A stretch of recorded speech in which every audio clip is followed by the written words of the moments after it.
You guessed correct. It's lemonade candy that's supposed to taste just like the soda. I'll pour one out and pass it on. Talking about the basic soda? I think so. Probably the original. The basic, yeah. Yeah, but Ramune made the candy. Ooh, it fizzes in the mouth. Yes. Yeah, they're the kings of fizz. That's pretty good, actually. Ooh. Ooh. It like melts in your mouth. Whoa. Well, these are good. Whoa. It's like a party in your mouth, isn't it? Wow. And it falls apart? Yeah. No, I didn't get the fizz as much. It really fizz, but That is weird. But they do Right? make To some. dissolve, But they it do make. dissolves Yeah, quick. but they do make some candies that actually fizz like soda. yeah, sweet. All right, let's move on to the next one because we are running out of time here. Let's see here. Ooh. What we got? Let's see what it looks like first. This next one is this one right here. And when you pull it out, it is like this giant, feels like a giant cheese puff. I don't think doesn't smell cheesy at all. Interesting. Oh, definitely doesn't smell cheesy at all. It looks like it has I will take the first bite. seaweedy. Will you stop spoiling the fun? I'm just looking. That could be chives or herbs or something. You're we're adorable, doing Mike. I'm a telling you, we're Tokyo guessing. box. Yeah, we're supposed to guess. That's part of the game. That is different. Yeah. That's Okay. different. All right. It does have a little bit of cheese in it. Oh. Actually, that's not bad. The aftertaste is not You bad. don't want to try it? Nope. She's I'm gonna skipping. let y'all go first. Why are you gonna skip? Cause Why? No balls. Oh, well, she definitely doesn't have those. That's definitely seaweed. I was trying to get Brittany to eat it. She doesn't like seaweed. Oh, but I mean, She doesn't do seaweed. I love It's seaweed. actually not that bad for seaweed. I don't Yeah. like You don't seaweed taste the either. seaweed at all, really. No, it's just subtle. Yeah, It's go- very, very, very subtle. Go for it, and I'll tell you my main complaint. What? You're not gonna give it a little nibble, Yeah, little nibble, Yeah, the seaweed ain't actually that bad. little nibble. She did it. She's a trooper. Yeah, so like my main complaint with that is the intensity of the seasoning. Like, It's not that bad. Nope, she don't. well, no, I'm saying it's she like, don't care for it. She's like, nope. Nope. It's just like it's almost like taking a whole wad of just like seasoning straight from a shaker and putting it in your mouth. I mean, it's very different. We're saving the best for last, so I'm gonna skip over the Kit Kats that they left in here in the box. We're let's see here. We're running out of time here, but I think we'll try these ones next. These are actually nice and sweet. Heather thinks she knows what they are too. I don't know. Let's see here. There we go. We'll open it up. First.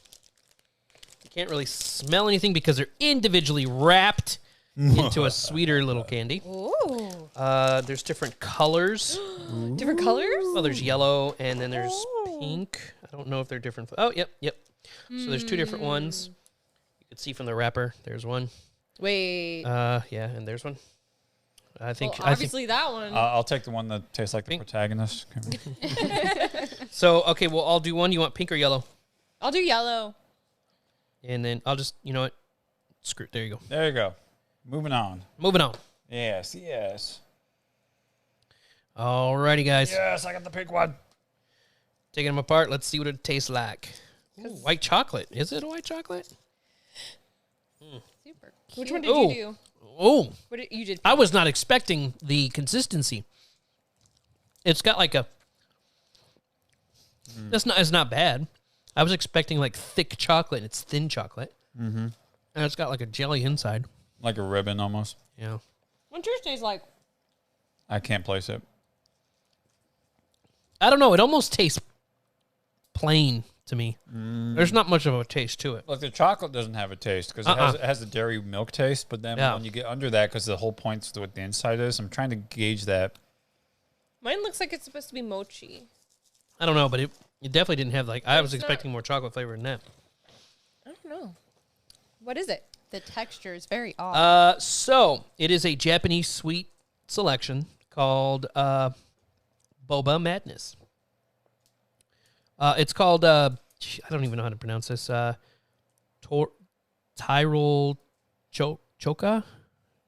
I don't know, but basically it's boba. Oh. That It's boba. makes a lot more sense. When you make Yeah. boba into a filling for a candy, that would give that consistency. Yep. Yep. this DIY matcha milk treat that you can enjoy hot or over cold ice. Like the milk flavor is pretty strong, but I still can't place the boba flavor. Yeah, well, boba really doesn't have a flavor, does it? Boba's just boba. I don't know what it is. That's the consistency. It's like tapioca. Now we're gonna move on real quick to. Do I have it? I think we already did it. We're running out of time, so we got to choose here. We'll do some more later. Let's just get right into it. The biggest thing for this box is this. This is Kit Kat sea salt. What's really cool about it, and I wish the U.S. would do it, is they have directions on the back to how to do origami with the bag. So after you're done with the bag, you could fold it into origami and make this turtle. That is so cool. That is how you recycle. It's a turtle or a seal? That's a turtle. That's a turtle. Oh, interesting. Yeah, that's a turtle. So on the next show, we'll show your finished product of me doing the origami? Yeah. I don't know about that. I don't know if I can do origami. It'll be interesting. So they each come in twos. They're very small. Oh, I ripped the bag anyways. I don't think I could do origami. I totally forgot. Sure. Oh, Nice. dang it. I know. He Accidentally. Good job. I'll give you a new one. I'll just give you a new one. Oh, there you go. And ocean salt is what it's called. Sorry, I said sea salt. This is ocean salt. Whole different kind of salt. I know. Definitely white chocolatey.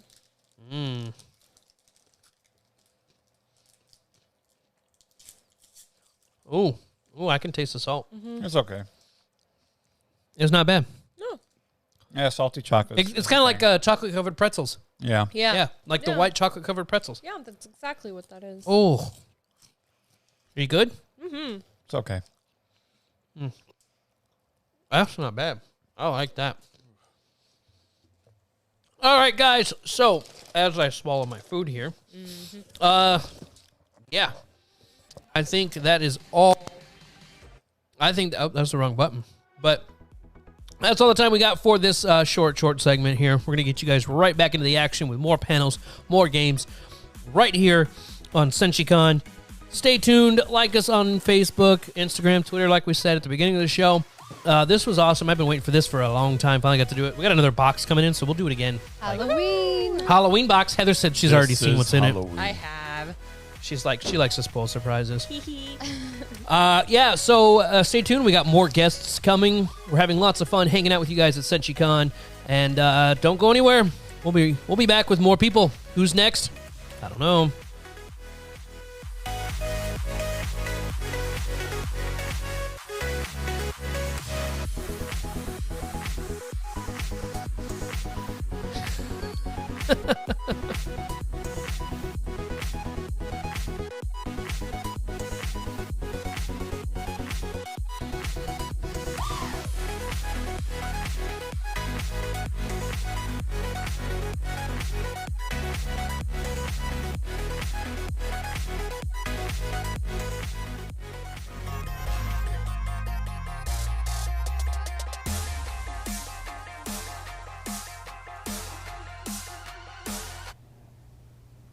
And welcome back. That was a lot of fun. I mean, great food.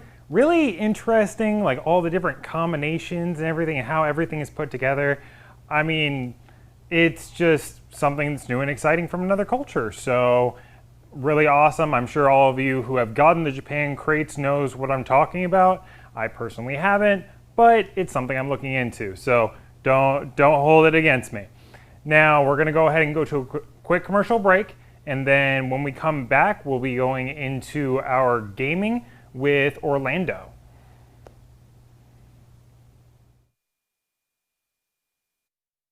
Not just comics, Bosco's has it all. It's all about fun and games at Bosco's, Alaska's premier source for comics, cards, and games. Like Catan, Ticket to Ride, Magic the Gathering, and more. Test your skills against other players in our game room, competing in X-Wing and Pokemon games. A complete list of events are available on our website. Toys, Hot Funko, collectible cards, sports memorabilia, and of course, the latest comics in every genre. Serving kids of all ages at Alaska's comic, card, and game headquarters, Bosco's, in Spinard in the Diamond Center Mall. Not just comics, Bosco's has it all. Bosco's!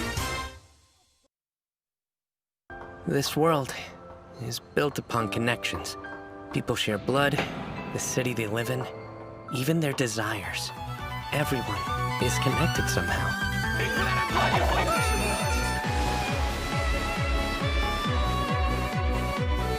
But I know, better than anyone, that no matter how strong they may seem, those connections can easily be lost.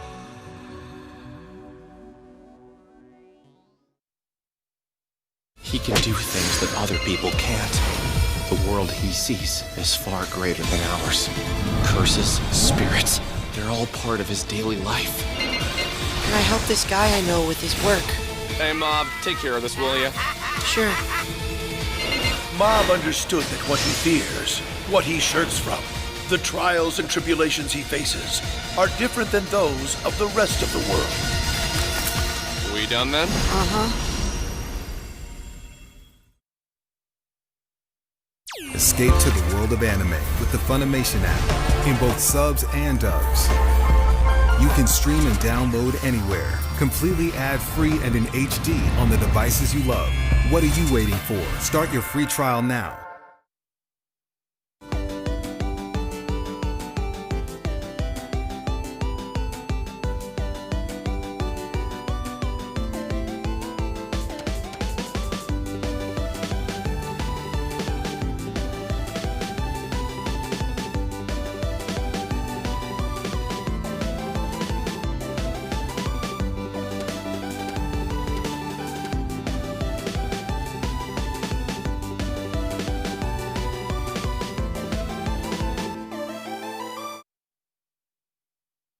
This is a public service announcement from Shell, the Sound Health and Everlasting Long Life Agency. The time has come to celebrate the first generation of people who've lived past the average natural lifespan of 120 years. Let us be grateful to live in a society without illness. They're exploiting us. We don't get to live or die without their say-so.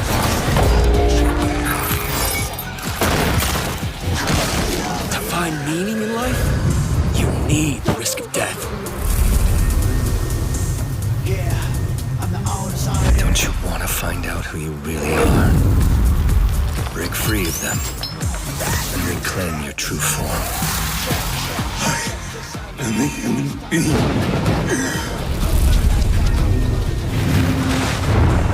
Yoshiko, stay back! What was that monster? Where'd it go?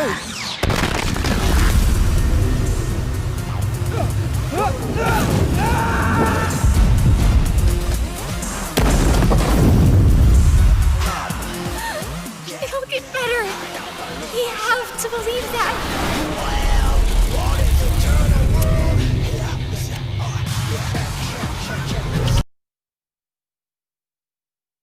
There is a world where any dream you dream can come true. It's called Isakandar. Voyager, engage!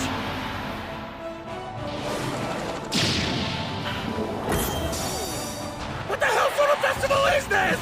That is unfortunate. Please, let me off the hook just this once.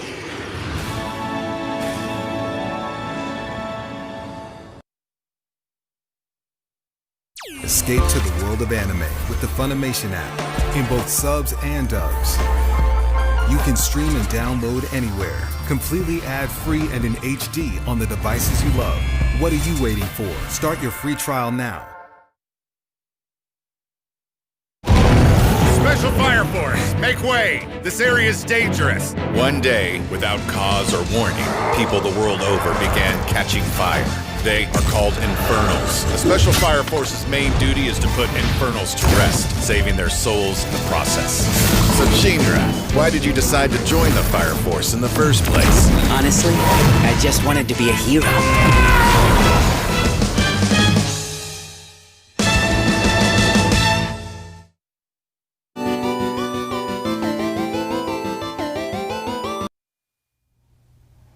Pika pika, pika pee, pika pee pee pee, pika pika.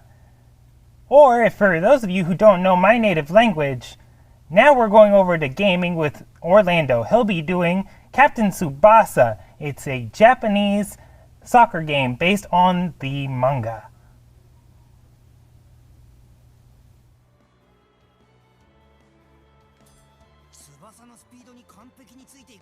Man, no he can't. I was breaking his ankles, dude. そうそう守りのチームを相手にこの展開は悪くないんじゃないの？ああ、俺たちのペースだな。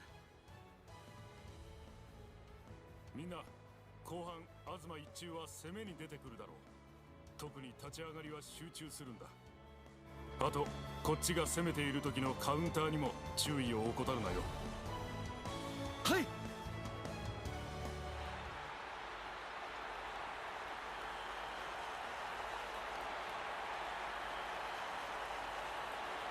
翼、マークがきついと思うが頼むぞ。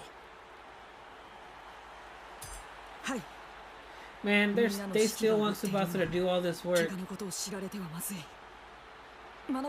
Uh-oh.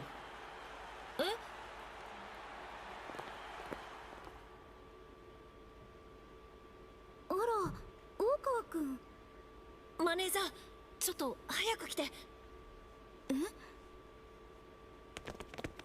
Uh-oh. 翼くん、足を。小学生時代の古傷をまたやっちまった。足の怪我がひどくならないようにテーピングを頼むよ。とにかく早く。はい。学ぶ。みんなにはこのことを。分かってるよ。Dang. Dude has a history of injuries already? はい、終わったわ。ありがとう。大丈夫？ああ、大丈夫。必ず勝つよ。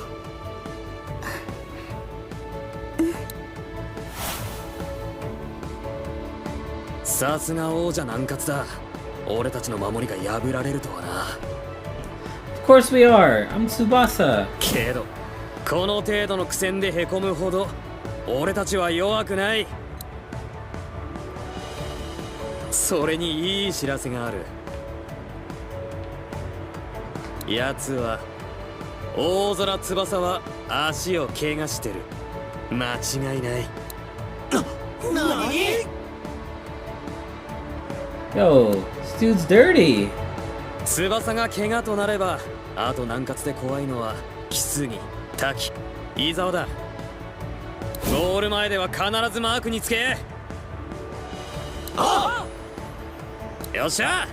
この調子で後半も行くぞ。南葛を倒すのは俺たちだ。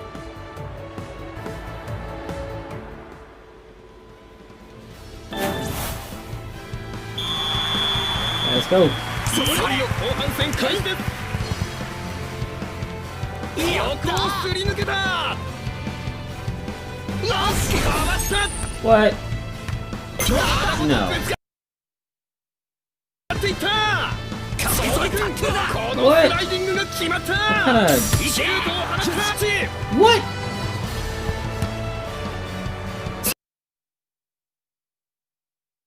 Break your ankles. Kisugi, don't be trash, bro. Yeah, the big man. And the big man goes again. 翼、その足でマークを外せるか？こいつ、俺の足のこと。 It don't matter, man, because Kusugi is the... Oh, I ran out of energy. I ran out of energy, dang it.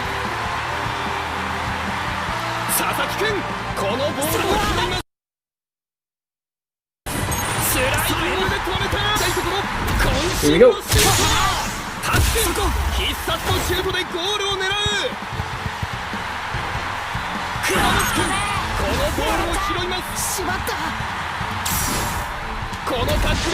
Right in front of you, please. Okay, thank you.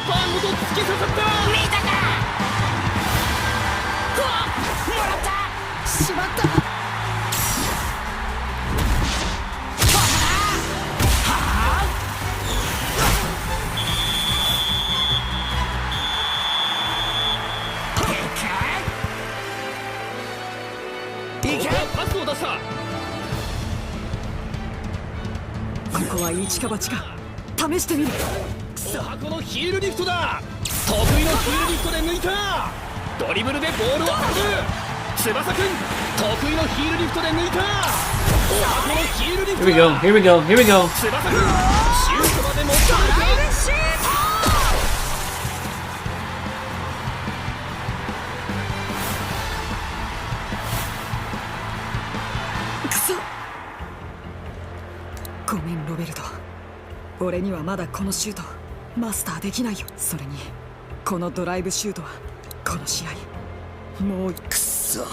驚かせやがって。俺もドライブシュートは考えたが、上から下への回転はかけるのが難しすぎるんだ。だから俺は諦めて鋭い横回転のカミソリシュートに切り替えたんだ。翼、いくらお前でも俺たちの年代じゃまだドライブシュートは無理なんだよ。Gotta have faith in him, man. しかし翼の怪我、こうなってはもう。I don't need to stop. ゴールキックです。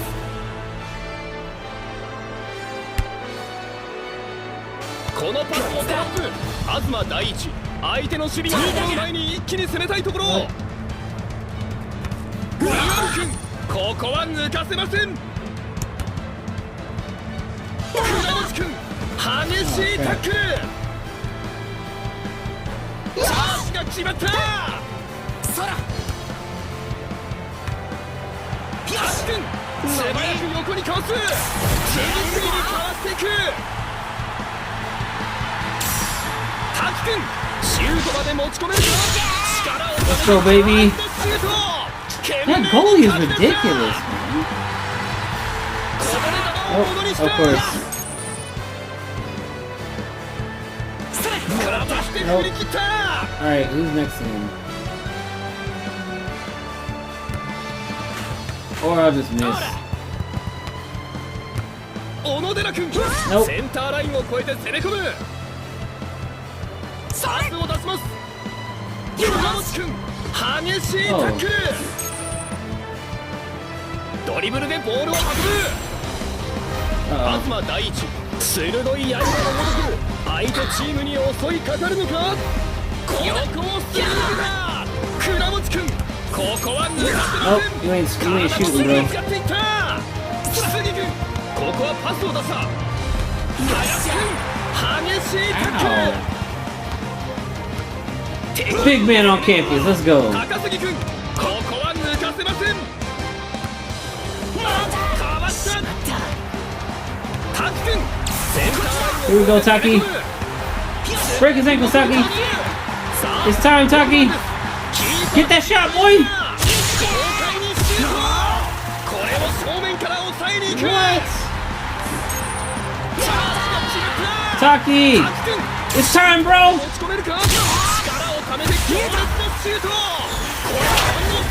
Woo! There we go.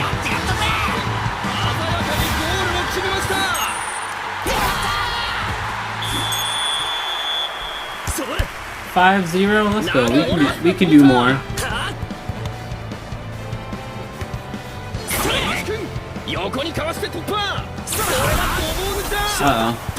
Or pass it backwards. Sick. ここは抜かせません。パスを回す。ドリブルでボールを運ぶ。チャージが決まった。翼君、お箱のヒールリフトだ。来すぎ。敵陣へ攻め込みます。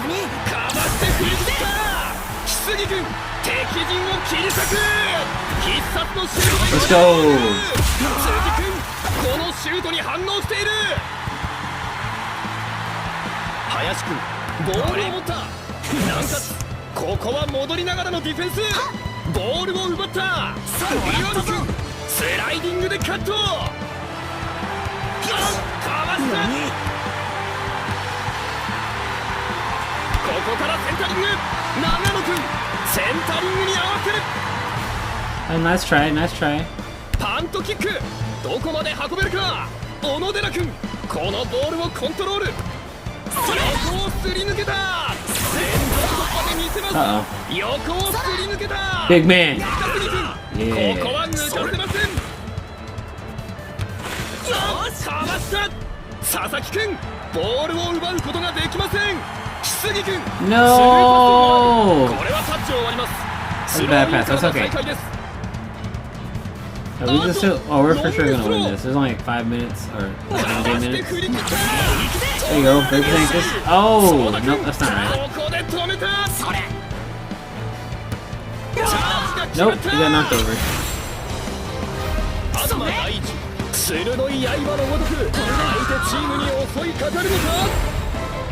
Let's go, baby.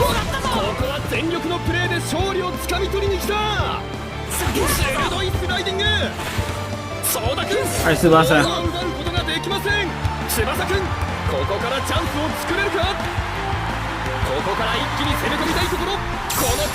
Here we go, baby. Oh! I thought he was gonna hit the pole.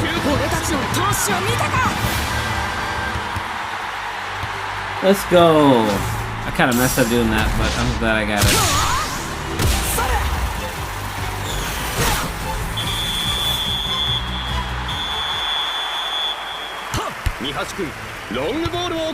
Oops.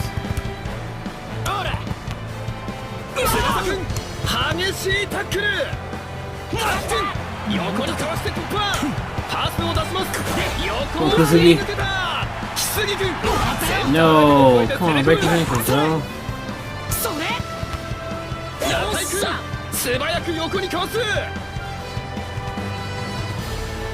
Oops. There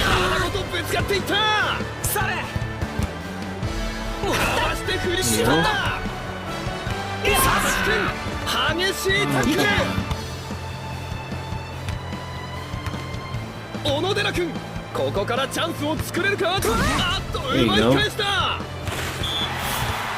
Is that game?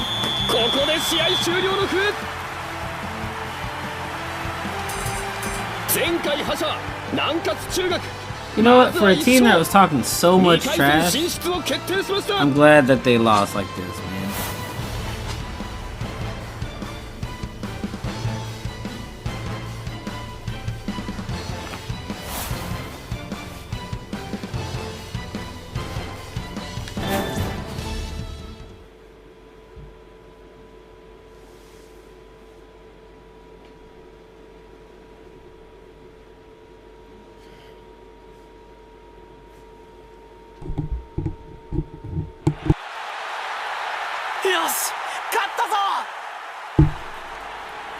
Alright, at what cost? Watch, now he's gonna be hurt.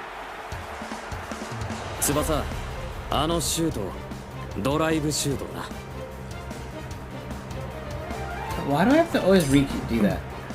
まだ完成してないんだけどね。あれは難しいな。俺も試してみたが、できなかった。ドライブシュート、絶対に完成しろよ。お前ならきっとできるよ。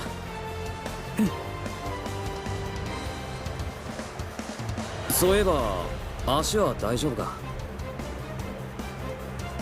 And that, okay. 大丈夫。ちょっと癖になってるところで、大したことはないよ。そうか。俺たちを破ったんだ。必ず優勝しろよな。それじゃあな、また会おうぜ、翼。ちくしゃー、負けちまったぜ。He looks happy. メソメソすんな。胸張って帰ろうぜ。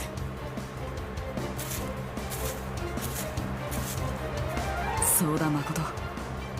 本当はいいやつかもしれない。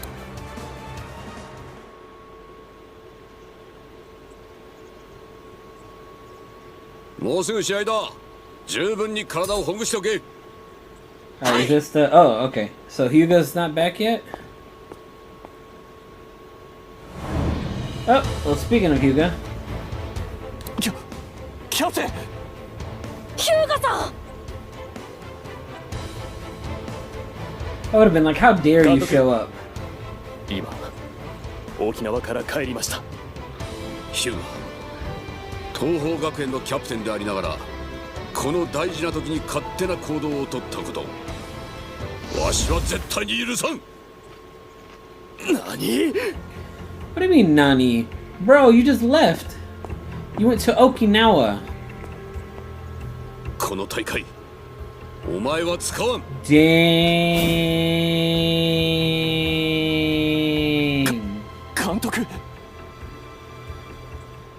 He's benched for the tournament? 大会2日目 No. 今日は残りの1回戦か俺たちはここから激戦が続くんだしっかり調整しないとなメールなんだよ誰からなんだ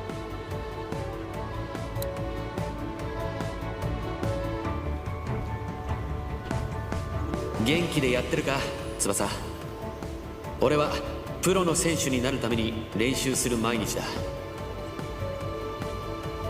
日本ではもう全国大会が始まってる頃か Oh, Wakabayashi お前のことだでも試合に勝ったってお前の話は聞き飽きた Okay, I was mixing up characters for in the beginning. His big rival was this dude right here. So the Wakaza Misu, whatever, that dude with long hair. That's not. I thought that was him, but no, that's somebody else. ところでドイツで久しぶりなやつに会ったんだ誰だと思う That makes sense. I was confusing the two characters. Okay. それは三崎太郎さ Oh, 画家の父親と一緒に今はパリにいるそうでドイツにいる俺を訪ねてきてくれたんだ The missing なんかフランスの homie. サッカー雑誌に俺のことが載っていたらしくてなちょっと恥ずかしいぜそれで久しぶりに美咲とサッカーをしたんだが相変わらずいいボールさばきをしてたぜ Okay. 美咲もきっと将来は That プ makes ロになる sense. って確信したよ翼頑張って全国大会 V3 を成し遂げろそしてまた一緒にサッカーをしようその日を楽しみにしているじゃあ今日はこの辺で若林源三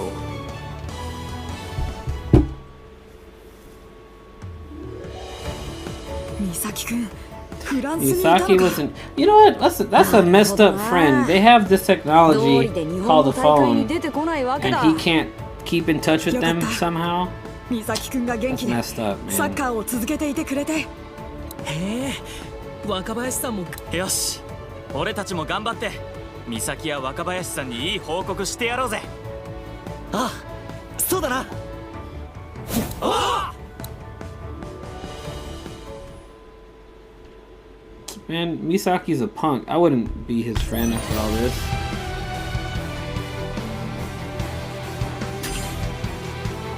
There we go. Alright, we got the next match.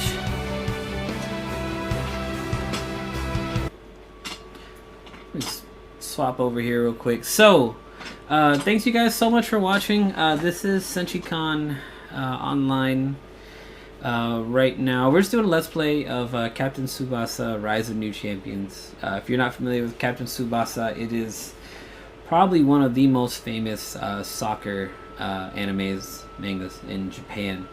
And they recently came out with a new soccer game from Bandai Namco, and it's probably one of the funnest games, soccer games I've played in a while. I just wanted to touch base with everyone. Again, thanks for watching. This is going to be going on here for, I'd say, about another hour and a half-ish. At 4 o'clock, and viewers are welcome to join this as well. You can join us for, we're having like a music trivia. Basically, it's going to be a board. You guess the anime intro. Winner of it all will have a prize at the end, a little giveaway. Speaking of giveaways, we will be doing giveaways throughout the stream here. Don't have any of them ready yet, just because I need to grab some codes from some people. But yeah, we have some giveaways that are going to be happening throughout the stream. Captain Tsubasa is going to continue here in just a moment. And then also, if you were interested or looking for Valorant, that is going to be happening here at 3 o'clock at the on Twitch. UAA Esports is the link if you're looking for that. Again, that does start at 3. So if you're watching me and you have that game coming up here, pay attention to Senshi Con. The Senshi Con Discord, and there should be a link called, or a channel called Tournament Announcements, and that will be your Let me double check here. Yeah, it should be a channel called like Tournament Announcements under Senshi Online Gaming. And that will be where you'll want to go so that you can watch that. But in the meantime, we're going to go ahead and jump back into some more Captain Tsubasa in just a moment.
Not just comics, Bosco's has it all. It's all about fun games at Bosco's, Alaska's premier source for comics, cards, and games. Like Catan, Ticket to Ride, Magic the Gathering, and more. Test your skills against other players in our game room, competing in X-Wing and Pokemon games. A complete list of events are available on our website. Toys, Hot Funko, collectible cards, sports memorabilia, and of course, the latest comics in every genre. Serving kids of all ages at Alaska's comic, card, and game headquarters, Bosco's, in Spinard in the Diamond Center Mall. Not just comics, Bosco's has it all.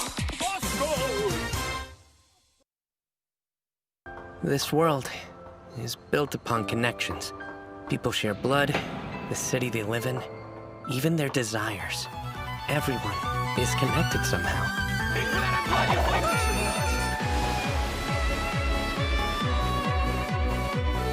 But I know, better than anyone, that no matter how strong they may seem, those connections can easily be lost.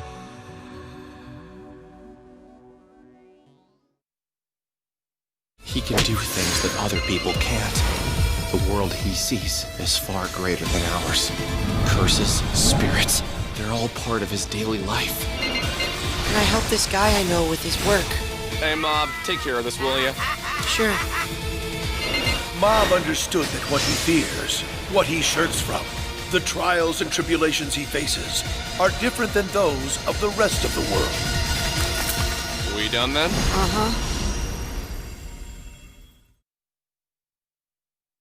Escape to the world of anime with the Funimation app in both subs and dubs. You can stream and download anywhere, completely ad-free and in HD on the devices you love. What are you waiting for? Start your free trial now.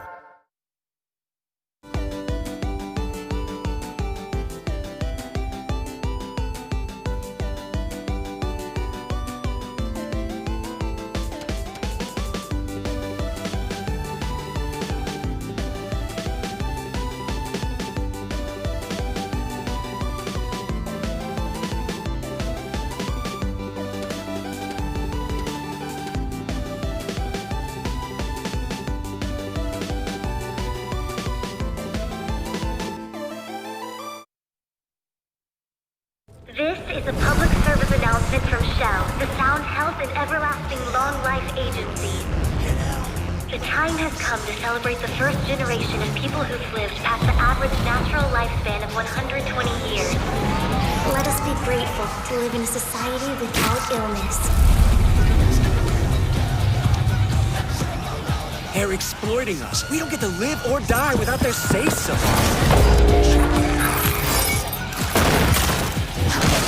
To find meaning in life, you need the risk of death.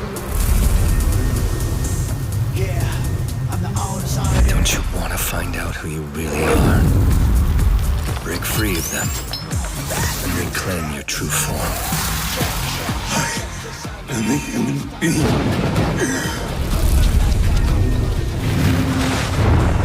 Yoshiko! Stay back! What was that monster? Where'd it go?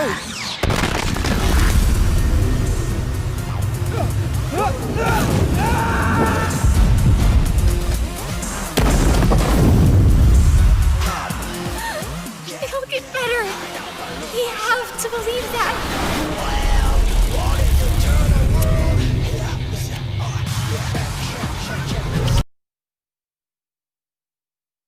There is a world where any dream you dream can come true. It's called Isakandar. Voyager, engage!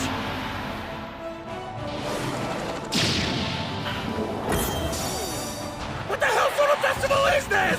That is unfortunate. Please, let me off the hook just this once.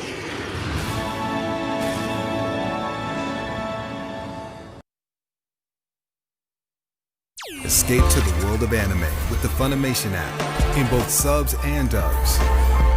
You can stream and download anywhere, completely ad-free and in HD on the devices you love. What are you waiting for? Start your free trial now. Special Fire Force, make way! This area is dangerous. One day, without cause or warning, people the world over began catching fire. They are called Infernals. The Special Fire Force's main duty is to put Infernals to rest, saving their souls in the process.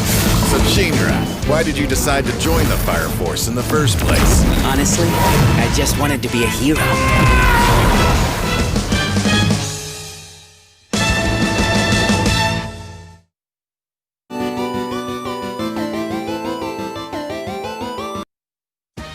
Just comics, Bosco's has it all. It's all about fun games at Bosco's, Alaska's premier source for comics, cards, and games. Like Catan, Ticket to Ride, Magic the Gathering, and more. Test your skills against other players in our game room, competing in X-Wing and Pokemon games. A complete list of events are available on our website. Toys, Hot Funko, collectible cards, sports memorabilia, and of course, the latest comics in every genre. Serving kids of all ages at Alaska's comic, card, and game headquarters, Bosco's, in Spinard in the Diamond Center Mall. Not just comics, Bosco's has it all.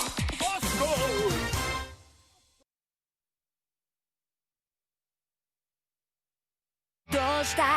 No matter what it takes, I'll save you! What do you intend to do if your sister eats a human? Don't grovel like that and give your enemies the chance to kill you! The bond between Nezuko and I cannot be severed! Thunderclap and Flash, coming through! Exploding blood!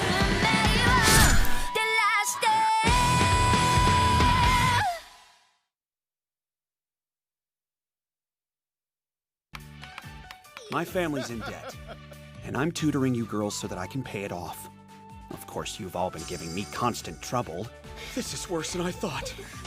All 5 of these girls could flunk out. Run for it!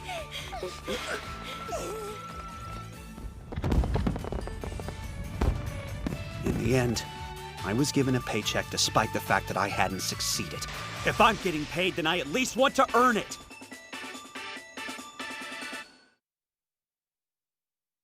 Escape to the world of anime with the Funimation app in both subs and dubs. You can stream and download anywhere, completely ad-free and in HD on the devices you love. What are you waiting for? Start your free trial now.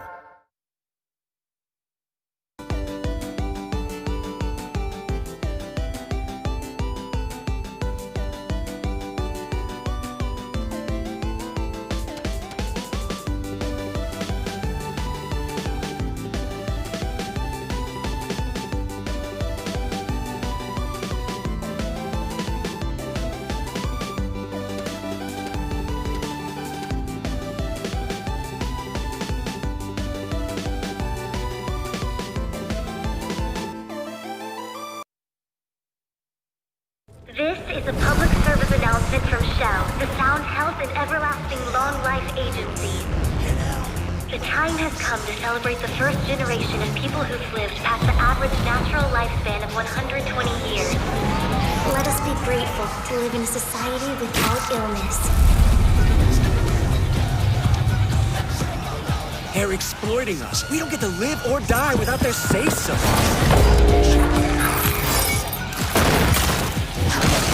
To find meaning in life, you need the risk of death.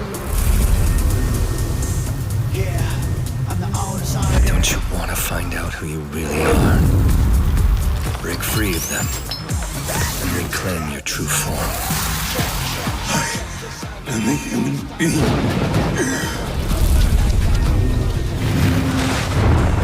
Yoshiko, stay back! What was that monster? Where'd it go?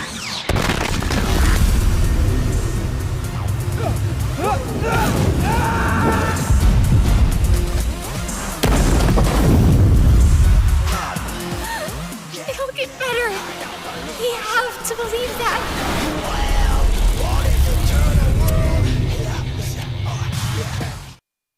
Hey, welcome back, you beautiful people. I'm Nick, in case you forgot, and here with me we have Input Unknown, introducing Lauren and Carson. What's up? How? Hey guys. How have you been? Not too bad. So you guys started 2 years ago, huh? Yeah, we started as anime arguments. Almost, I guess, against our will. Almost. It wasn't against our will. I think we still volunteered about it, but it's pretty much where our panel is Input Unknown, and we're going to be talking about a lot of random things, mostly anime, gaming, comics. And if willing, we'll be improving a lot of those. Well, we always improv a lot of those. That's true. No, do we? We just talk. That's improving. Not for us. So I hope everyone's enjoying their Senshi Con day. But yeah. So what should we start with first? Well, we should probably talk about the three things we got set up and whatnot. Okay. Yeah. Keep ourselves on track. So the first things, the three things we're going to be talking about is something called Smash Up, which we're going to have two topics, smash them together, and see what we come up with. Second one is Super Fight. I think a lot of people are familiar with that one. Yeah, so we started with anime arguments. Yeah, anime arguments. Saving grace, because you had the card game. It was great. So Super Fight, if you don't know, it's literally taking two different characters, either from any genre or platform, and they're going to be fighting each other. Obviously in different genres. Genres? Yeah, different scenarios. Yes. Battlegrounds. Yeah, battlegrounds. And then our third one we came up with ourselves just a while ago. Not like today, but like a while ago. Soup or dupe? Soup or dupe.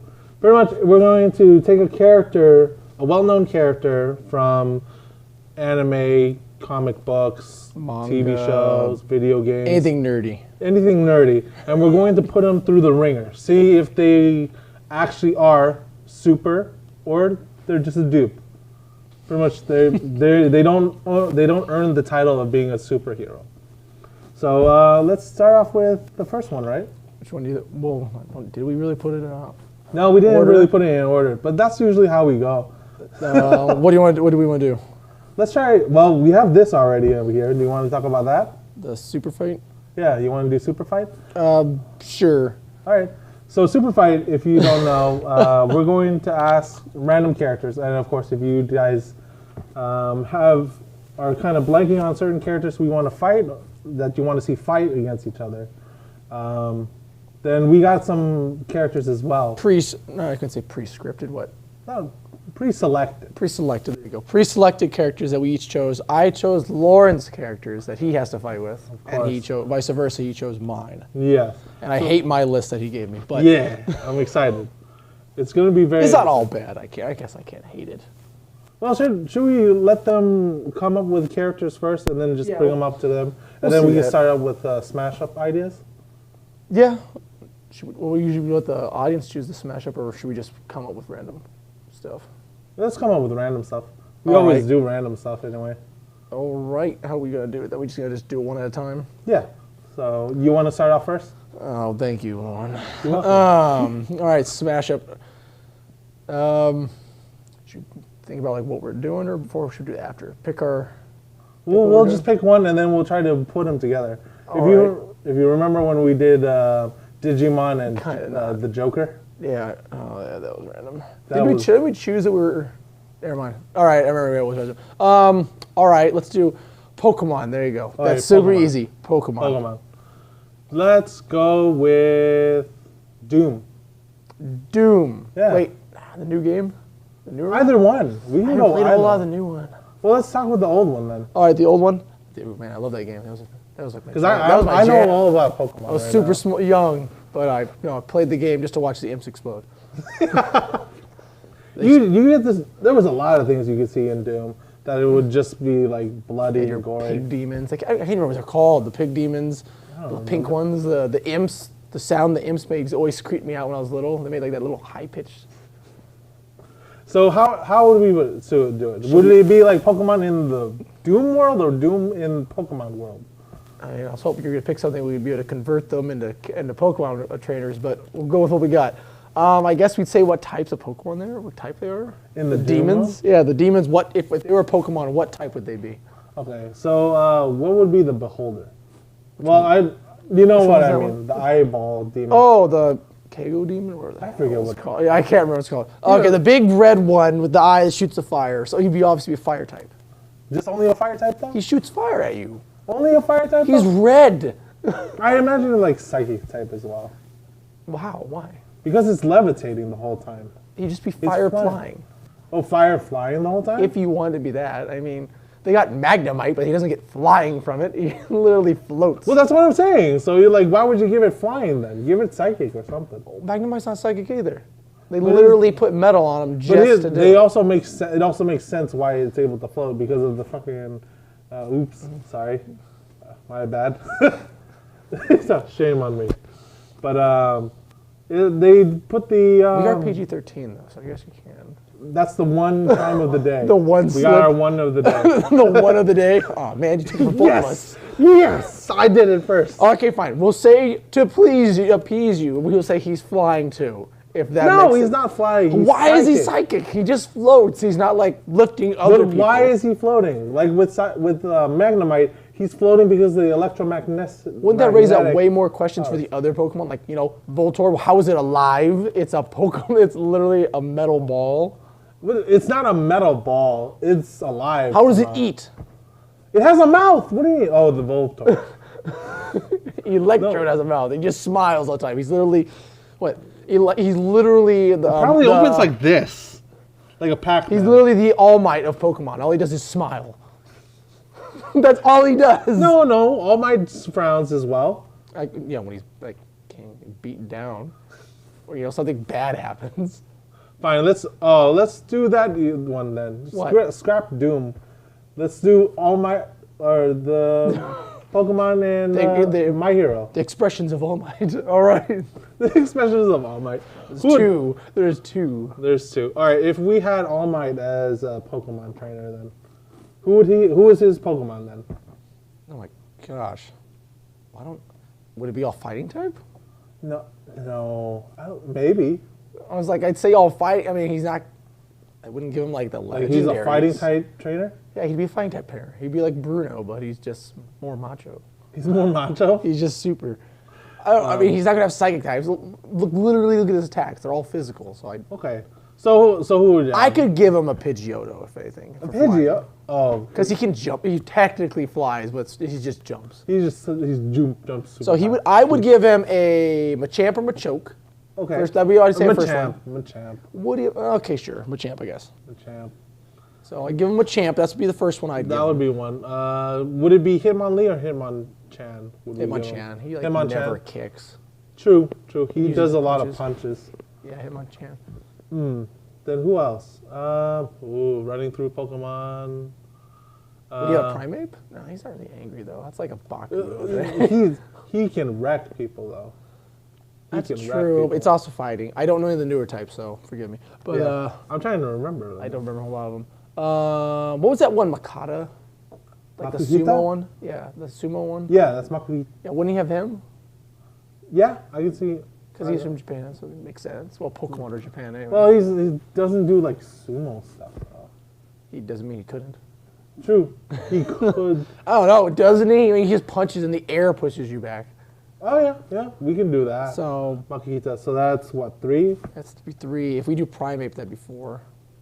Is he only a I would give him. Actually, I would give him. Was it Fighting normal Giga type. or Reggie Giga? Regigigas? Yeah, I'd give him Reggie Gigas. I think he's normal type. I think that's. Yeah, so, I'd give so him that. give him I'd give him normal normal. types as I'd give him well. normal. I'd give him Hitman. Normal types. Then what would be another normal type he could have?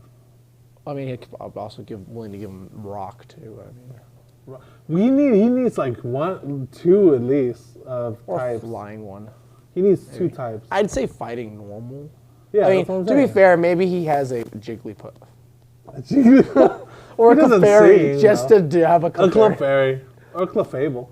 That's true, yeah. Or a Clefable. Oh no! Well, no. I was thinking that's for another person I could talk Wait, about. those are fairy types, though. No. Fairy types are running out now.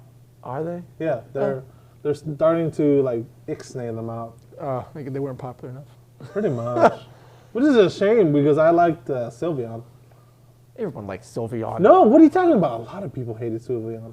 All the time. Because they were like, why is the breast cancer Eevee The here? breast cancer Eevee? All That's right. what people were saying. I was like, why are you all mean about it, Sylveon? Why are you all mean at Sylveon? That's ridiculous. Umbreon's cooler. Oh, okay. I'm not gonna say anything. Wow. What? Yeah, I know you wanted to say. I know what you want to say. It's funny. All right. Inside joke. So, I think like he needs one more Pokemon, right? I can see an Eevee with him. Really? Yeah, because it's always smiling too. I'm like literally what my mind had was like a Eevee with his smile, and I was like, that's creepy. With all my I am here. Eevee, the creepy smile. Is it really that creepy though? Put his smile on any Pokemon, it'd be creepy. Like literally take Pikachu and put All Might smile on it. I would love to see And it it. like just turns and looks at you as All Might smile. I would love to see that. I would hope someone would like Photoshop that Oh my god. eventually, and just be like, it just says I am here. Or the other, what was it? The other thing that'd be only even creepier would be like a Magikarp, maybe. Just lays there with his smile. No, Ditto. Ditto. There you go. Give him a Ditto. What would the Ditto do? I don't know. Well, it changes though, because remember he turns from big to small. Yeah, I can totally see that. I can totally see that. I can do that with the Ditto and everything. So there you go. He can have a Ditto just for kicks, just to mix it up. All right. Then we can go with. Well, should we switch things, or I don't know how long we've been going. I don't know. How do you want to do one more at least for? All right, we can do one more. Do one more matchup. Even though the matchup we chose immediately changed. You took yours happened. back. It happened. All right, what do we do? You start then. I'll You pick start something. first. Shield Hero. I don't know enough about Shield Hero. I know Shield Hero. Oh, I don't though. Well, give me something that you know about. I know, but how am I going to mix it if I don't know enough? That's a smash up. It's the whole point Okay, of a fine. smash up. Just something I know. Lord of the Rings. There you go. Lord of the Rings? There you go. Oh, okay. I can see that. So like Naofumi and them are instead The of characters. fighting. It'd be the shield- they're mixed with the characters, I'd say. They're mixed with the characters. Yeah. So who would Naofumi be? That's the Shield the Hero guy. guy. I don't know who's going to have the shield. Who would have the shield? I would want to say initially Aragorn, but I think he'd have the sword because he's, Well, that would be Raftalia. So Okay. Raftalia is the fox girl. Well, fox girl. I guess she'd probably be Arwen then. Maybe. I don't know. But then we're taking Aragorn, we're taking a lot Aragorn, of the side characters. You got to talk about the main group. That's what I'm saying. So would be Frodo be shield since he's Frodo technically would probably be carrying like the ring? Frodo would probably be like Philo. Philo's the bird girl.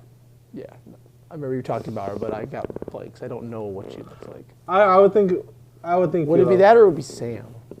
Sam? Maybe they talk about breakfast a lot. That's the other two. That's Merry and Pippin. Oh, I forgot. Literally, there's 9 of these guys. Remember, there's 9 of the I main know. group. It's really hard to come up with them because it's like with Shield Hero. There's Yeah, there's see, a I know couple Lord of the main Rings, characters. and you know Shield Hero. Yeah.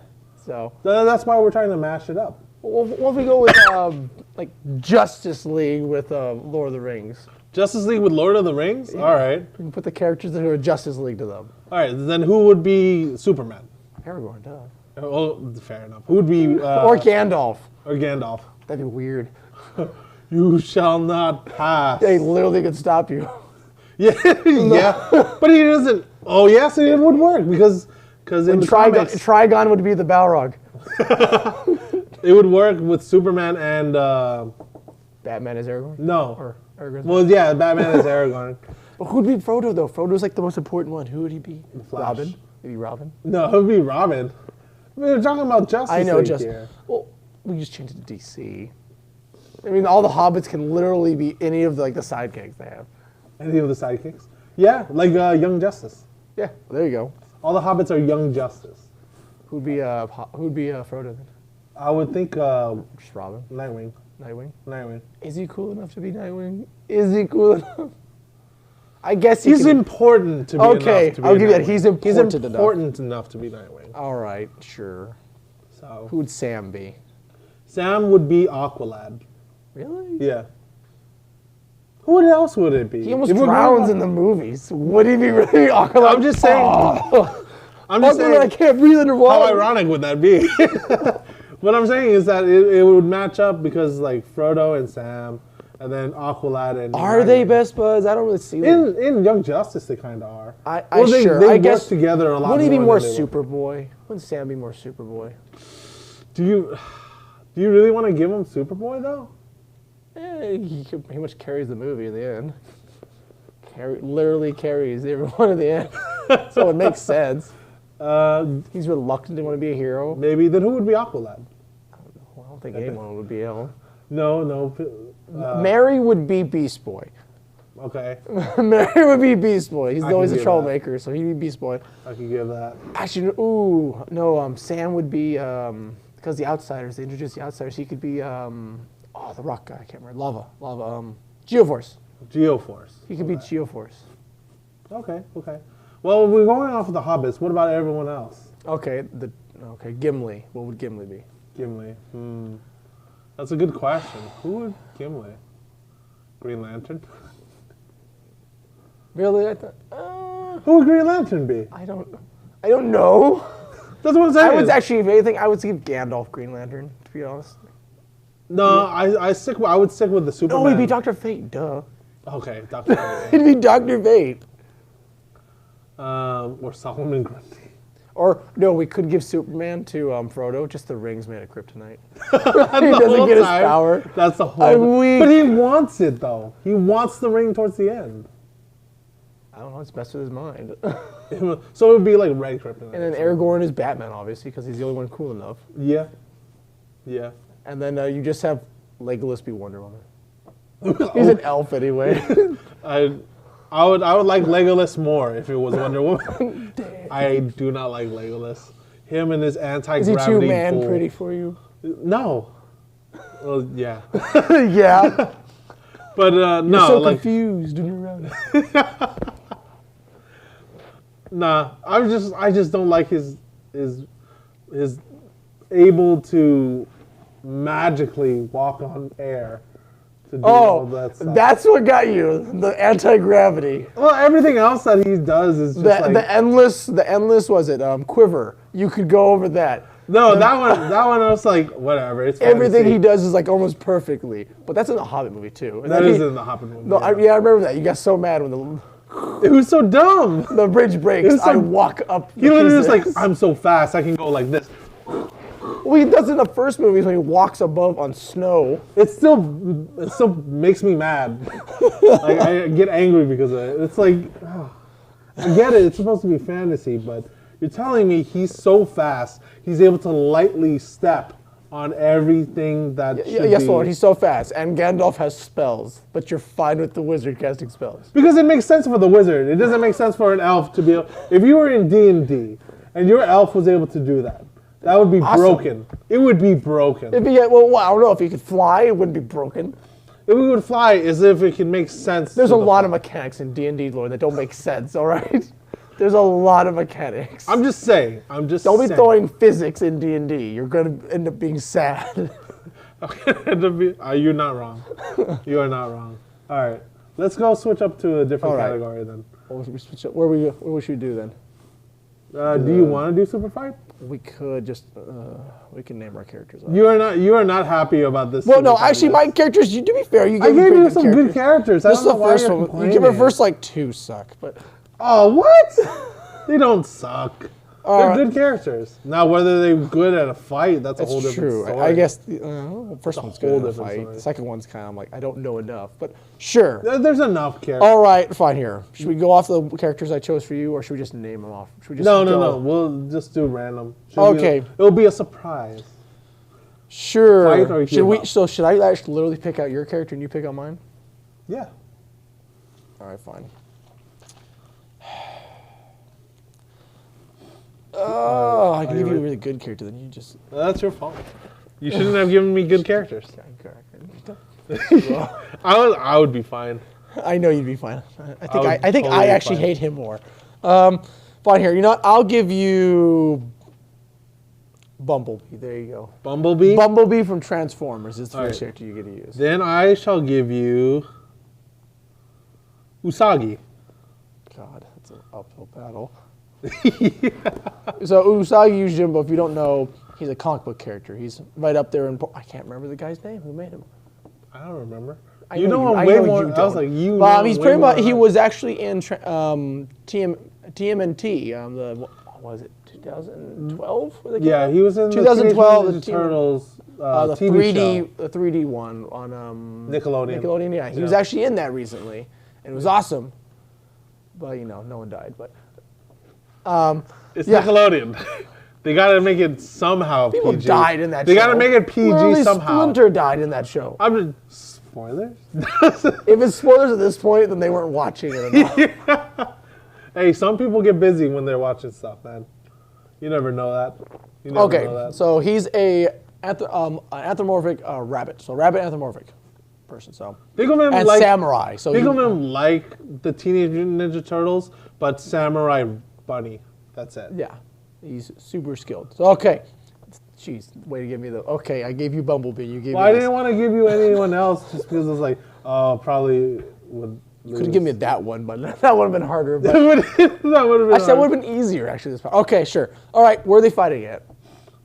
That's a good question. We usually have someone give us a fighting arena. Yeah, we usually get a fighting arena. Should we ask someone here, or can we not do that? Oh, we could. Yeah, give us a fighting arena they would have, or a reason to fight. We don't need a reason. We just Well, say they're yeah, fighting. no, we always we just give need an them a arena reason to where they're fight. fighting. Give us a random place, something that's nerdy that everyone knows. Alcatraz. Alcatraz, Yeah. like the prison. Yeah. All right. They're prison fighting. Wait, so Yeah. is it? Is it can be. I mean, some people are so the nerds about prisons. So okay, if they're prison fighting, do they have their weapons? No, it's straight up fight. Well, you saw he loses. He's literally a All right, rabbit person. should I give you someone different then? Are you complaining so much that you're not gonna win? Well, if we're in a prison fight, well, I mean, what? Literally, Bumblebee just makes a weapon because it's a part of his body. No, he couldn't use any of his weapons. So is he stuck as a car? No, he's not stuck as. He would just run him over. Would he? Over, yes. They're in Alcatraz. It's not many people to turn. Oh no! I ran to a wall. It would literally be Bumblebee without his weapons, as his normal Transformer self, not transformed into a car. Do I have? Wait. Can It's Usagi? prison Oh, rules. no, Usagi can't call upon his allies because I need you to call yours. because I could have literally been like, Optimus Prime, come here and bring your sword and slash. Who's it voiced everything. by? Who's he voiced by? The original. The original? Okay, yeah, he'd win. That's what I'm saying.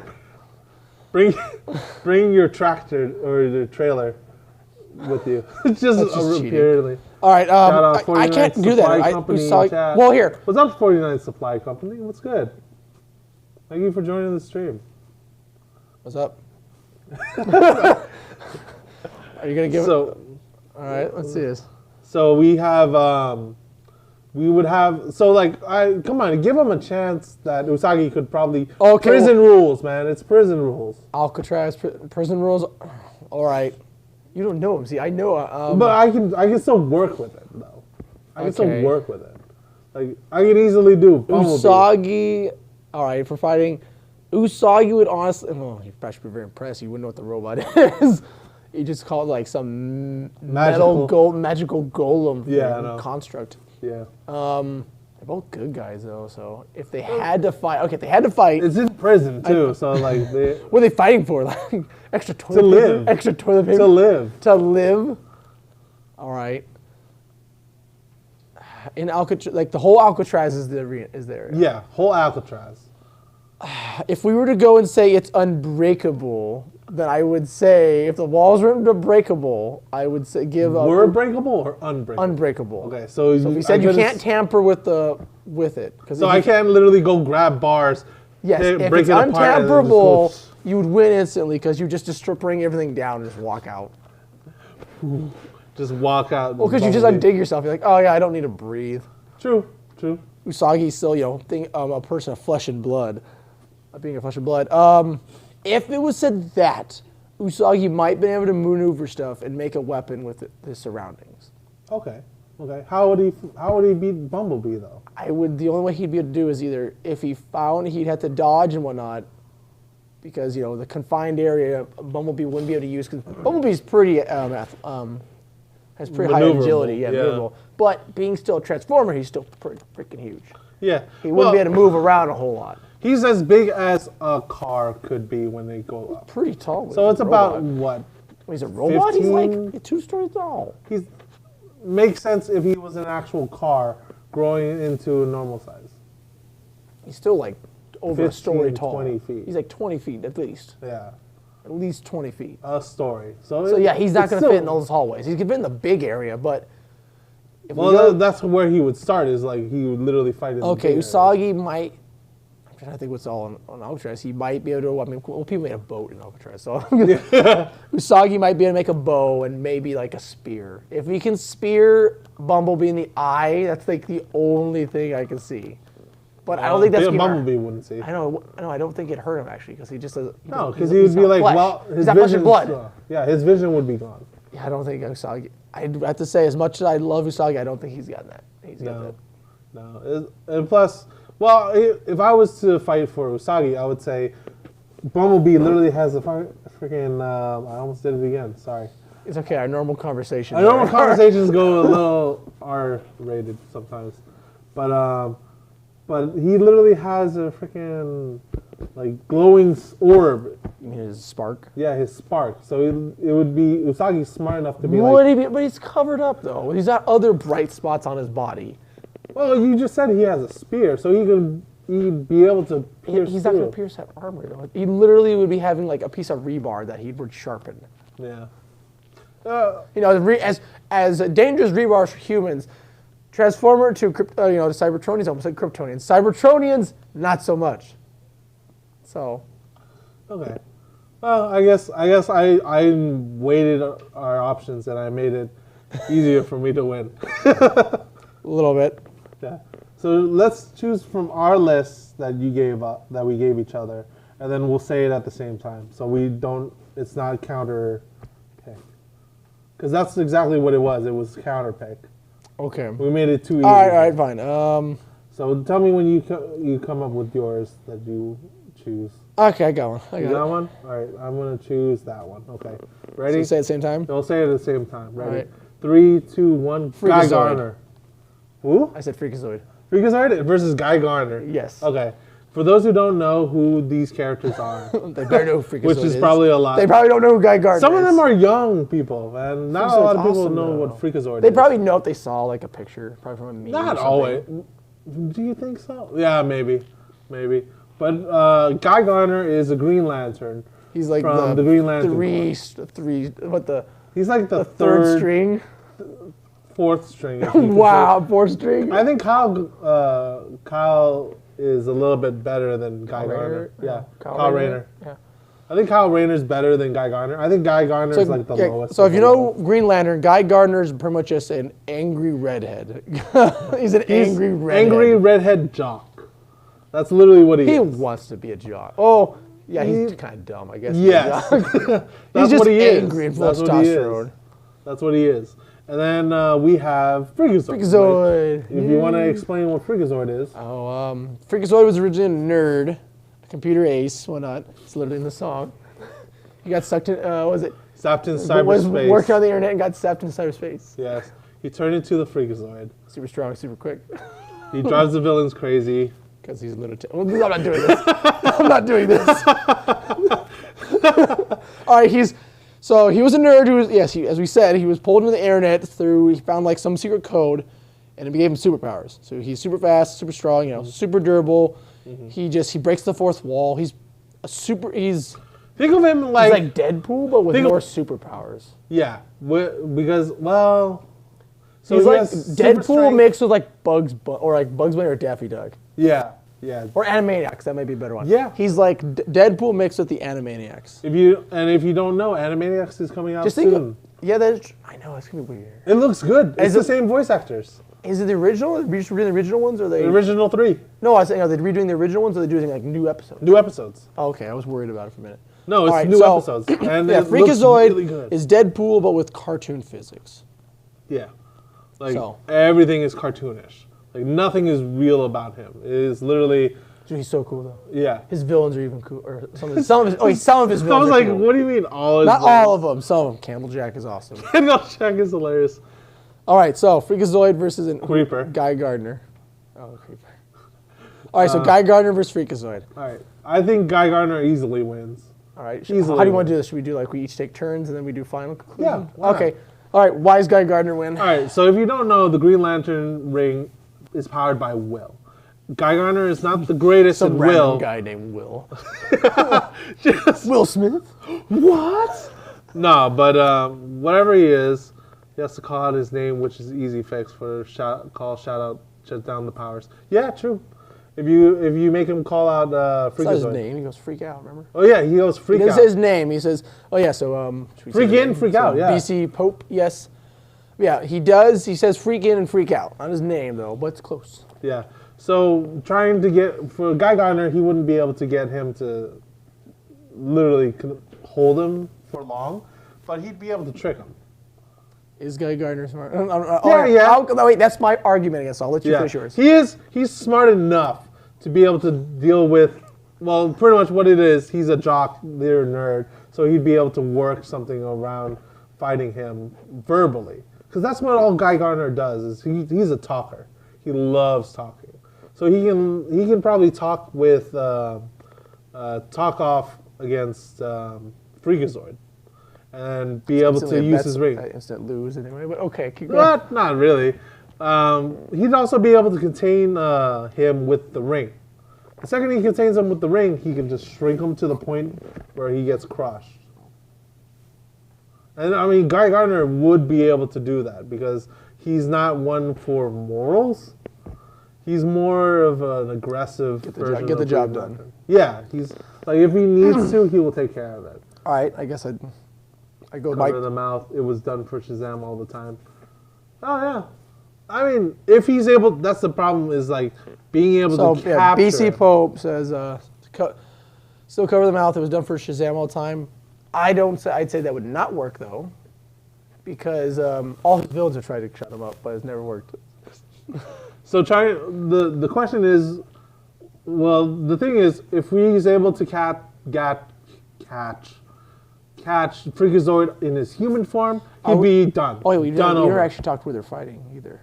Yeah, true. Where are they fighting? BC Pope, where do you think they would be fighting? Well, we would know. Why would they fight too? We don't think about why. This guy Gardner's he's a bad. He's a prick. That is okay, is prick bad? I don't think so. I think so. It's that's in the gray area. The gray area. So I don't know. Okay, he's a jerk. He is a jerk. 100% a jerk. That's for sure. So yeah, I'm gonna go just kind of before we get where we're fighting. Actually, I don't think we've already gone over it.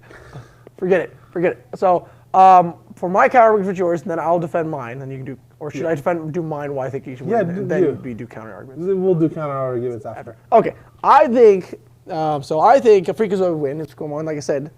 The internet for sure if they get the freak out going. Oh, then Freakazoid would definitely win. Yeah, 100%. Yeah.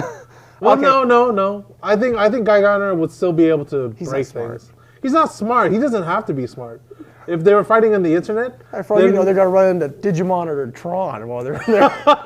Thanks to Freakazoid. Or a reboot.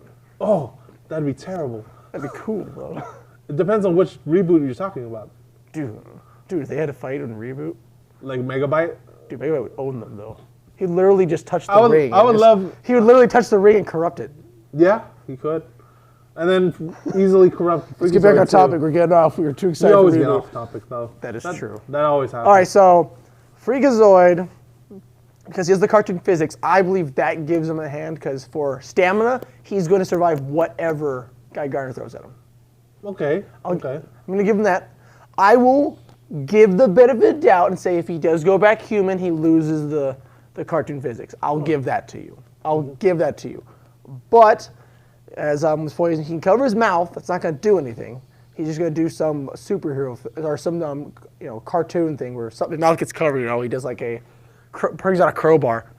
Takes it out or something. So he's super strong. So he ultimately isn't really too physical with his enemies. I guess. No. He actually is. He Not always. He usually uses his enemy's strength against themselves. Yeah. So how do you use the ring against them? Guy Gardner's going after him. Maybe he'd follow him and he'd get in the way and just move. Toro, and move out of the way and it'd hit the Guy Gardner. Okay. With the tune physics, Guy Gardner's instantly going to become unlucky. Okay. He's instantly going to become unlucky because he is a jock and he tries to finish everything quickly and just get it done with. He's not going to think. He's going to go into the fight thinking this guy's loony. This guy, he's not going to take him seriously. Yeah. So I ultimately think Guy Gardner's going to underestimate him and get beaten when he finds out this guy is actually stronger than him, faster than him, and he has pretty much, I guess it's he has luck on his side. Okay. And anything he does, he could technically catch. So we'll go over that. I'll go to the counter argument. But so I think Freakazoid would beat him in a fight. Okay. He can pull out other stuff. He's even got a pimped out vehicle too. Depending where they're fighting, he could use that. Mm-hmm. So, and also Guy Gardner, I would say also is because he's more aggressive. So innocent bystanders are more likely to get injured with Guy Gardner. Yeah. And that would stop. Freakazoid will not hurt other people around him. Well, here's my counter argument with that one. The reason why I think Guy Gardner will work in the internet and all that stuff is like what you said, the innocent bystanders. He'd be able to just be like, okay, we know he's a hero. How am I going to defeat him? I'm going to aim for his hero stuff. So he's going to start wreaking havoc in the internet, start destroying things and all that stuff. As if they're fighting the internet? Yeah. Because that's what it was, yeah, internet for sure. Yeah. Fighting so internet. the Freakout I know, Freakazoid wouldn't have hurt him at all. Freakazoid technically could delete. Well, would he quit? Would he quit then? No, I'm gonna keep going. I'm gonna pull cartoon physics out. Keep going. Okay. Keep going. All right. So he would literally start wrecking things and then causing problems for Freakazoid. Eventually, starting to break down the internet itself. That starts giving him his power. Guy Gardner wrecked the internet. Yeah. I'm gonna wreck it. That is him, dude. It is. They're both redheads too. That'd be actually a cool. Yeah, that would crossover. actually be interesting. Guy Gardner, Wreck-It Ralph with the ring. Yeah. That'd be so sick. But no, literally, he'd be destroying everything in the internet that starts giving Freakazoid his powers. So eventually, he starts. There's gives him power. He already has the power. Because remember, once he left. But he also is connected to the internet because of it. His powers. No, because of that, in that certain area that you found. Yeah, if you remember when Freakazoid was fighting against the other guy who was turned into Freakazoid, the villain, they went to the area that actually holds the power and all that stuff. He's able, if Guy Gardner was able to find that area and destroy it, he doesn't have to be. He can literally start wrecking everything. It's the Revenge of the Nerds, but versus brain weirdness. Versus brain weirdness. Yeah, it's literally that. Okay. So that's all he would really need to do is just start destroying things, and eventually get to the point where he finds the area, starts wrecking that stuff, and then it starts messing with Freakazoid. All right, I'm going to use cartoon physics now to destroy this. If they were to go into a computer, Freakazoid could just go, bye, have a good time, leave the computer, unplug it so it just shuts down, Guy Gardner's gone, or even go, I don't like this game, push a button, and Guy Gardner would come out in the form of a disc. It's still the internet, though. It's but it's still cartoon physics. Don't deny me that. You know it can do anything. What's that? I'm just gonna take the long pole. All right. Okay. So. Oh well, you messed it up, Carson. So hello, everyone. My name is Lauren. I hope you're enjoying this stream. It is a very weird stream, I know, but I hope you're enjoying it all. If you have any kind of comments or questions or anything like that, please go ahead and post it wherever you're watching this in the internet. We are still fighting against Guy Gardner and Freakazoid. And I still think, what? No, Freakazoid does not win. I think Guy Gardner still has the brute force to be able to destroy Freakazoid and use his hero-ness against him. Why did you parentheses? Because Freakazoid is not like, he is a hero, but he also is a lunatic. He's crazy. So he can just be able to use that craziness against them. Guy Gardner is not as smart as he would be if it was like Hal Jordan or if it was like Jon Stewart. But he'd be able to use the Green Lantern's will to be able to rewire stuff in the internet and fight things. So that's all. What are you doing?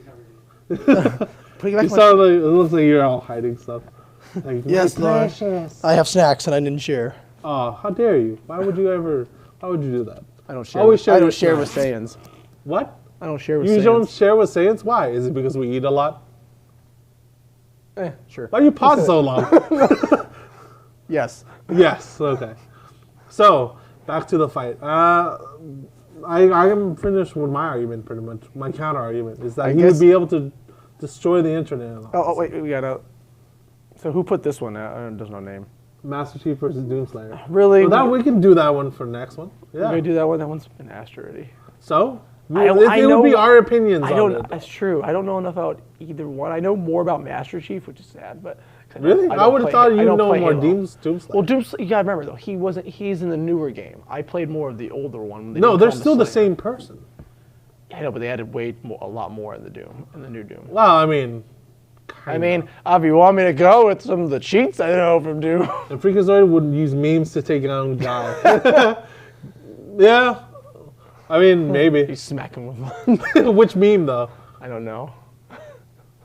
So many. He just posts Guy Gardner's face on the "Guess I'll die," and then he just dies. Yeah. So what's your counter argument? We gave it though, right? Oh, I guess we gave it. Yeah. So I guess Freakazoid would win. So we gotta do the Master Chief versus Doomslayer one. That should be our final one. All right, because we have to go. I don't know what's our time like. I don't know. Who knows? Okay, yeah, we got time. Okay. We're good. All right, so all right, who wants to do who? I don't know. Which one do you know more? I mean, I know the weapons from Doom more. I've never played Halo. I just watched Red vs. Blue. All right, then I just watched Red vs. Blue. Then I'll do Master Chief. I'll do Master Chief. You'll do Doomslayer. Okay, Doomslayer. Okay. All right. So where would they be in location-wise? In hell. No, that'd be so much easy for Doomslayer. We got to make it a balanced war field. Let's. What if we did what we were talking about earlier? Pokemon battle. They're Pokemon trainers? They're Pokemon trainers. Would they use their Pokemon, or would they just be throwing the Pokeballs at each other and just start duking it out? Yeah. It would be like they have one battle, they have their only Pokemon, or would fight it be, while they're fighting. Yeah, or would they actually fight the other person's Pokemon, so you just literally see them kill Pokemon? Oh, that would be funny. Goodbye, Pikachu. Boom. Oh, God, his head's gone. Shotgun. Shotgun. The freaking chainsaw versus Squirtle. Ooh, who would win with that? If you had the chainsaw, but I had the plasma blade. That's so unfair. they both had. You'd have to use. Doomslayer would have to use his plasma blade. All right, plasma blade versus plasma blade. That's all they have. Who would win? That's all of it. You get to go for other weapons. I mean, why? No, Why? Is it because I win instantly with the Fine. BFG? Yeah. No. Well, all right. Let's go with all weapons then. Okay, all weapons. Available. But they only have one shot. Or should we should we do it like who's the deadliest warrior? Pick up a mid-range, long range, and up close. All right. So long range would have to be. Which one would you pick then? Ooh, sniper rifle for long range. Sniper rifle? Actually, you never get a sniper rifle, dude. It's actually weird. Yeah. Well, you don't because you're not like quiet in their face. Yeah. Long distance rifle. Long distance. Ooh, I'd probably want to go with the plasma rifle. Plasma rifle. All right, mid range, easy. It would be the Needler. No, sorry, actually. Mid range. Huh. What would it be? Yeah, Needler. I'd say Needler. It would be an easy pick to pick the BFG, but I just can't say no to the shotgun. Mid range. I know, the classic shot. Well, that's more of up close, I guess. That's up close, yeah. Mid range. What's the thing from the game? I know you can always use it long range too. Yeah, but it's with what is so more mid range. All right, here for mid range, I'm gonna go with what I think of melee. I'm gonna use shotgun for mid range. Mid range for shotgun. Okay. I'm guessing for our final one, our close range would be plasma blade. Nope. Really? I'm using the original game. You had a thing. It was I called it. I can't remember the full name, but I called it God Fist. God Fist. God Fist. Mine would be the plasma sword. So, if those are, so for the original game, for those who don't play, man, I was so young then. But my brother had it. There were some cheats you could do. There was one that was like God mode where you couldn't really die. I know it defeats the purpose, but there was also a fist thing, a fist ability where it was just your hand. So when it showed weapons on the screen, it showed just your hand. You're literally punching demons out, just boom, boom, and they just get more bloody and bloody, and you had pretty much a super powerful fist. Okay, okay. So that's what I would ultimately pick, because that way, he pretty much, if you took the new one and gave that in, you pretty much imagine his fist is just super strong. Okay, interesting. So it'd be like a, what do they call? What's the hammers called for? Oh, the gravity hammer. Yeah, gravity hammer. It's like the gravity hammer, where it's like a gauntlet form. Okay. Think of something like that for comparison, I guess. All right, interesting. Mine would be the plasma sword. Okay. Mine would be the plasma sword. So, if we were to do a death battle style, like they came up to each other, Master Chief would see him as like, oh, he works for the Covenant, and you see it as like, oh, Master Chief's a part of the demon. The Hell Army. Must be on high on something. Oh, it's a demon. Yeah. Well, maybe. Okay. Maybe. Should we go over their strengths? So there's strengths and weaknesses. So with strengths, I think they're both super strong. I don't know who's they're actually both super stronger. strong. I want to say Master Chief is because his armor is like 1,000 pounds. Yeah. Right? So with I would give him armor. So I would say agree and say you have the armor, the durability. Yeah. I don't know though. Slayer's pretty strong. Slayers are pretty strong, but we're able to like. But all he has to compare is with normal humans. And then, grant there's demons, which he's wrestling to the ground. Yeah. Which they're strong. He's also able to rip them apart barehanded. So, would we compare him to, like, Brock Sampson? Maybe. I don't know if anyone knows who Brock Sampson is. Everyone knows who Brock Sampson is. He's a little meme now at this point. Brock Sampson is from the Venture Brothers cartoon. So, would he be like a pumped-up version of Brock Sampson? Maybe, yeah. We're talking about human version. Because they're both technically humans. One of them's artificially enhanced. Yeah, he's been in bio.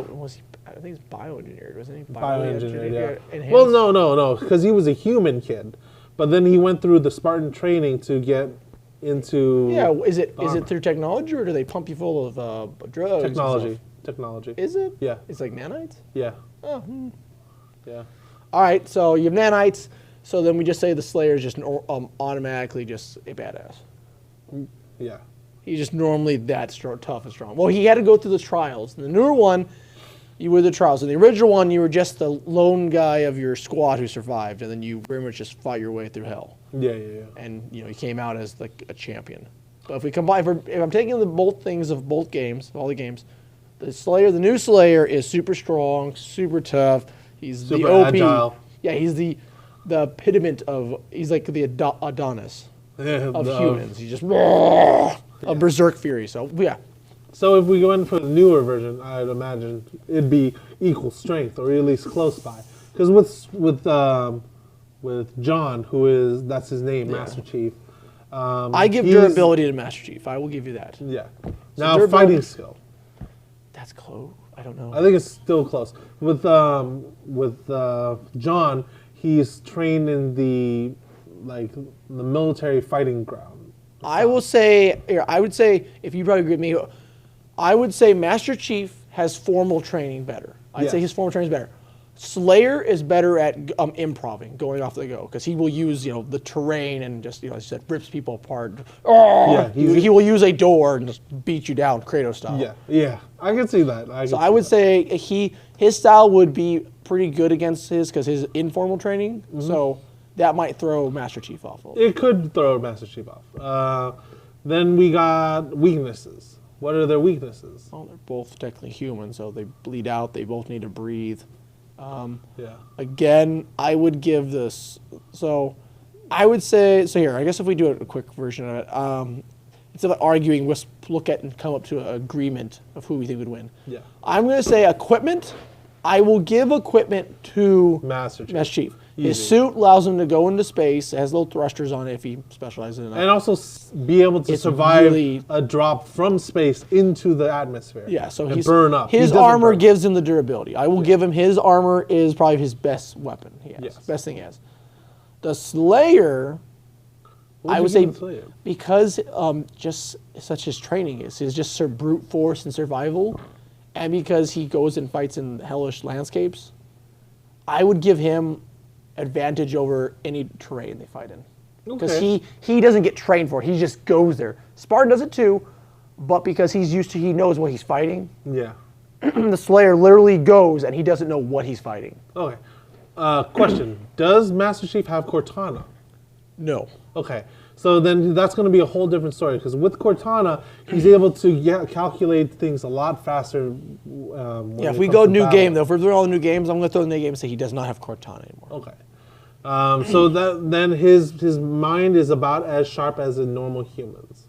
So he'd be able to think as normal human. Yeah. So who would have the best strategy? I think Master Chief, though. I would say with the formal training, Master Chief would be a bit better. Like I said, but the informal is always going to be good coming off the... So if they were to run out of ammo or have to use up on other weapons, Slayer. I think for weapon usage, I give to Slayer. Yeah. Okay. Yeah, because he's able to come up with a lot of different fighting... And he could always just take the hammer from it. If he was going to use the Gravitron hammer, Slayer could always probably take it away from him, and then he'd probably use it better. So the thing with the gravity hammer is that it weighs like a ton.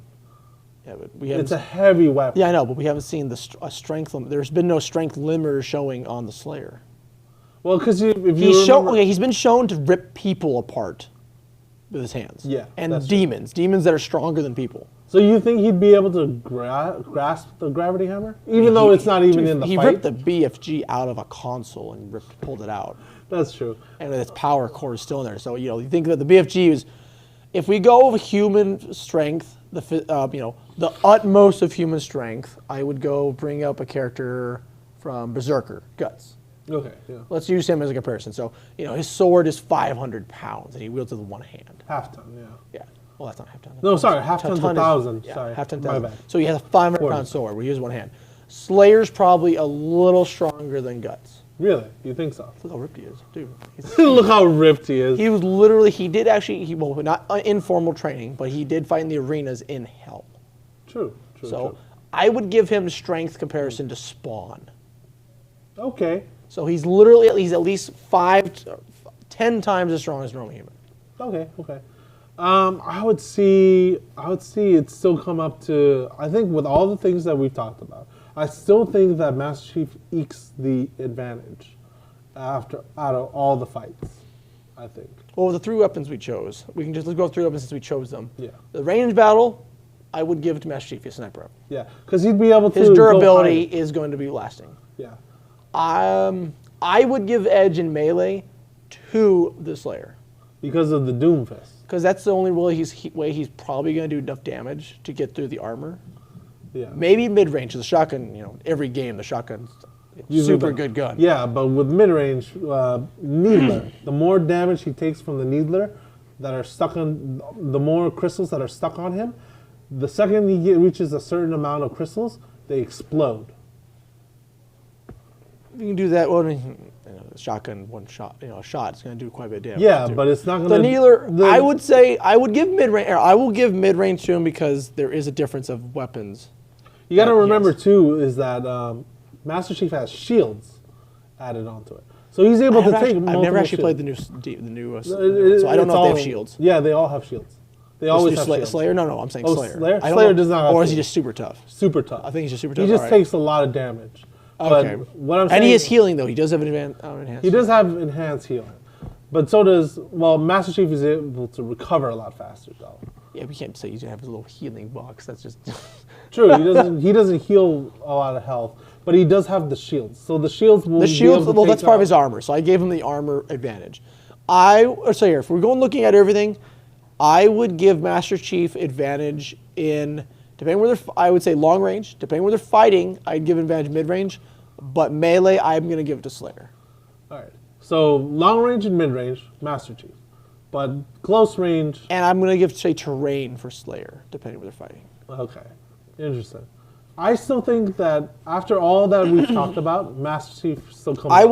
I would say I would give the edge to Master Chief, mostly because he also is willing to work with people. Slayer's just brutally killing things by himself. Yeah, and with the thing with Master Chief, he's able to stealth a lot too in that big armor. So which is why he'd be able to use his sniper rifle real quick, and unless Doomslayer has superhuman senses, he's going to get He does have sniped above out. average. He has above average senses, but he's not going to be able to sense someone like 500 yards away. Oh no, he kind of does. Like when he locks on a target, you die. Yeah, but that's if he's able to see him. With Master Chief's armor and all that stuff, he'd be able to mask his presence. And all Okay, so yeah, I will give edge if we're using what we talked about. I will give edge. I will say Master Chief has the advantage. But if, like I said, if without the equipment, I would give to Slayer in a heartbeat.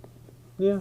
So whatever you think, I think Master Chief would win in the end with all the stuff that we've talked about. He says that without equipment, a straight up fist fight, that Doomslayer would win. I still don't think so, but that's up to debate, and that's what we're here for.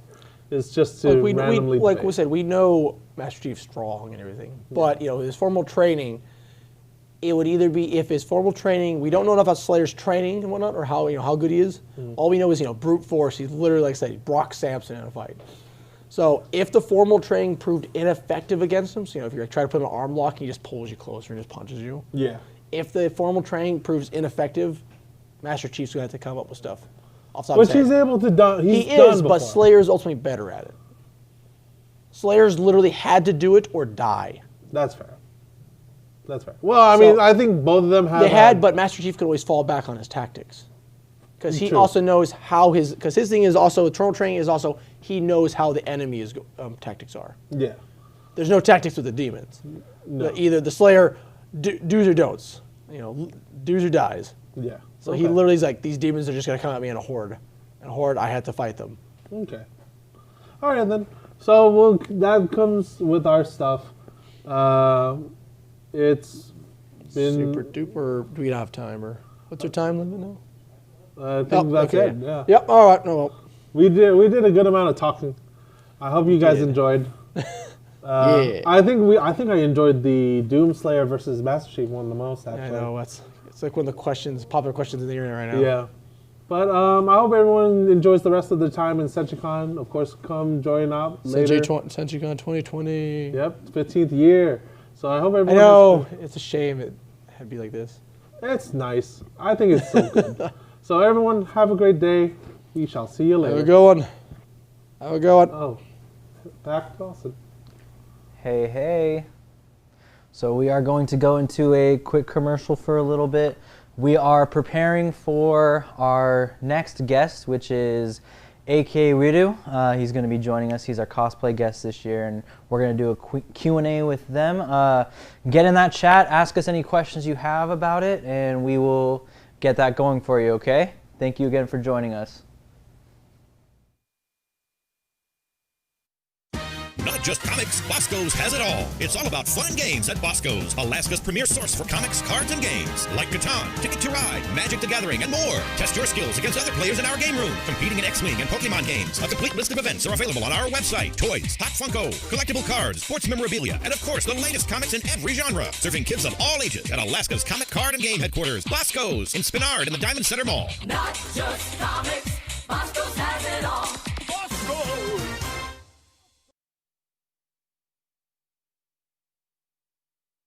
どうしたって No matter what it takes, I'll save you! What do you intend to do if your sister eats a human? Don't grovel like that and give your enemies the chance to kill you! The bond between Nezuko and I cannot be severed! Thunderclap and flash, coming through! Exploding blood!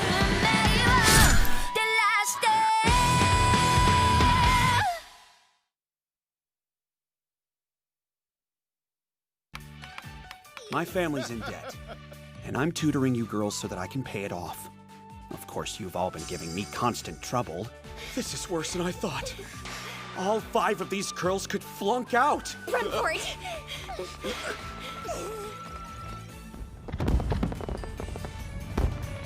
In the end, I was given a paycheck despite the fact that I hadn't succeeded. If I'm getting paid, then I at least want to earn it.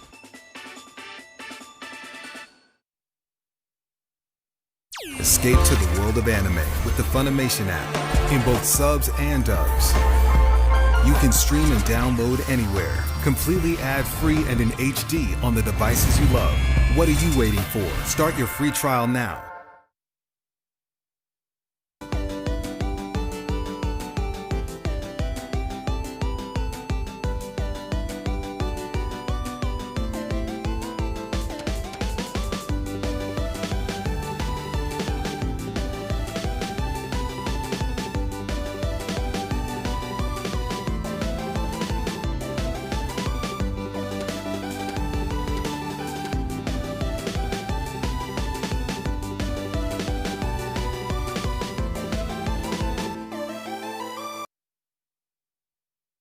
This is a public service announcement from Shell, the Sound Health and Everlasting Long Life Agency. The time has come to celebrate the first generation of people who've lived past the average natural lifespan of 120 years. Let us be grateful to live in a society without illness. They're exploiting us. We don't get to live or die without their say-so.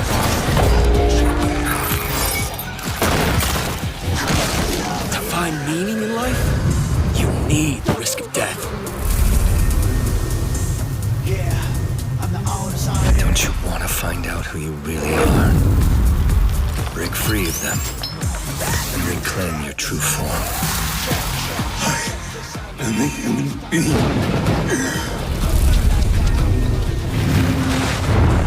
Yoshiko, stay back! What was that monster? Where'd it go?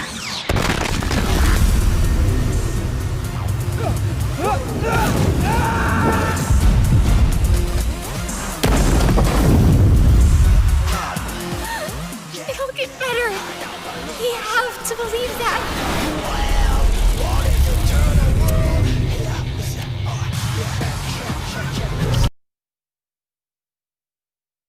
There is a world where any dream you dream can come true. It's called Isakandar. Voyager, engage!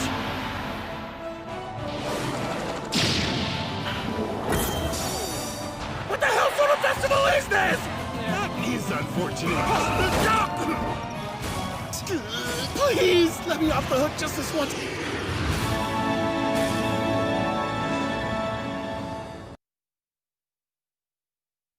Escape to the world of anime with the Funimation app in both subs and dubs. You can stream and download anywhere, completely ad-free and in HD on the devices you love. What are you waiting for? Start your free trial now.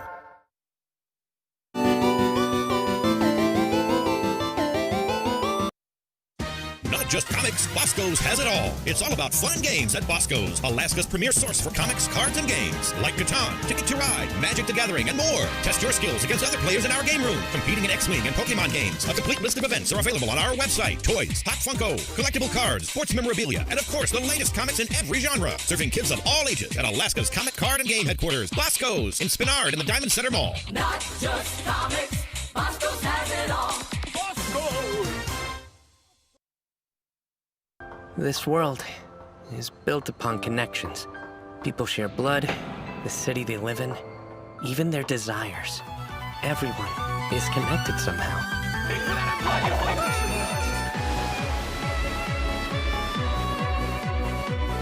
But I know faith in anyone that no matter how strong they may seem, those connections can easily be lost.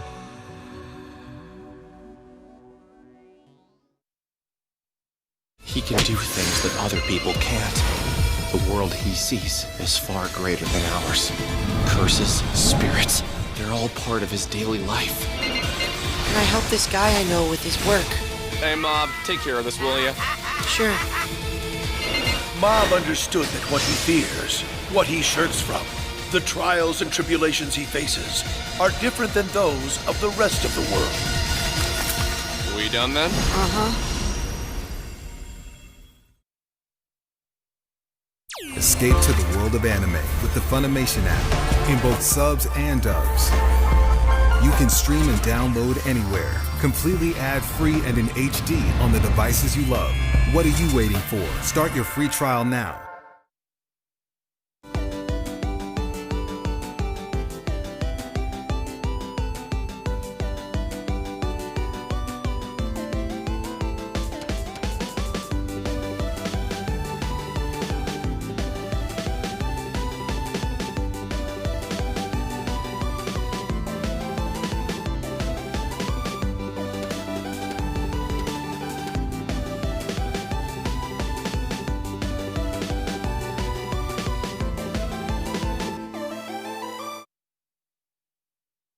This is a public service announcement from Shell, the Sound Health and Everlasting Long Life Agency.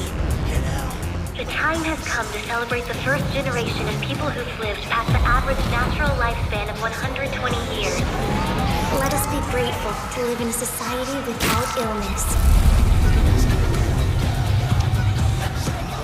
They're exploiting us. We don't get to live or die without their say-so.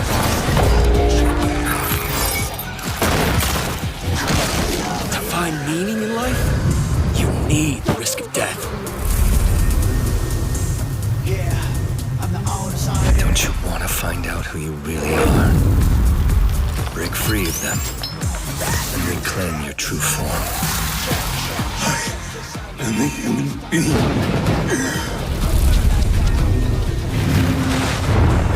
Yoshiko, stay back! What was that monster? Where'd it go?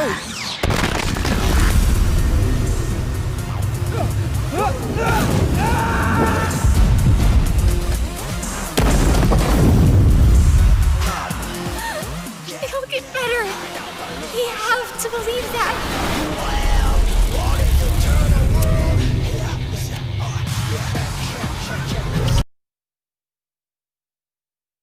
There is a world where any dream you dream can come true. It's called Isakandar. Voyager, engage!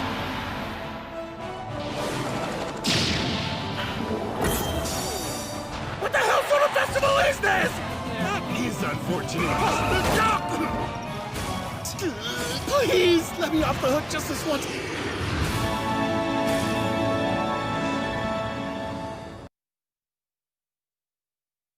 Escape to the world of anime with the Funimation app in both subs and dubs.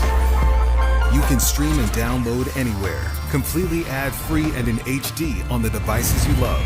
What are you waiting for? Start your free trial now. Special Fire Force, make way! This area is dangerous! One day, without cause or warning, people the world over began catching fire. They are called Infernals. The Special Fire Force's main duty is to put Infernals to rest, saving their souls in the process. So Shinra, why did you decide to join the Fire Force in the first place? Honestly, I just wanted to be a hero.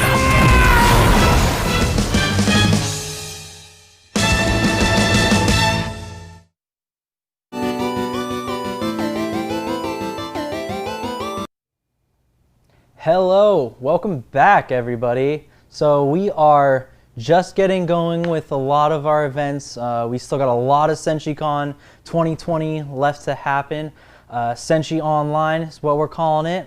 We're having a really fun time hanging out with all of you, getting to know you, talking about all the stuff we love, anime, games. If you guys haven't yet, go ahead and check out the gaming competitions that are going on over at the UAA Esports Twitch channel, and then some of the Senshi Con gaming that's going on over at AlaskaGamers. So our next guest that we have, he's an amazing cosplayer. He's awesome. He started cosplaying back in 2006. He's won various competitions, world-renowned from Australia. He's super awesome. He recently, in 2019, took Grand Champion home from the Cosplay Summit. He represented his country there and won it all, so he's a really awesome guest. We're going to be bringing in our good friend, A.K. Wirru, to be with us. Hello, sir. How's it going? Hey, How are pretty you? good. How are you guys? Doing great. I'm We're really hanging good. out. Yeah. So how's the weather over there? Weather over there is actually getting cooler. Not sure why, because we're supposed to be getting warmer, but it's gone the opposite, actually. So it's really cold this morning. Okay. Awesome. So we're just gonna ask you a couple questions. It's gonna be a really fun time. You ready? Yes, I'm all ready. Awesome. Okay, so the first question comes from someone here locally on our Discord, Just Believe Cosplay. They asked, Hello. yeah, they have, what is the Yeah, most I know who that difficult? is. Oh, really? Oh, cool. Yeah, they asked, Yeah. what is the most difficult skill you've learned for cosplay, and what is your favorite to do and most enjoyable? Yeah, okay, so most difficult skill is definitely patterning. So making templates, stencils, and just fitting a garment to my body and proportioning a piece, also to my body. Because it's really important to actually make a costume that fits your body comfortably, makes you look flattering, and also if you're making like a giant costume, that's like a mecha or a big monster or something, everything needs to be in proportion in relative to each other, so that it doesn't just look like random shapes. It actually resembles what the character's supposed to be. So I learned very slowly with that skill. I used to make a lot of like square, boxy costumes.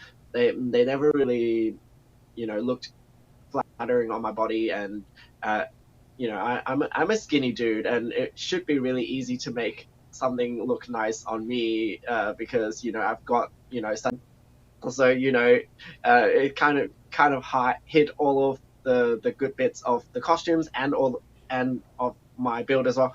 So yeah, that was probably the most difficult, because I used to always rush the beginnings of my costumes so that I can get to the interesting parts, which is like detailing and everything. So now that I'm older and more experienced, and I'm not in such a rush to finish costumes anymore, I'm actually taking a lot of time to draft out everything and making sure everything fits before I actually cut out the materials and make the actual costume. So definitely most difficult skill is to slow down and pattern out everything, and that patterning process, it was also very difficult for me to learn, because I'm always so excited to get to the finish of the costume. What were the other skills that you wanted to know? What is your favorite or most enjoyable one that you like to do? Favorite and most enjoyable is definitely leatherwork. If you can see, like in the back, my championship costume is here, and it's actually all leatherwork that I learned from a good friend about 10 years ago. He introduced me to leatherworking, and I just got quite addicted to, how therapeutic leatherworking actually is. Pretty much with leatherworking, you cut out the piece of material, and then you just hammer away at it. You draft out the patterns, and then it's a really simple action. It's like you wet the leather, you put the stamp on, and then you just hack away at it, and that's it. And everything else from there is just touch and feel and practice.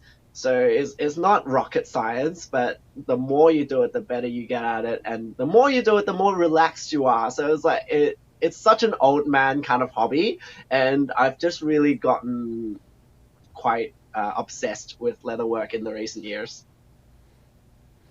Okay, thank you. We have one from Revenar. He's someone in our studio. He's asking, what advice do you have for someone trying to get into cosplay for the first time? So like a first cosplay. Yeah, definitely. It's always really scary to start something you haven't done before, and like if you look at the conventions, like there are some really epic cosplayers out there, so it's really intimidating to do your first one, and like totally understand that you don't quite know where to start. For beginners, I would definitely advice that you choose a character that you really love, and your main goal should just be to have fun, right?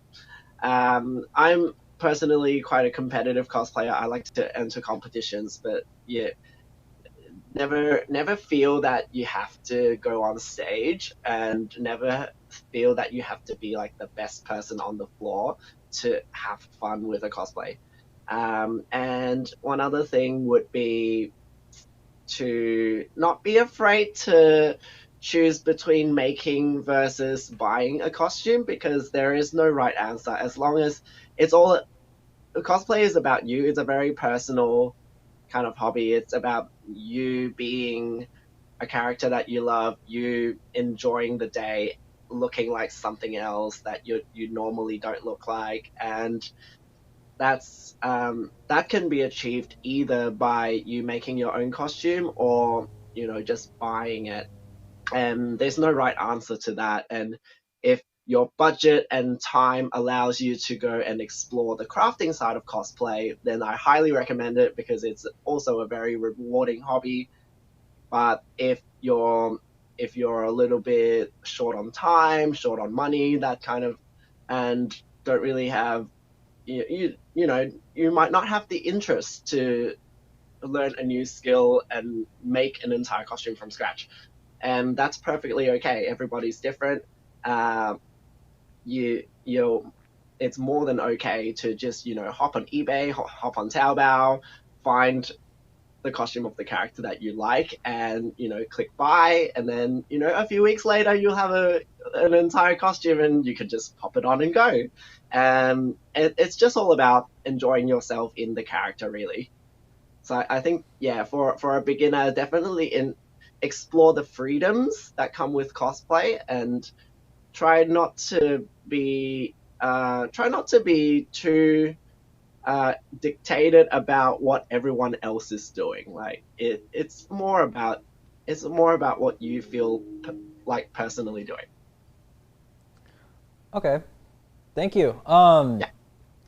So you had mentioned that you do a lot of competitions and stuff. So you've done so many competitions. Yeah. What's the one thing that you would say getting ready for a competition? What's the one thing you think that is neglected in some of the highest levels? Like what's one thing that you think you're like, I always make sure that I do this because it's the make or break thing? Yeah. That's a really good question, because I've been on both sides of the judging table. Yeah, I've been through the competition side, and I've also judged a lot of competitions at a high standard. And I can say, having seen it from both sides, that the most common error that a lot of people make in competition for some reason is that cosplayers like to do something they're not good at for competition, like for extra points.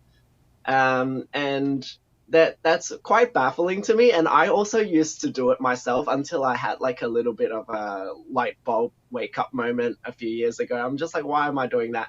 And that is for example, we get a lot of cosplayers coming into the judging room, and they are renowned armor makers or something, and they would come in with a big dress and a sewing costume, and they would try to appeal to the judges as have we've tried something new, we've challenged ourselves, and that's great and all, but their best skill hasn't been put forward, and their result with experimenting with this new type of costuming that they're not used to hasn't quite been pulled off the best it can, and that's quite a common thing that comes into play in competition, is that a lot of experienced cosplayers like to, go off brand a little bit, just for the effort factor. But the most important thing in the judging room and on stage as well, though, is the end product of the costume. So like, it doesn't really matter if you've made armor 50 million times. It doesn't matter if you've made a big gown 50 million times. What you're being judged on that day is what you put forward, on stage and in that judging room. So if you've made, a 50 millionth and first armor and showed it in that judging room and it's perfect, doesn't matter how many other armors that you've made already, like that armor is perfect, then you'll get a high score. It's not like if you suddenly come out and, make a sewing thing that you've never made before, that you'll automatically get, appreciation points just because you haven't done it before. It's a strange tendency that a lot of experienced cosplayers come in with. I don't know why, because the newer cosplayers don't usually do that because they don't know what they're good at just yet, so they try everything. But then the experienced cosplayers, after a while, they would get I don't know if they get bored of what they're doing or if they just want to try something new. Either way is fine. I sometimes get bored of what I'm doing as well, and I want to do something else. But it's just the tendency to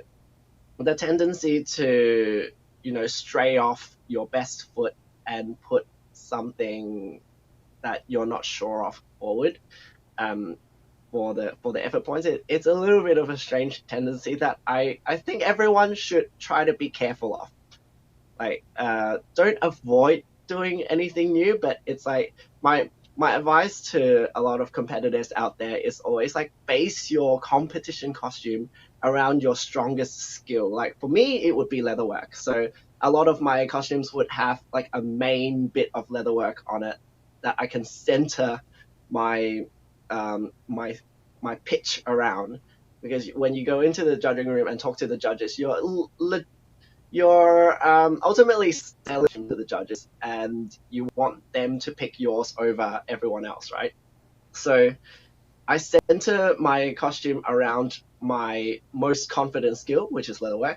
And then if I wanted to challenge myself and work on something that's I'm not quite confident in, but I want to show that I've branched out and I'm challenging my own skills, then I put a few features in there, like let's say I'm not very good at patterning, right? So I said before, the most difficult skill that I've had to learn was patterning. So I would maybe want to make the garment really fitted, and I will show off that I've put a lot of thought into fitting this garment, but it's also still leatherwork that I'm the best at, etc., etc. So I think it's really important to be careful of what you put forward as your main thing in a competition, I think. Good. Yeah, no, that's some really, really sound advice. Thank you.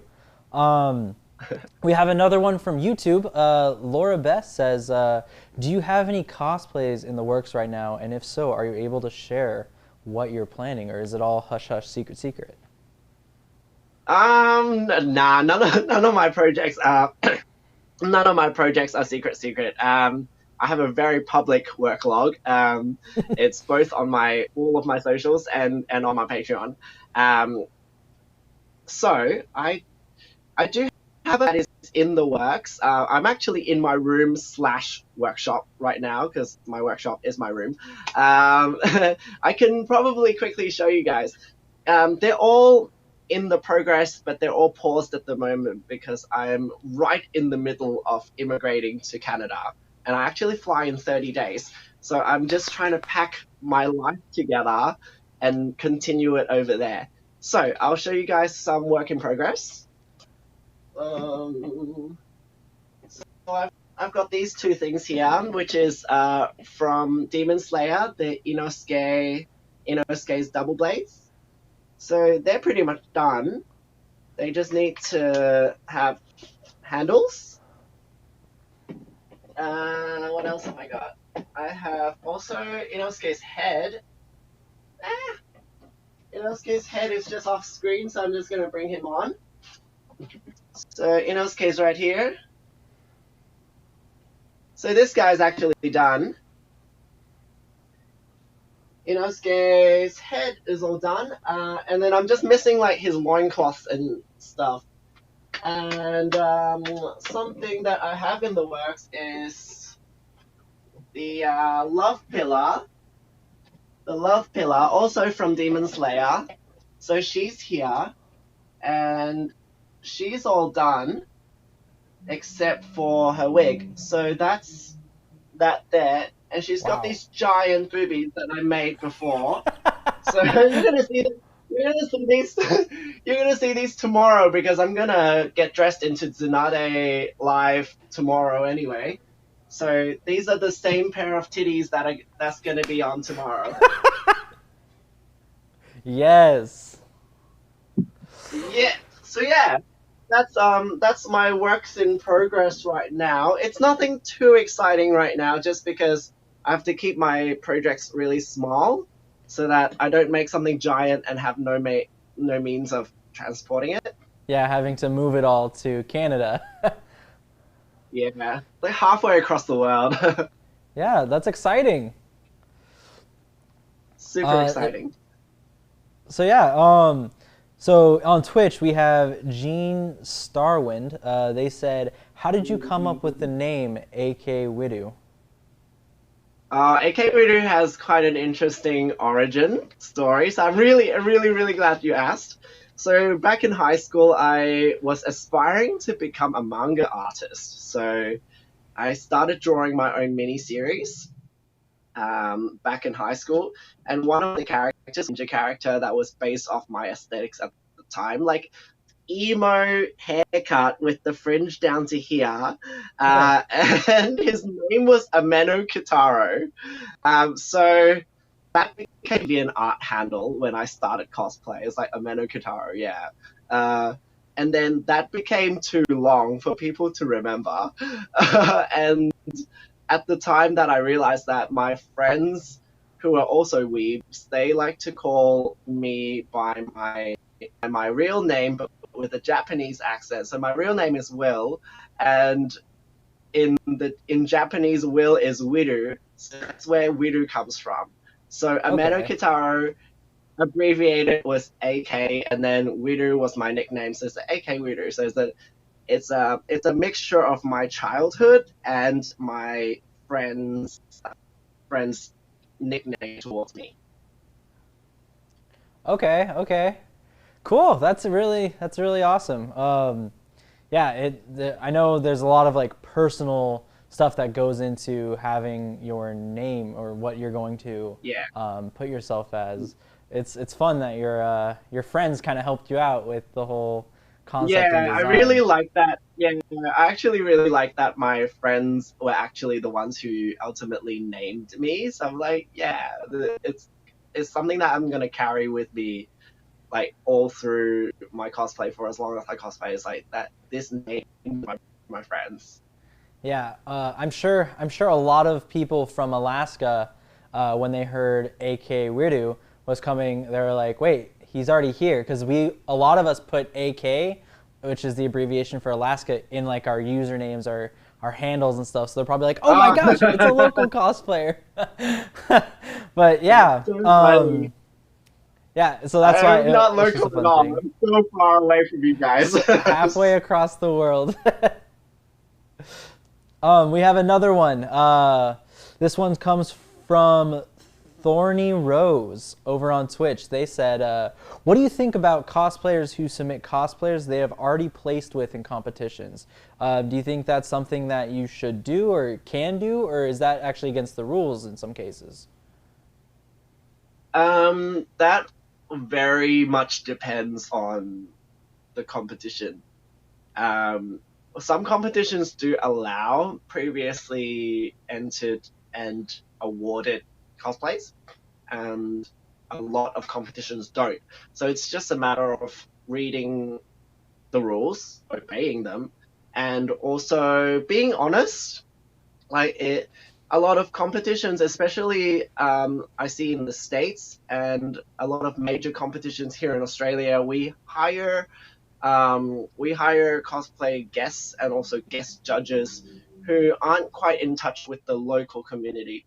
So it's really easy to lie about, oh, this is the first time I've entered this costume, when, the judges don't really know who's who. So I think honesty is a big thing, and it's also up to the organizers, the cosplay coordinators there, to be well researched as well, like knowing which cosplayer is what the entries are, and just kind of doing like a background check and seeing if that particular cosplayer has already done something.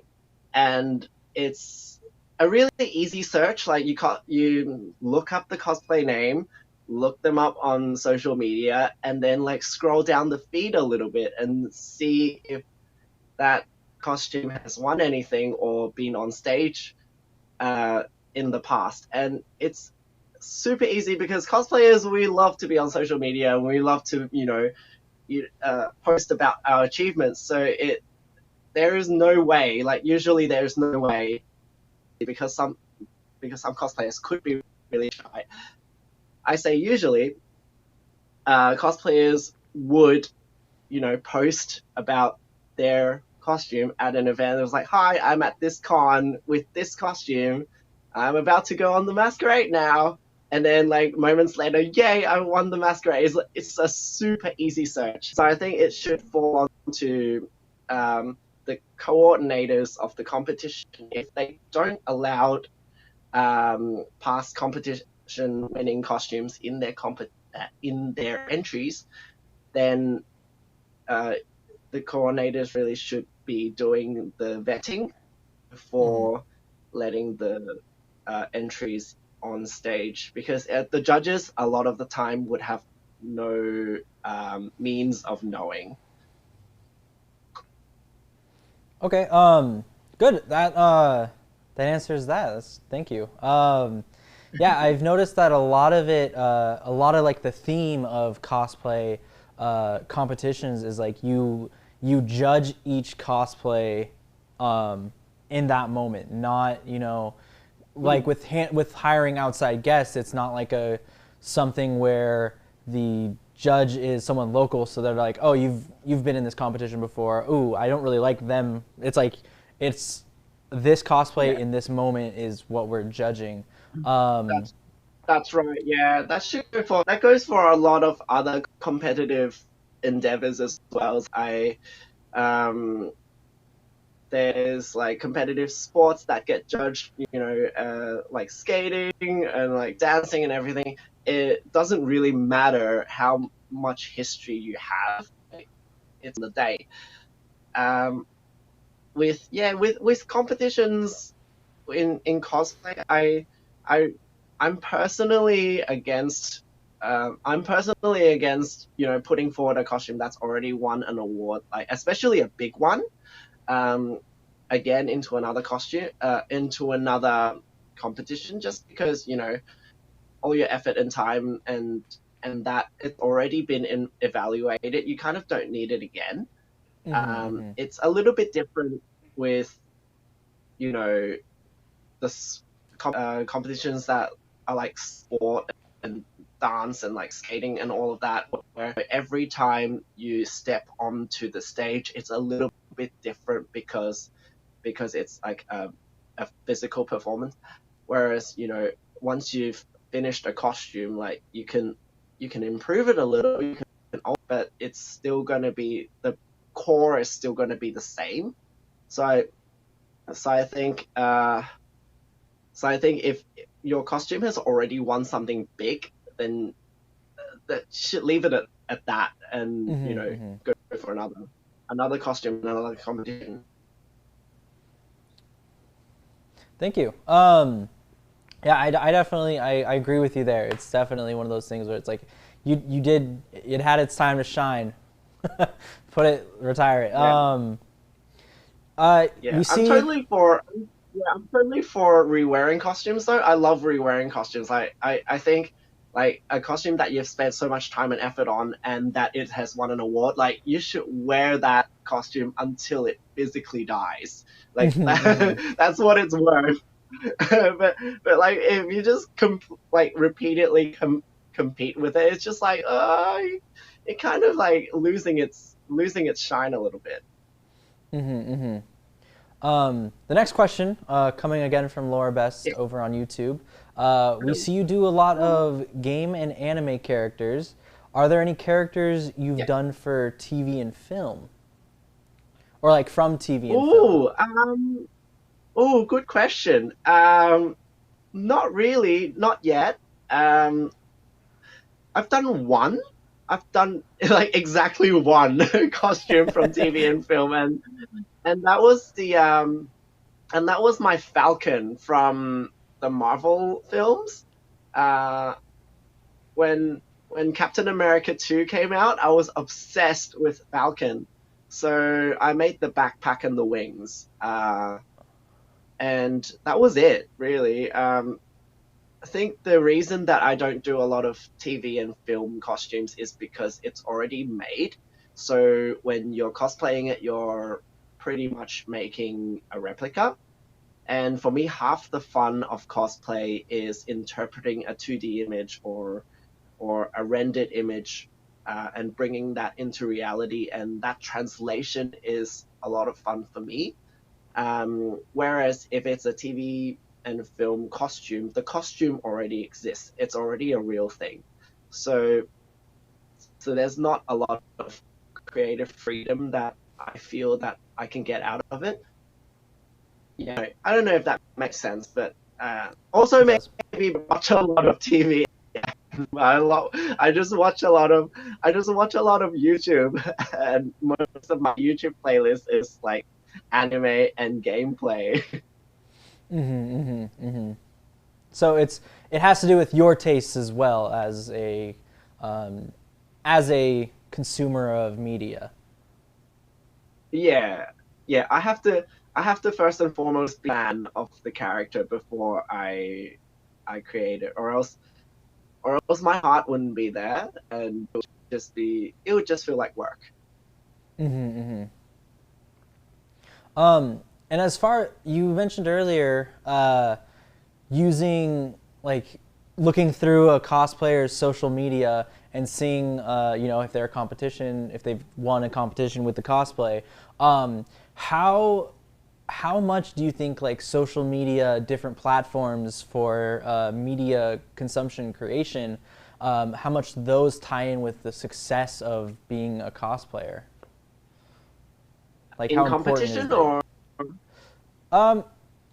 Just in general, like in the career of being a cosplayer, like how much does it rely on social media? If it's from competition, then absolutely none. You're judged on what you produce and the quality of what you produce there and then on the day. For example, in World Cosplay, we had a lot of big names. Last year in 2019, we had Kinpatsu from South Africa. We had Garnet Runestar and Jay Hart from the US, and they were both my idols. And they had significantly social performance than I did, and we came on top because of all the combined performance. So it seems to, like, social media on the day of competition, that doesn't really matter who you are. Outside of that stage, everybody's on equal ground, and that's why I love competition so much. In terms of social media, because right now in this stage, how we connect with other players, how we stay in touch with local conventions and cosplay trends and newest materials and resources, tutorials, everything is on social media.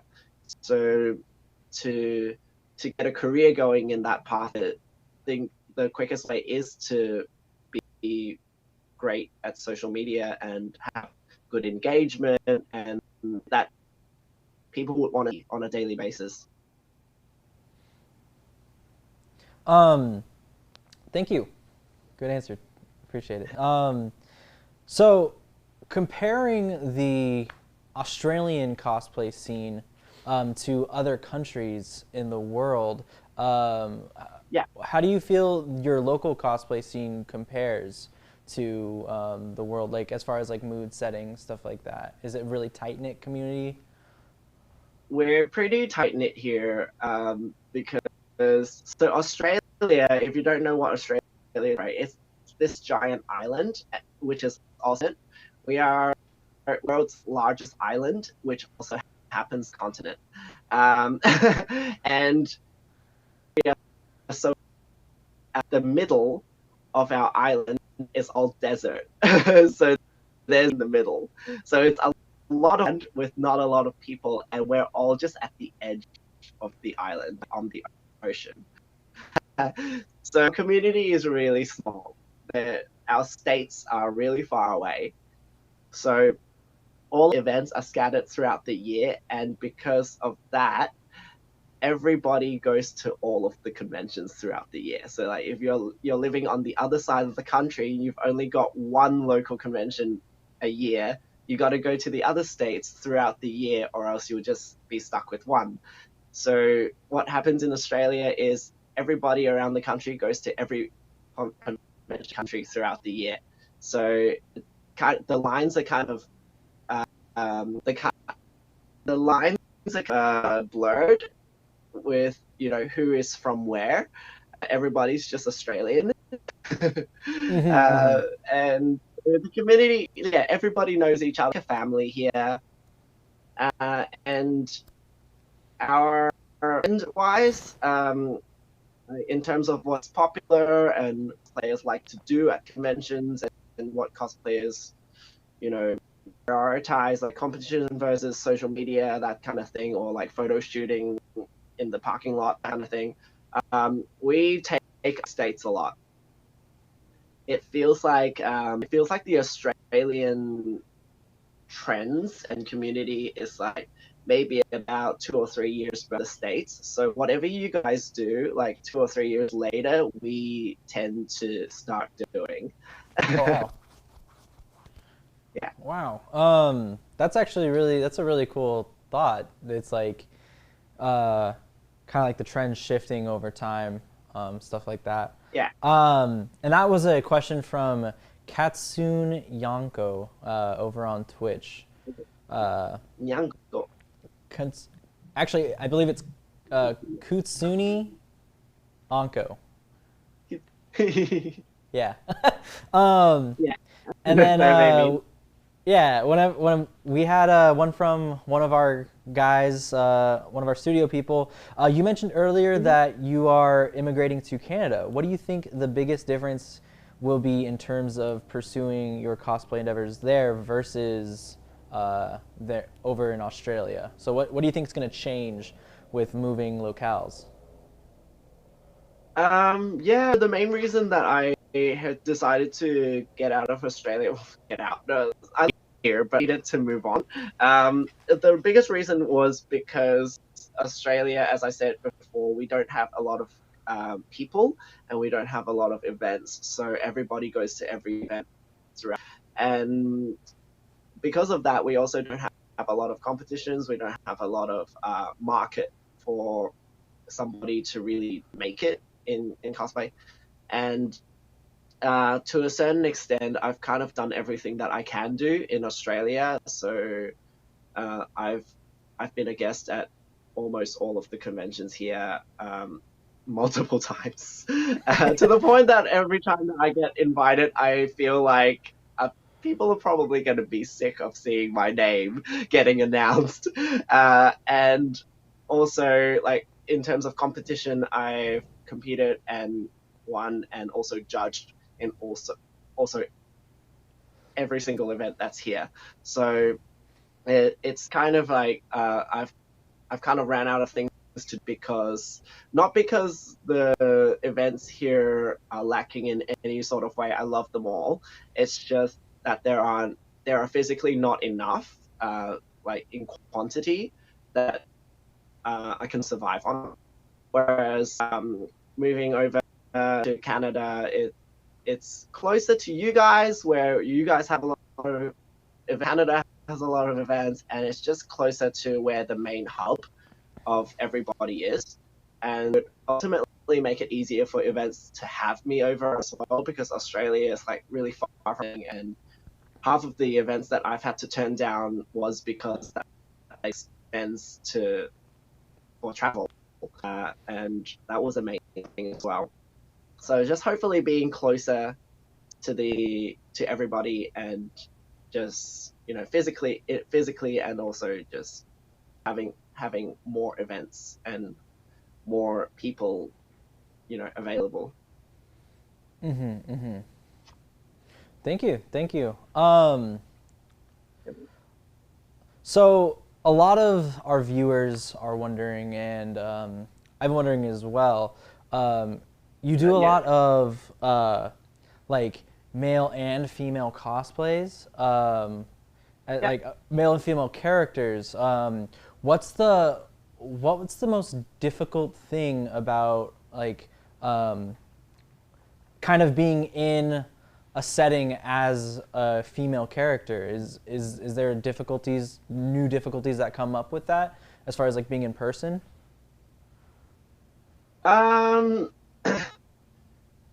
Really enjoy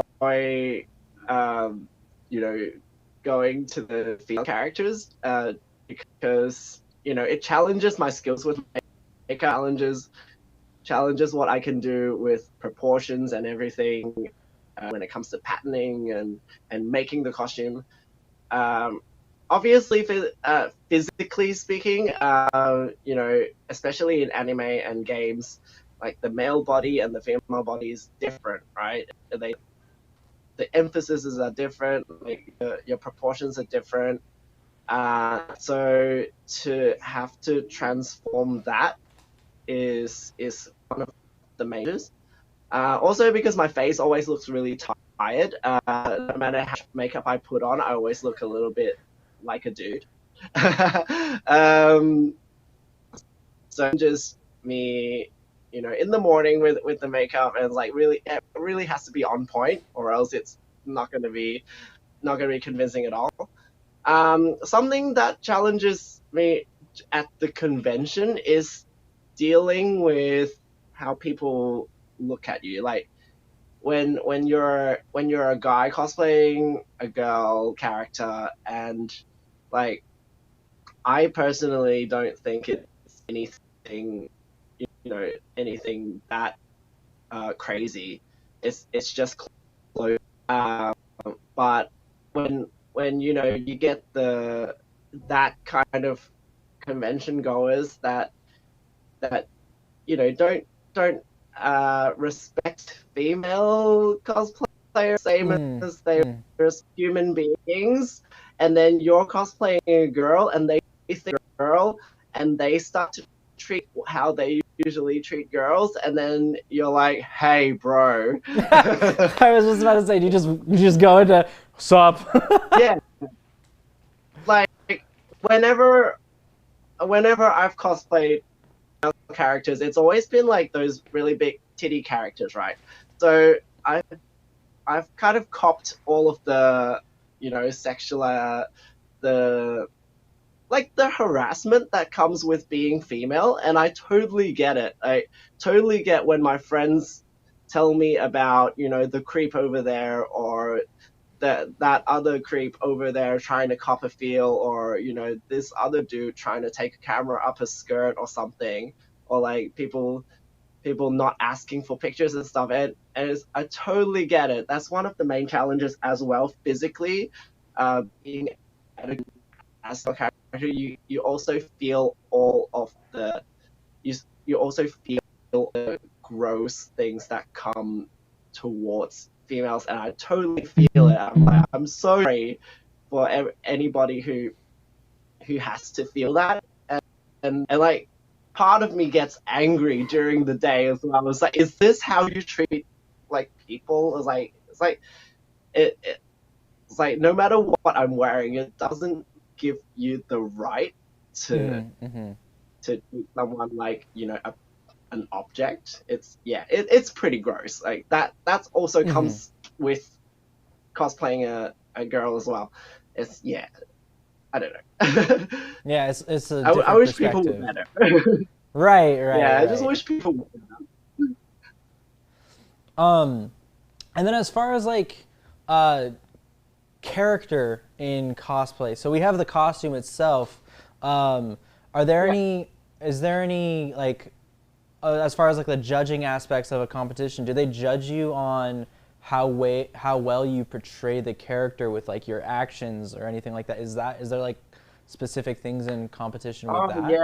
Yeah, definitely comes into a part of it. Like even with competitions that, you know, explicitly say that it's all about costume, the way you wear the costume, the way you show it off, and the way you walk with it on stage always has like a tiny influence.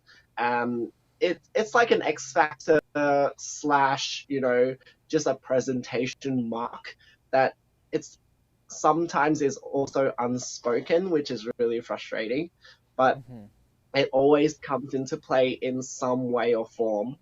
For example, in 2018, I made this giant Bahamut summon thing that came really close to winning the globals in that competition, and we were so close. First and second place were so close. They went with the cosplayer who played the character better. And because mine was like this big awkward dragon, I couldn't really emote or do anything much with it except for walk and cross my arms and brah, and then get off the stage, right? First place winner had a costume and stage presence that she could have played with and connected with the judges, connected with the audience, and everything like that, plus being in her character. So that became the tipping point for that competition, and I learned it that way. That, you know, if a competition says it's 100% craftsmanship and 0% anything else, there's always a little bit of characterization and stage presence considered into the judging process. Are there any times where like the characterization is the main focus? Are there any competitions where the characterization is the main focus of the competition? Like costume. I can name maybe a couple off my head. The World Cosplay Summit is 50-50, so it's 50% craftsmanship and 50% performance. So the performance includes the performance writing itself, the stage value, plus how the cosplayers, you know, play their characters. There's also in Europe, in Netherlands, there's a competition called C4, which is the Clara Cow Cosplay Cup. So in the Netherlands, that competition is something like 40% craftsmanship and 60% performance. And in London for the Euro cosplay, I think, something like that. I judged it over in London once at MCM Comic Con, and their criteria was 30% craftsmanship and 70% performance. So competition to competition, it differs. So it's really important to actually check how much everything is before you dive into it. Because like if you go into a competition thinking I'll make a perfect costume and then walk around and then the criteria says it's mainly performance, then it's like no matter how good you are, you're going to lose out to somebody who has checked that criteria and adjusted accordingly.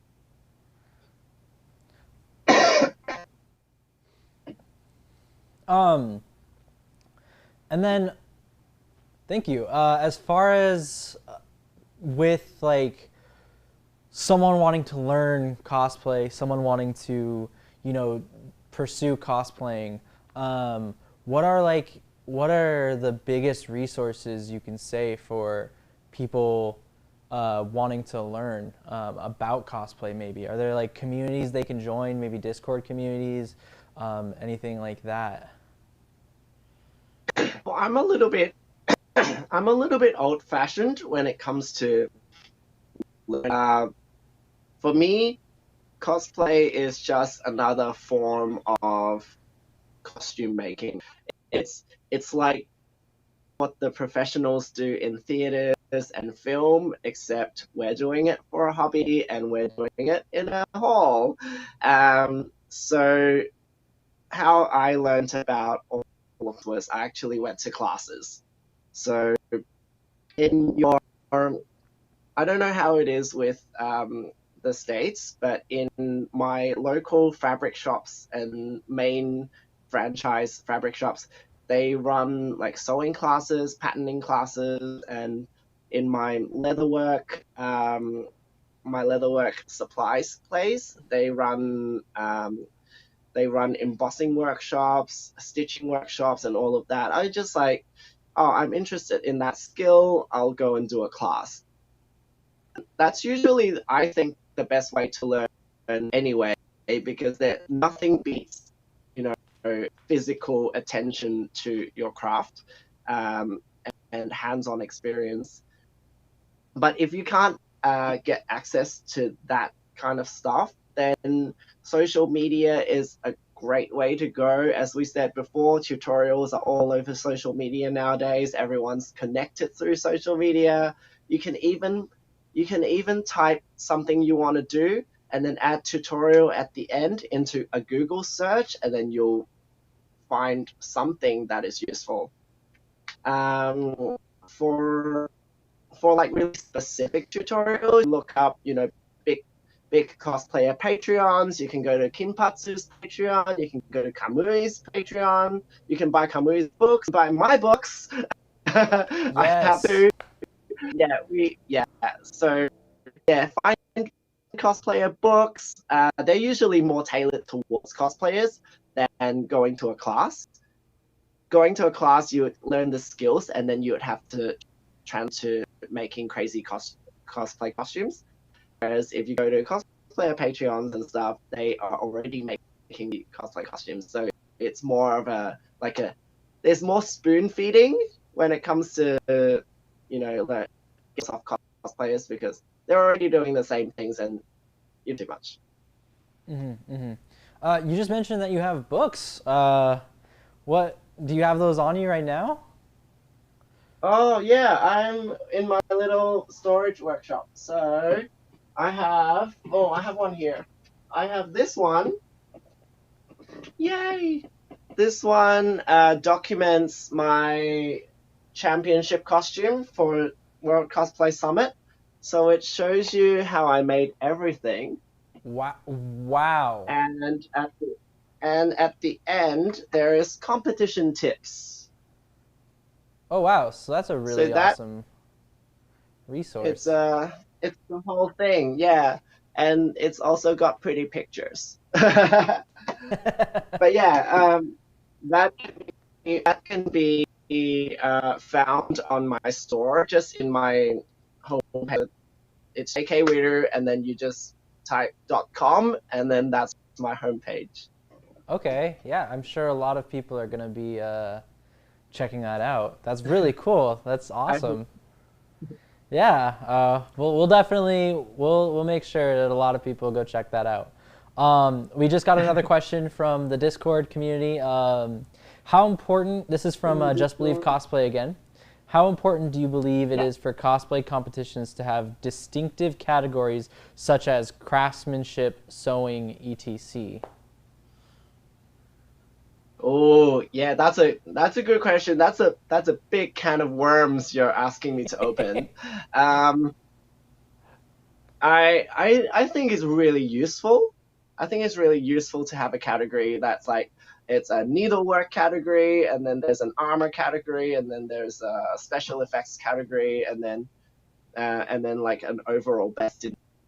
I think that kind of makes the judges' job a lot easier. Definitely, like having costume tests where there's only first, second, and third versus a competition where there's a whole heap of categories plus a best in show winner. I definitely prefer categories because cosplay is so diverse, right? You can get someone coming in with a full cardboard costume that you can't tell is cardboard versus you can get somebody who's a professional seamstress with a perfectly historic garment, and you're supposed to, as a judge, compare them and rank them, and you're like they're all brilliant in their own ways. And how would you put that into first and third? One is better than the other. That's really difficult. Well, it is also a part of a judge's job, but I think for the sake of like a better judging, it's really useful. Personally, like splitting, I really like a competition into like technique categories. So there would be, best seamstress, best needlework versus best like leatherwork or best armor work, best accessories and best makeup, that kind of thing. Like component categories, you know what I mean? That's probably the best way to do it. I've seen also a lot of competition best characterization and then best craftsmanship, and then like best like a judge's choice, and then an audience choice, and then a best in show. Like the best in show is always the top, like the overall winner, right? But when a competition asks like judges to pick a craftsmanship winner out of everything, that's also like the same as asking us to go first, second, and third without any guidelines. So it's like, and that's also really hard. Yeah, I do like splitting them into component categories out of everything. Awesome. Thank you for your input. I think one of the other questions too is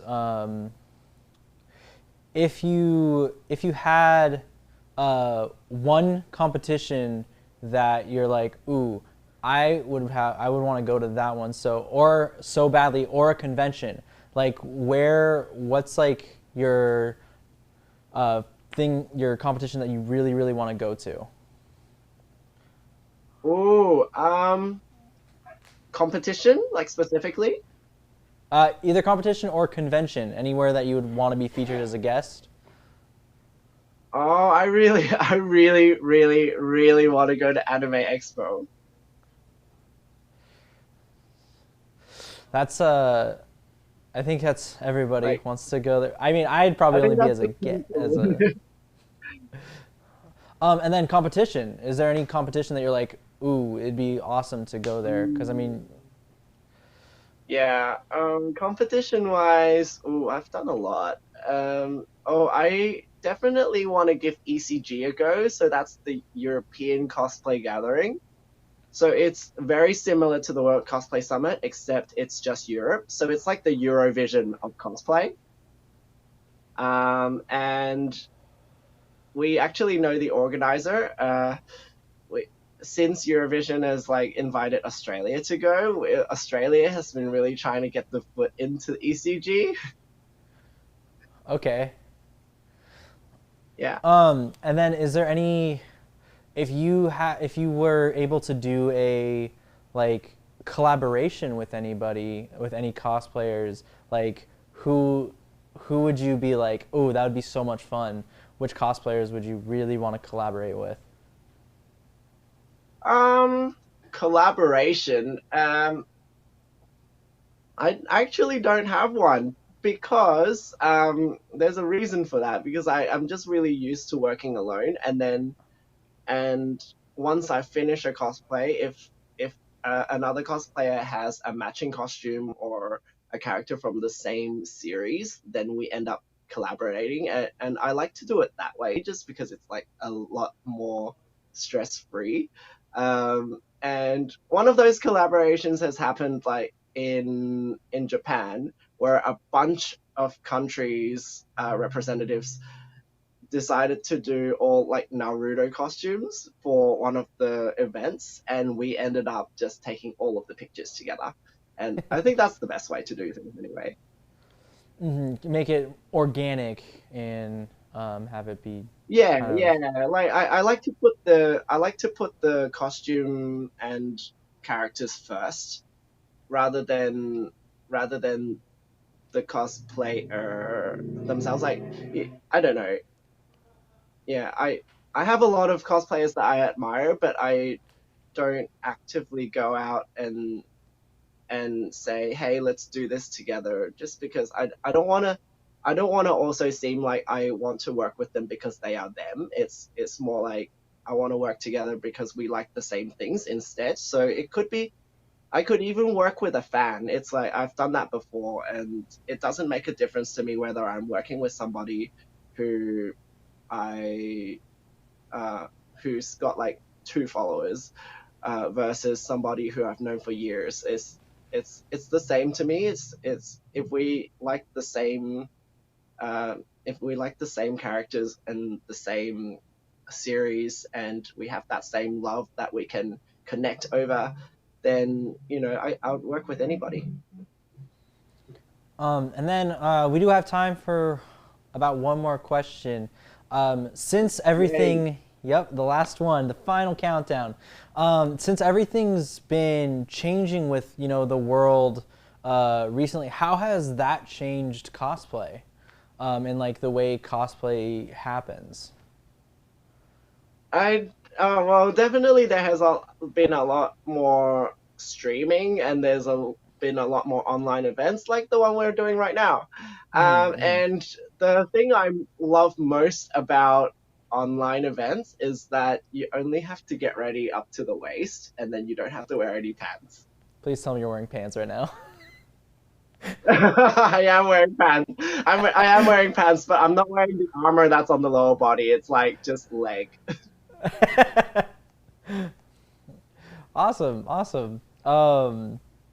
And then do you have anything that you're working on that you want us to kind of plug for you, or anything like that? You have anything that you want our viewers to go visit you on, or anything like that? Yeah, sure.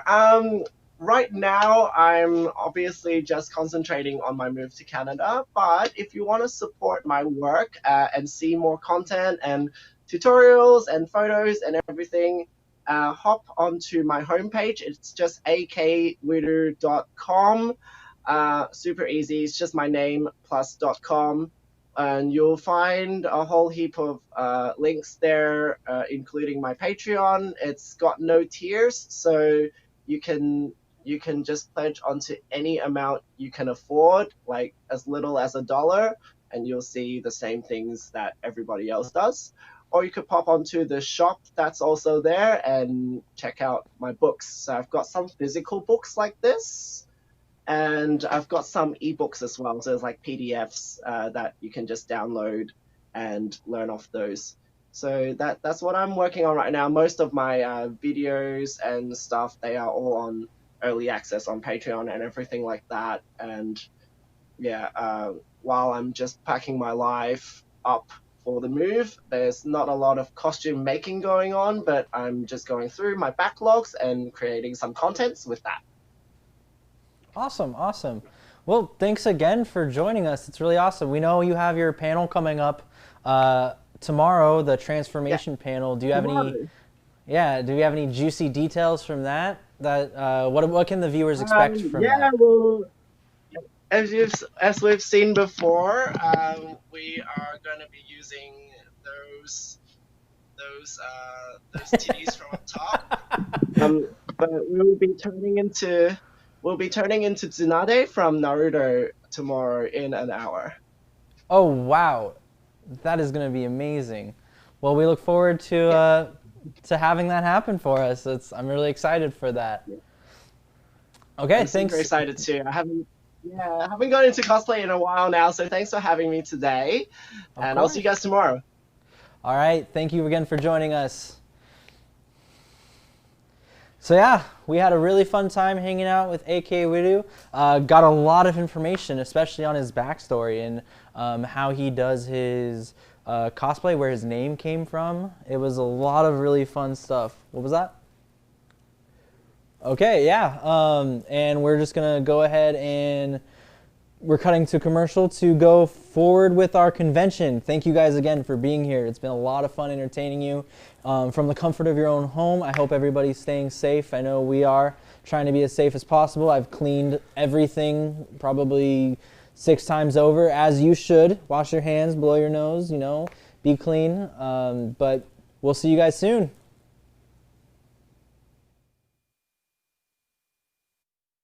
Not just comics, Bosco's has it all. It's all about fun games at Bosco's, Alaska's premier source for comics, cards, and games. Like Catan, Ticket to Ride, Magic the Gathering, and more. Test your skills against other players in our game room, competing in X-Wing and Pokemon games. A complete list of events are available on our website. Toys, Hot Funko, collectible cards, sports memorabilia, and of course, the latest comics in every genre. Serving kids of all ages at Alaska's comic, card, and game headquarters, Bosco's, in Spinard in the Diamond Center Mall. Not just comics, Bosco's has it all.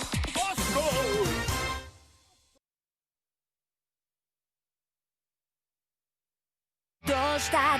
No matter what it takes, I'll save you! What do you intend to do if your sister eats a human? Don't grovel like that and give your enemies the chance to kill you! The bond between Nezuko and I cannot be severed! Thunderclap and flash, coming through! Exploding blood!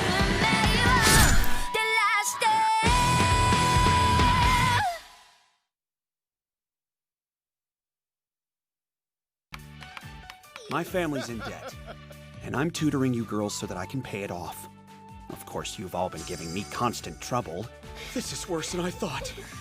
All 5 of these girls could flunk out. Run for it!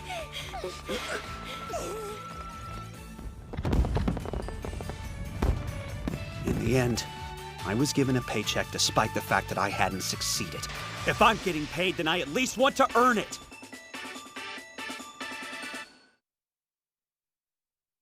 Escape to the world of anime with the Funimation app in both subs and dubs.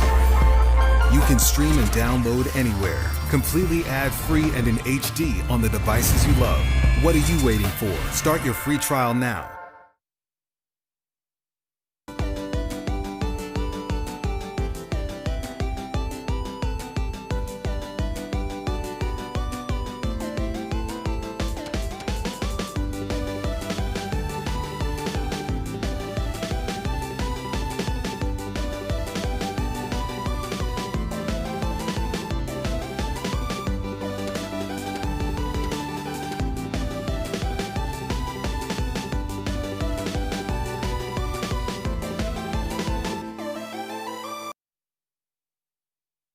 This is a public service announcement from Shell, the Sound Health and Everlasting Long Life Agency.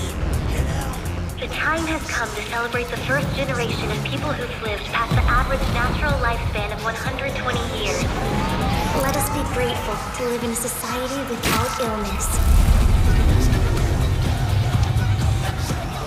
They're exploiting us. We don't get to live or die without their say-so.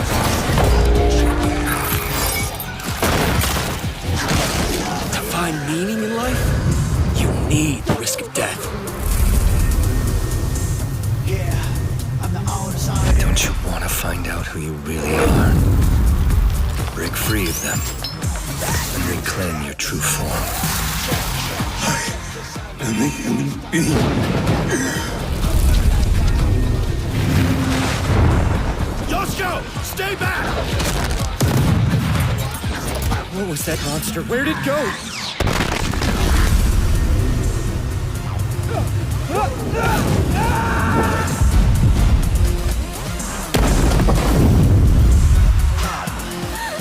It'll get better. We have to believe that.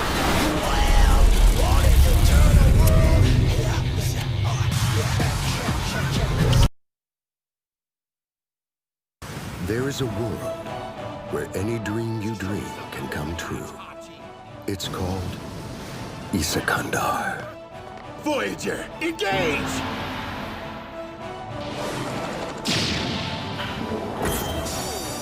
What the hell sort of festival is this? That is unfortunate. Please, let me off the hook just this once.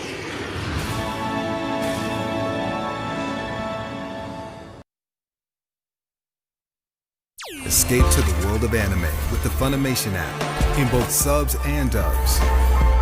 You can stream and download anywhere, completely ad-free and in HD on the devices you love. What are you waiting for? Start your free trial now.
comics, Bosco's has it all. It's all about fun and games at Bosco's, Alaska's premier source for comics, cards, and games. Like Catan, Ticket to Ride, Magic the Gathering, and more. Test your skills against other players in our game room, competing in X-Wing and Pokemon games. A complete list of events are available on our website. Toys, Hot Funko, collectible cards, sports memorabilia, and of course, the latest comics in every genre. Serving kids of all ages at Alaska's comic, card, and game headquarters, Bosco's, in Spinard in the Diamond Center Mall. Not just comics, Bosco's has it all.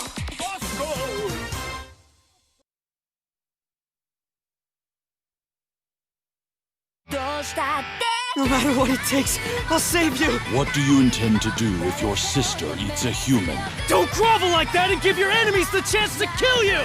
The bond between Nezuko and I cannot be severed! Thunderclap and flash, coming through! Exploding blood!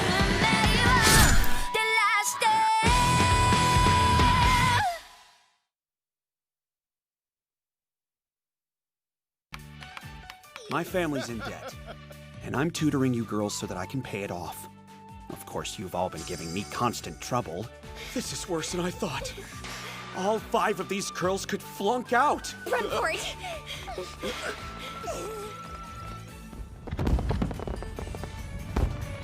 In the end, I was given a paycheck despite the fact that I hadn't succeeded.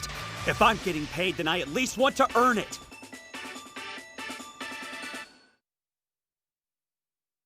Escape to the world of anime with the Funimation app in both subs and dubs. You can stream and download anywhere, completely ad-free and in HD on the devices you love. What are you waiting for? Start your free trial now.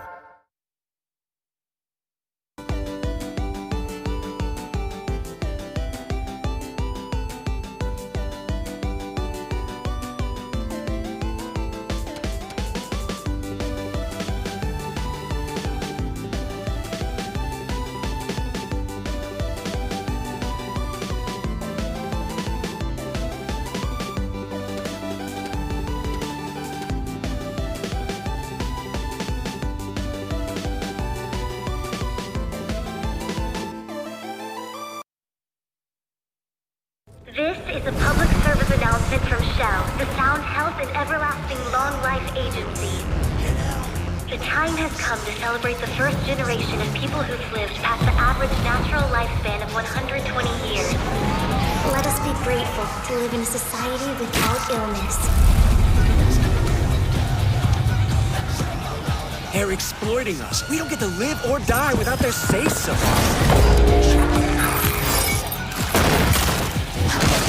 To find meaning in life, you need the risk of death. Don't you want to find out who you really are? Break free of them and reclaim your true form. I'm a human being.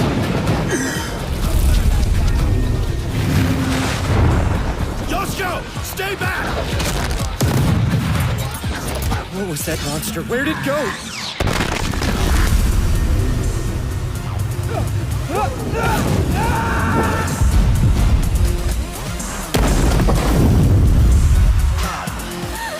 It'll get better. We have to believe that.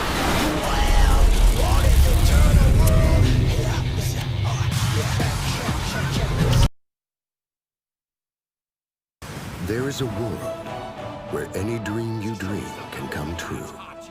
It's called Isakandar. Voyager, engage!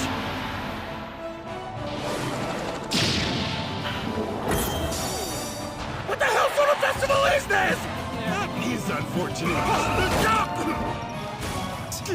Please, let me off the hook just this once.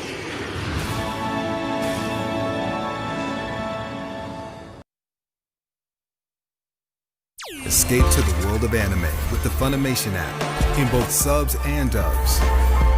You can stream and download anywhere, completely ad-free and in HD on the devices you love. What are you waiting for? Start your free trial now.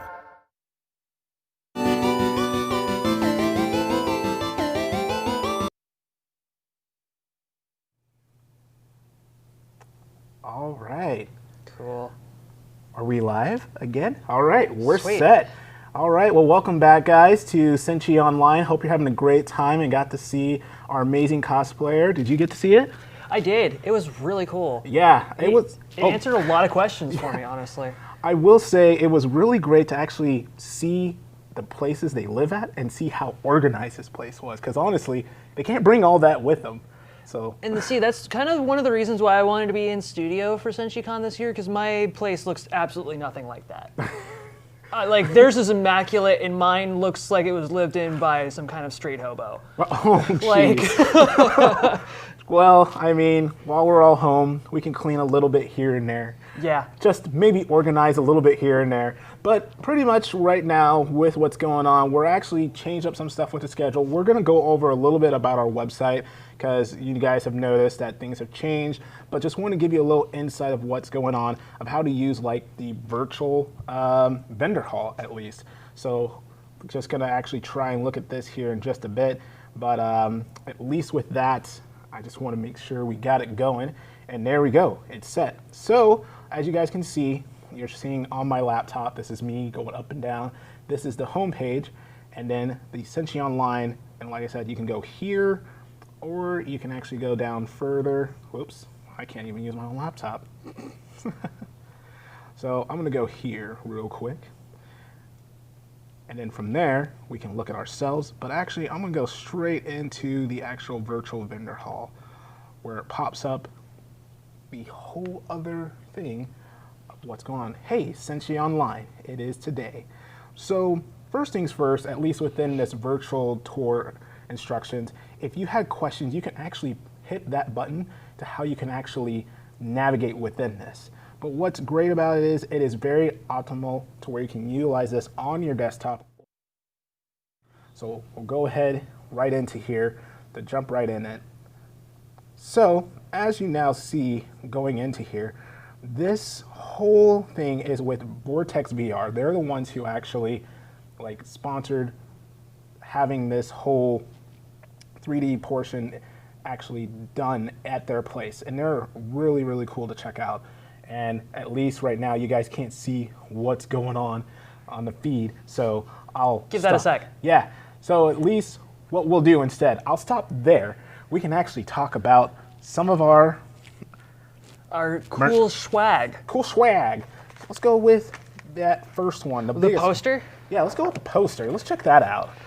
So this is one of our posters on our Senshi shop.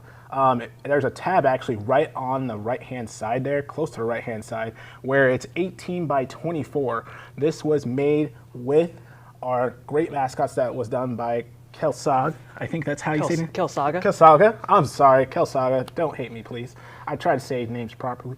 But at the same time, this looks really good artwork. You can have this up on your wall or show it to your friends and be like, yeah, Senshi Con was online and they had an amazing poster that we are actually selling right now. It's $25 currently, and also we have it in a package deal where we can show some of the other things. But with the other things, it's a lot smaller. So it's a little bit more difficult for us to show it? Well, we can show the badge. We can show the badge at least. I mean, maybe we might have to go up to the I don't know, we're pretty zoomed in. We should be able to see zoomed it. In? Okay, we can show. Yeah, let's see. So that is our general staff badge. That's the front portion of it where it has a chibi, and the back portion where it has the 15th year anniversary of Senshi Con, which is actually really, really cool. So I don't know how we're gonna show off these little things because the little things might be a little bit more difficult. Should I go up to the camera? Is that a thing? Sorry, we're gonna get a hand model. Hold on. A hand well. We'll Hold on. We got a camera guy instead, which is like a hand model, but from the other side. Oh, I think it's backwards. Is it backwards? Yeah, no, it's upside down. Well, there we go. So there we go. At least with this pin, it is the chibi pin that we have right now also on sale as well, to where, oh, there it is. You can see the pin and the amazing beard you have. Very nice beard. Quote unquote amazing beard. Amazing beard. But yeah, with that one, I'm actually going to the Senshi shop right now. The cost for that, I believe, is waiting for it. And we're going to show another one here in a sec. So that one is $10. Yep. And then we have an exclusive pin that we have also. That is our 15th pin. If those have been with Senshi Con for some time, within like the past 5 years, these are the other 5 chibi mascots from the past years in this pin. And it looks really awesome. That's an exclusive, so it's limited right now for $15. And then the next one, we have also a sticker. That's only $5. Now, if let's say you're like, gosh, I want all those things I just are looking at right now, it is for $40 for the pins, the stickers, and the poster along with the badge, all for $40. And the great thing about that is, let's say you're over in the States, we can definitely ship it down to you, but if you are here in Anchorage, you can actually have that be picked up over at one of the Boscos, the one on Spenard or at Diamond Mall. So looks like we have a little bit of a feed now of the laptop of where you can go. This is the Senshi store, shop now, like I was just talking to you about. Now let's go down just a little bit further. There's the poster, the pin, the collector's pack, and then moving on forward down is the badge, the sticker, and the anniversary. And down further, we have some nostalgia things too. Some actual, we actually have some t-shirts from back in the past, 2019, and a pin from 2019. But also, we are trying to definitely help out with VR Vortex, since they are a sponsor of ours, since we did actually get to do the 3D portion in their place. So if you do actually order the VR Vortex, it is low stock at the moment, but if you do purchase that, you can actually pick those up at VR Vortex. It's a great place, and we'll actually go back in there really soon just so we can look at it again to give you a heads up of what's going on. So I'm gonna just go ahead and just go into this so you guys can see it, and I'll give it over to you to maybe just talk about a little bit. Okay. All right, so we're gonna try this again. Here we go. Let me see if I can make this full screen. Yep.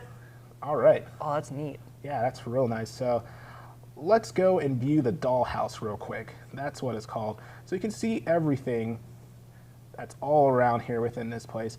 And this place actually was supposed to open up just in March.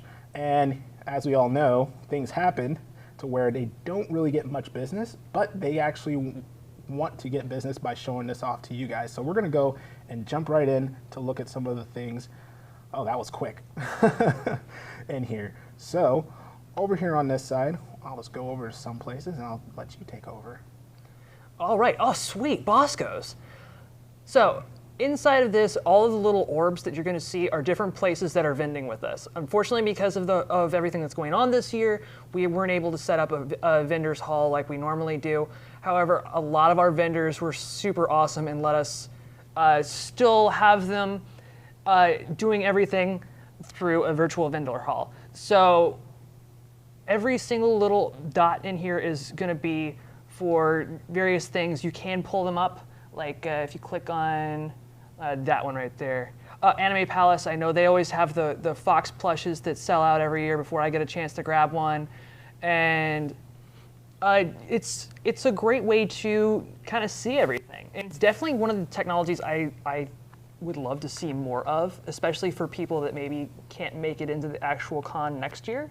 To be able to have like the vendor's hall as a 3D thing, and then like have the orbs set up at the different stations. So it's a really neat little piece of technology. Yeah, and what's great about this, like we said before, is the fact that you get to see the sponsors mostly on the TVs here, and also all the different vendors and the artists. Since we all can't be together on something, we also want to give them a little shout out to saying thank you so we can help them out, because right now, as we all know, some of us just can't be at all their places, but we want to give them at least some great advertisement to help them out with what's going on. So we have a lot of these great artists and vendors.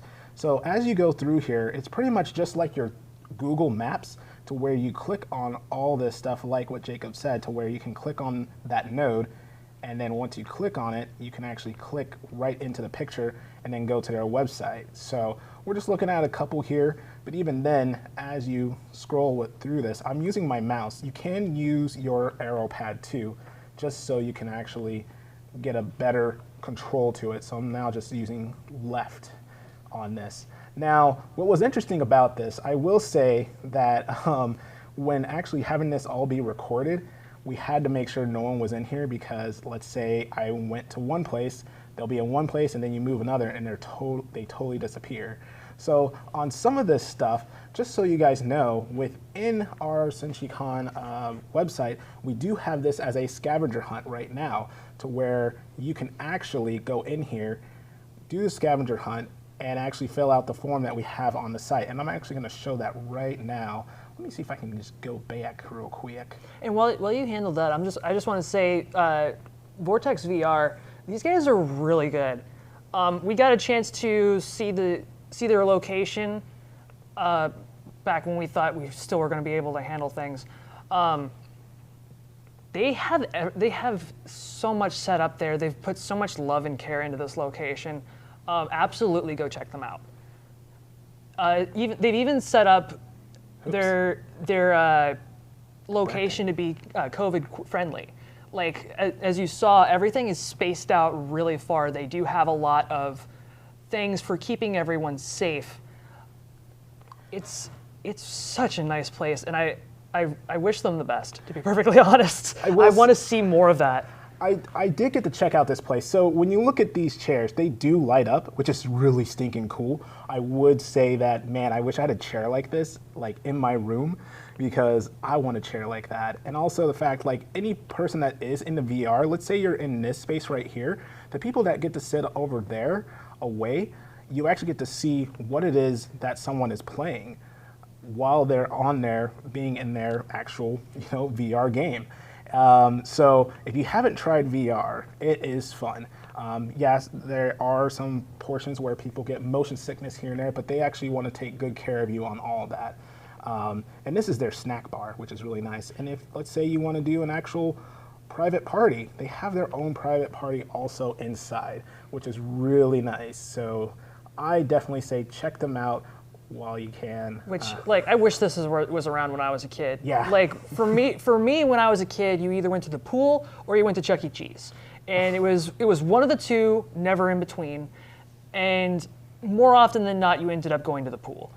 So, to see kids these days can go to a place that has virtual reality where they can go in and, play tag, laser tag against one another and play all of these really sweet VR games. That's something I wish I had as a kid. Yeah. No, once everything gets back, I'm going to go here. I don't even care. Yeah, no, same. So, I fully intend to check them out. So like I mentioned before, we're doing a Vortex VR hunt to where pretty much if you go over into the Senshi Con, Senshi Online scheduler, there's a tab right there that says scavenger hunt. And when you fill this out, put your name and email and just fill out the questions that are in here. I'm not going to go through every one, but I will help you out in some. I think you may have already saw that question already.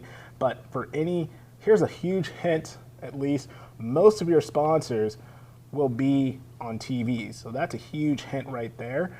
And I will say, at least when you do enter into this, you have to have all the questions right so that you can enter in to get any prizes that we have. And we have prizes from various places, from Bosco's, Game Theory, Right Stuff Anime, even things from Funimation where they actually gave us some digital codes. So with that sort of stuff, we would actually email you the next day if you actually won. And the other thing is, we're going to do this again tomorrow, but there'll be different questions so you guys can get a second chance just in case. And can you enter in more than once?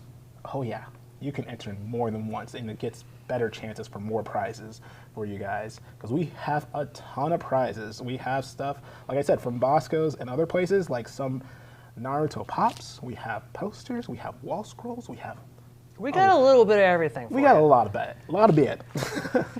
All right, so with that, I think we're gonna go over some things of the top 10, not top 10.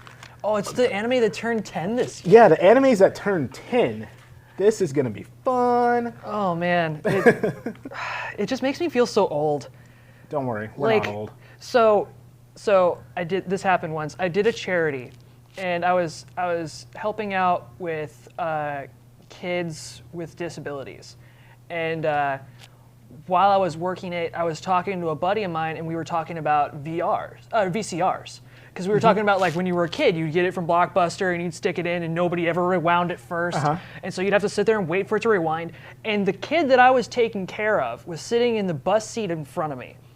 And she turns around in the seat and looks at us and goes, "What's a VCR?"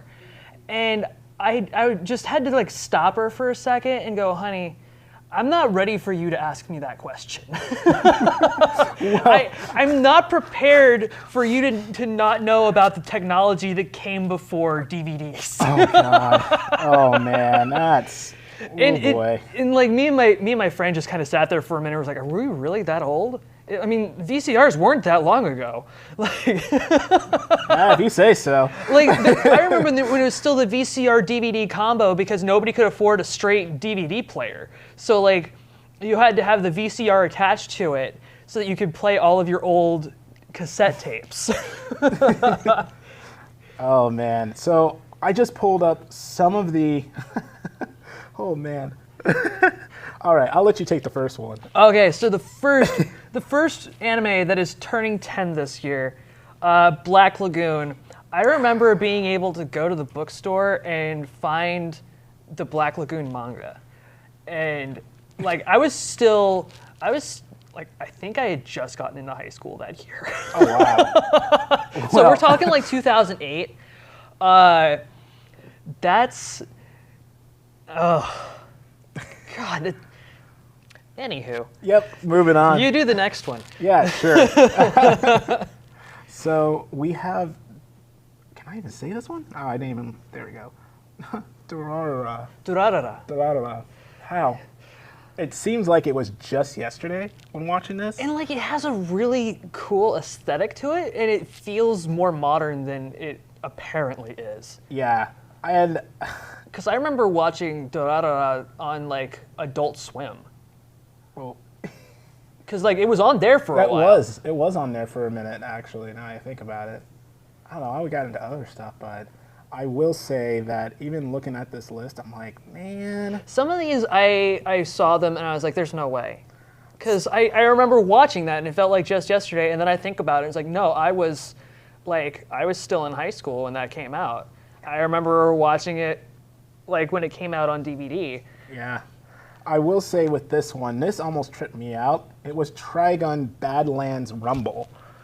It's the movie. Okay, so the movie is 10 years old. For, yeah, not the series, because that was out in 1998. I was going to say, the series had to have been 90s, because I remember getting that, like, I remember renting Trigun from Blockbuster when I was like still in middle school, because it was my first real exposure to like anime, opposed to like Pokemon, all the stuff that came out on WB Kids, like oh wow, and like the stuff that came on at like 5 o'clock in the morning on a Saturday that like you had to like wake up at the absolute crack of dawn to catch, like Monkey Magic and the original Dragon Ball, not Dragon Ball Z. The original Dragon Ball would come on that early in the morning. Wow, I didn't even know that happened back then.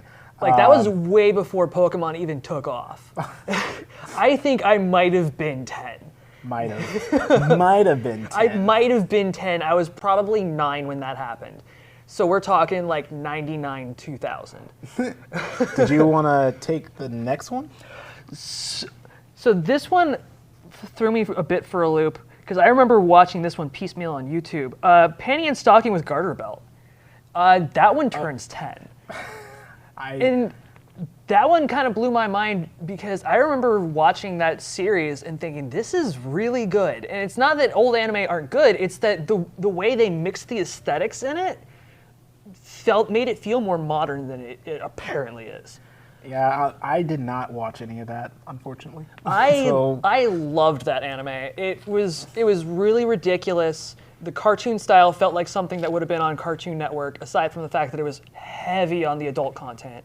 Oh man. And then like they would have these random sequences where they transform into like their angel form and they get their weapons, and it's like the most amazing animation I've ever seen. And it's like, okay, so I know you can why isn't the rest of this show like this? Well, but like it had that style that I honestly loved the panty and stocking art style. I think it was very well done. Gotcha. Sorry, I'm actually trying to do some other things right now. Oh, Princess Jellyfish? I think I remember that one. Well, it's a list, so I'm not gonna attempt that one because I feel bad. Like a lot of the stuff from 10 years ago, what was I doing 10 years ago? I can tell you, I had just enlisted. I was getting beat up in Georgia. All right. My birthday had just rolled around. My birthday present was a ticket to Fort Benning, Georgia, and I proceeded to be beat up for 2 months. What? So. All right. I did not get beat up 10 years ago. My 20s were something to behold, to be sure. Gosh, yeah. I wonder now, like, okay, 10 years ago, this is now dating myself. I definitely graduated UAA, I believe, at that year. Okay. So I finally felt like graduating. Which is basically how it goes. It's like you stick around and you keep taking classes until you're like, have I done enough? And they go, yeah, why are you still here? And they kick you out with a degree. Yeah, and now with colleges online, I mean, that's a whole different story. Yeah. That's a whole different story now. Yeah. But I wanted to do a little bit of shout outs here, at least, because I know some people have birthdays today. Yes. If I recall. And there's been 2 that I've seen on the Discord. And just to give some of you guys a heads up, if you are on the Discord, my name, it's Senshi Sama. That's me. Oh, okay, that makes sense. Yeah, that makes sense? Wait, Yeah. who are you? I'm not on there. What the heck? Why aren't you on there? You didn't send me the link. Well, fine. Fair. Fine. I need the link for it. You need the link for it? Well, gosh. So dang it. that's a heads up for tomorrow. I will be on the Discord if y'all want to shoot me questions. Oh, wait. Well, how about you make one on the spot? What would be your Discord name? Like, what's... Let's see. Well, I know my Discord name as a default is Pyrofox because I made it when I was like in my early 20s. Nice. Like that's been my username for everything since I was a teenager. I don't know. You don't know others? No, like okay. MC Tiny. You're not short? That's not true. No. Well, going back to at least saying some people's birth dates or saying happy birthday to them, we actually have one person who's helping out with the Senshi Online today. You can't currently see him, but he is the one who's definitely the one that's doing all the video production, the transitions, the cool things. That's like the. He's been our tech guy forever. Yeah, forever. Well, no, you can't. Well, okay, yeah, I guess you're right, forever. I'm true. Either way, that's Casey, who's been the guy doing all the cool transitions, all the video production. I want to give a huge shout out to him and a happy birthday because he's turned 21 again. And again, no, I'm not. I was going to say, there's no way. He's already like blushing. You can't see it, but he's just like, what? I was like, if he's 21, somebody cursed me and just like, you're going to be. Thank you.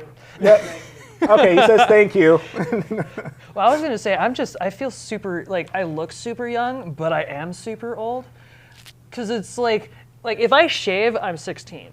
Oh, that's nice. Like I could on my acting profile I go like 15 to 30. Because if I leave my facial hair on, I can do like later 20s. But if I shave, I could absolutely be a teenager in high school. Yeah. So I can't do that. I'm just a big guy, and I have this stuff called white hair over here. Oh yeah. And you can't hide this unless you Sharpie it. And honestly, I can't look like I used to ever again. But hey, it's not about me at all. This is true. Never about me. But, oh gosh. Oh, I thought about my username, Mr. Tittlesby. That will be my username. That is one of the writing handles I use when I'm writing fan fiction, ladies. Why am I sitting next to you? Because there was nobody else. There's nobody else? Why am I next to you? At Mr. Tittlesby. Oh man, I think we should go into something else and just wrap this up. Yeah, I think we're coming to the end of it. Yeah, we're coming to the end of this. We want to say thank you for at least sticking with us. If you've been with us through the end, we got more things coming up. Our next panel is about actually the memories of Senshi Con, where it started 2005. And we have some people actually on the line later on in this next panel to actually talk about how did this even form and why? Yeah. So, yeah, so stick around for that, and yeah, we'll be back in a moment, guys. Have fun. See ya. Not just comics, Bosco's has it all. It's all about fun games at Bosco's, Alaska's premier source for comics, cards, and games. Like Catan, Ticket to Ride, Magic the Gathering, and more. Test your skills against other players in our game room, competing in X-Wing and Pokemon games. A complete list of events are available on our website. Toys, Hot Funko, collectible cards, sports memorabilia, and of course, the latest comics in every genre. Serving kids of all ages at Alaska's comic, card, and game headquarters, Bosco's, in Spinard in the Diamond Center Mall. Not just comics, Bosco's has it all. Bosco!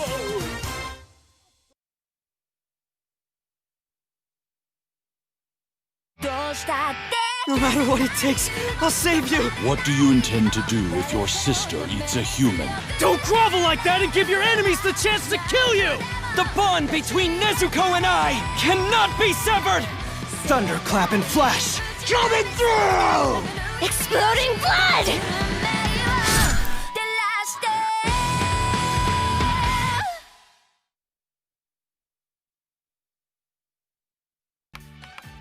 My family's in debt, and I'm tutoring you girls so that I can pay it off. Of course, you've all been giving me constant trouble. This is worse than I thought. All 5 of these girls could flunk out. Run for it!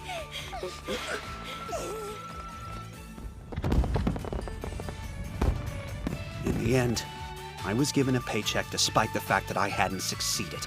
If I'm getting paid, then I at least want to earn it.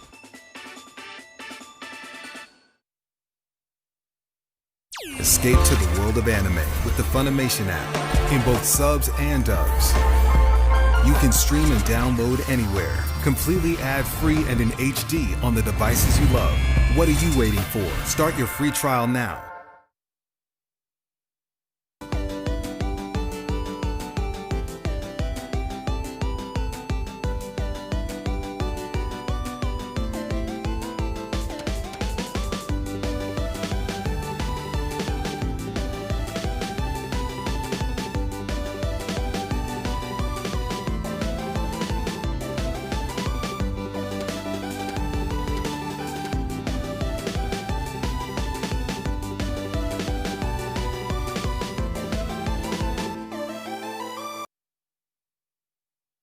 This is a public service announcement from Shell, the Sound Health and Everlasting Long Life Agency. The time has come to celebrate the first generation of people who've lived past the average natural lifespan of 120 years. Let us be grateful to live in a society without illness. They're exploiting us. We don't get to live or die without their say-so.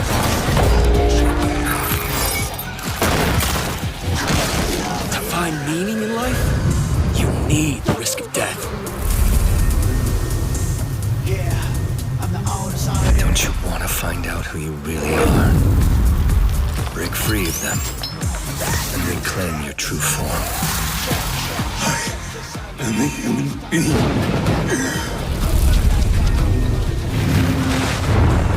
Yoshiko, stay back! What was that monster? Where'd it go?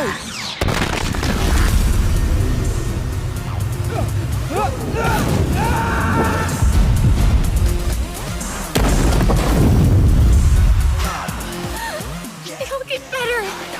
We have to believe that.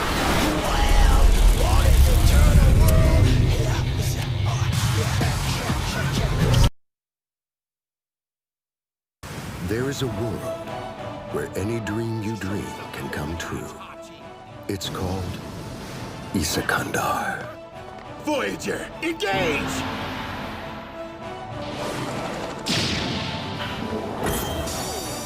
What the hell sort of festival is this?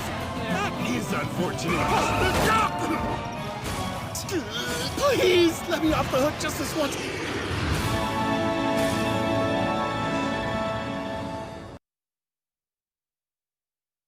Escape to the world of anime with the Funimation app in both subs and dubs. You can stream and download anywhere, completely ad-free and in HD on the devices you love. What are you waiting for? Start your free trial now.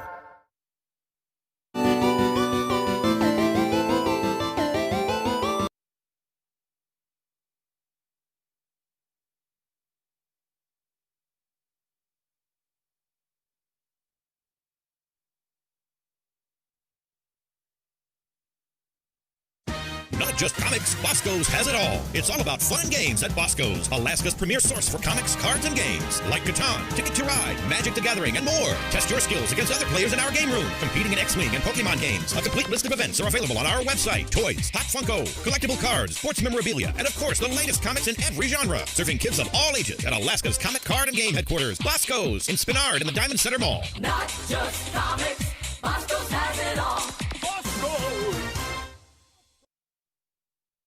This world is built upon connections. People share blood, the city they live in, even their desires. Everyone is connected somehow.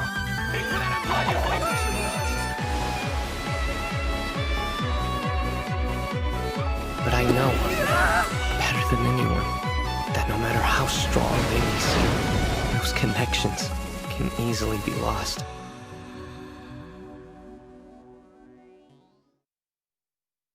He can do things that other people can't. The world he sees is far greater than ours. Curses, spirits, they're all part of his daily life. Can I help this guy I know with his work? Hey, Mob, take care of this, will ya? Sure. Mob understood that what he fears, what he shirks from, the trials and tribulations he faces, are different than those of the rest of the world. We done then? Uh-huh. Escape to the world of anime with the Funimation app in both subs and dubs. You can stream and download anywhere, completely ad-free and in HD on the devices you love. What are you waiting for? Start your free trial now.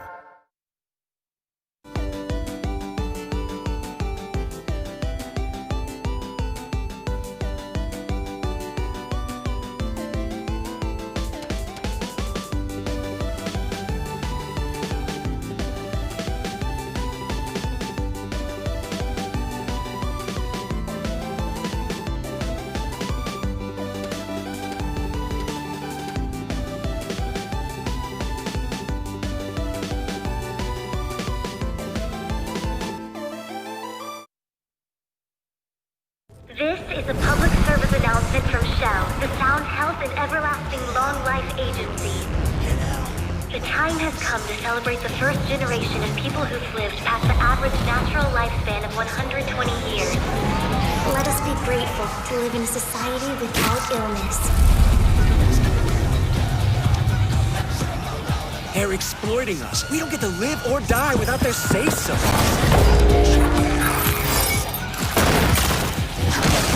To find meaning in life, you need the risk of death.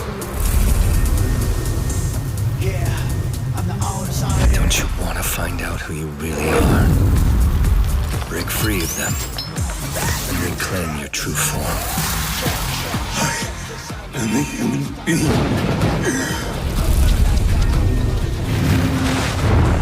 Yoshiko! Stay back! What was that monster? Where'd it go?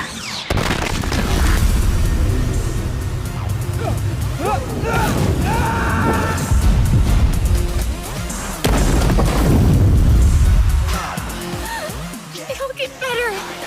We have to believe that.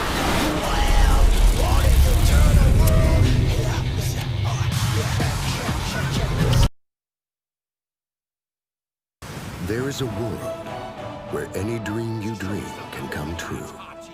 It's called Isakandar. Voyager, engage!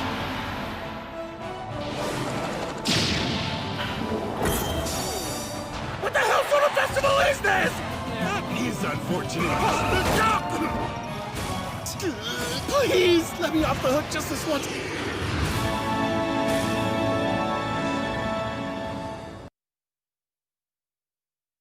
Escape to the world of anime with the Funimation app in both subs and dubs.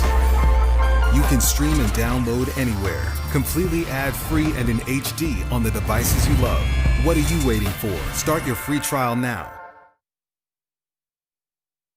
Special Fire Force, make way! This area is dangerous! One day, without cause or warning, people the world over began catching fire. They are called Infernals. The Special Fire Force's main duty is to put Infernals to rest, saving their souls in the process. So Shinra, why did you decide to join the Fire Force in the first place? Honestly, I just wanted to be a hero.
Positioning my feet.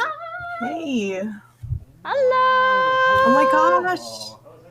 Oh, okay. So many faces I've missed.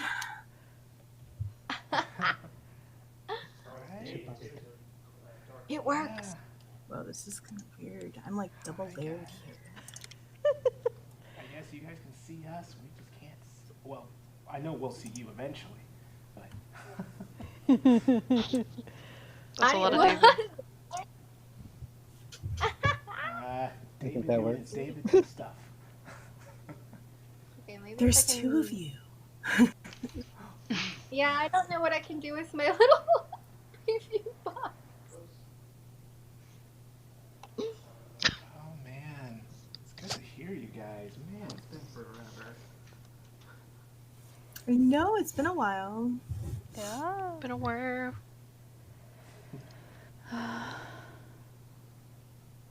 Old Team school Hero. crew. I guess since we're not live yet, Kara, did you want me to read that, or did you?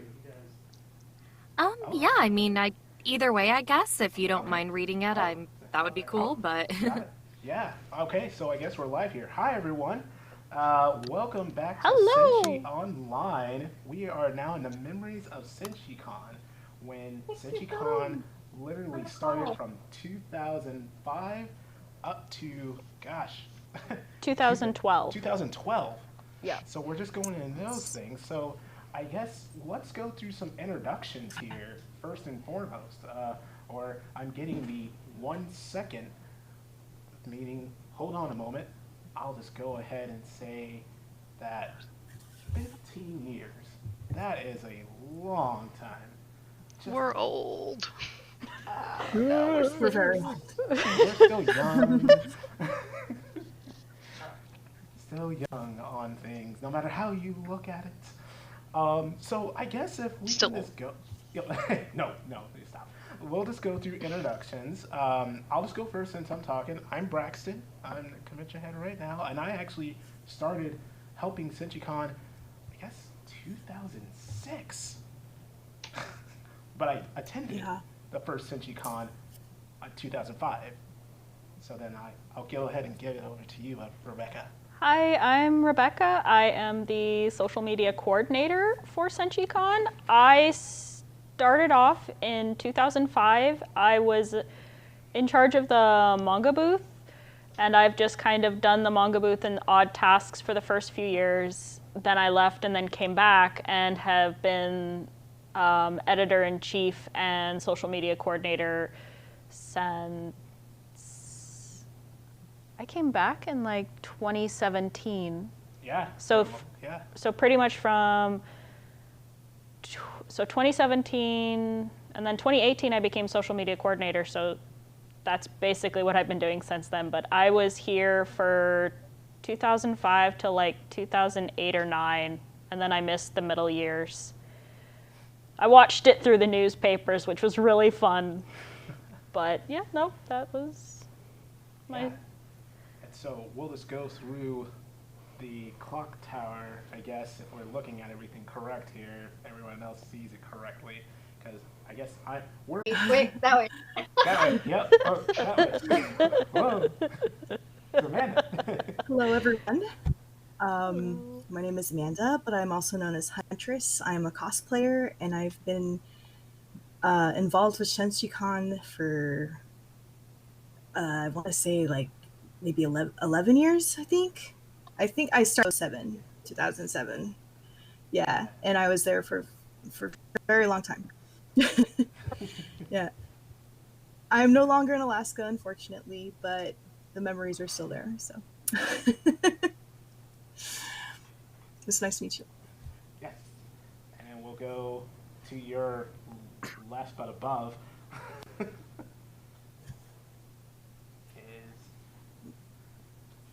Kira. Which one? This one. Weren't sure who you were calling on there. Hi guys, I'm Kira. I'm the original founder of Senshi Con. I literally started the convention when I was 17 years old, which is crazy to think. It's been a very long time, as you can tell.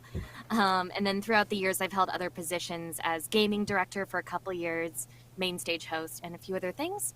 And like Amanda, I no longer live in Alaska. I moved to California to work in the anime industry, but I do come back and visit sometimes.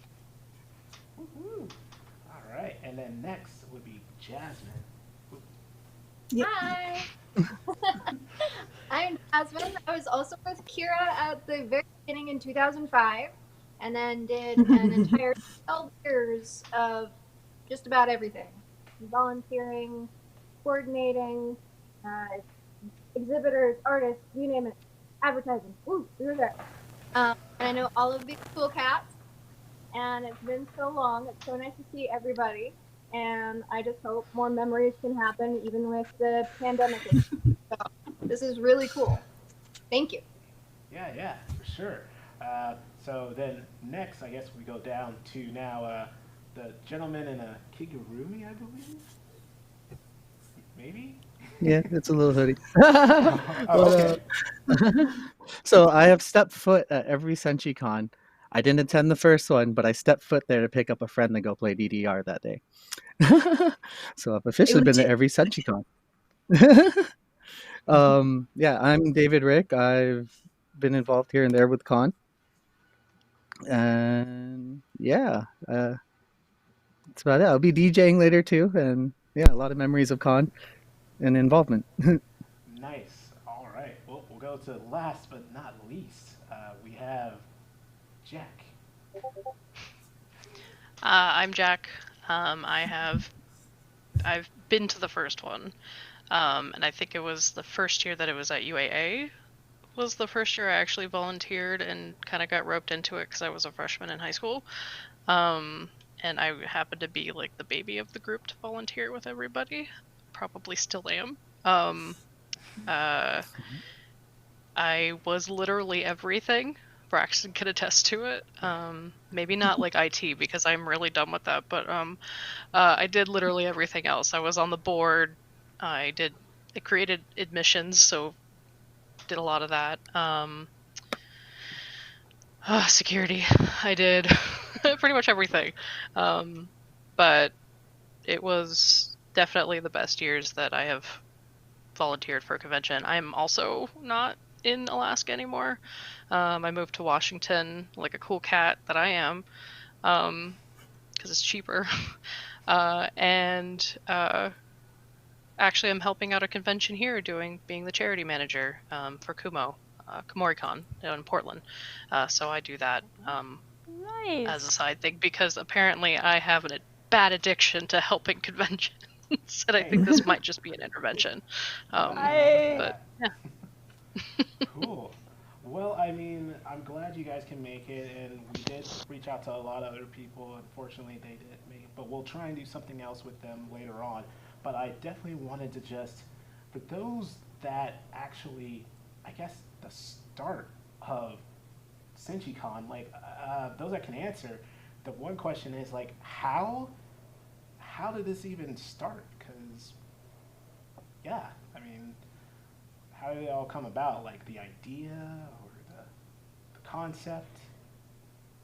So this is gonna not sound as exciting as you would expect.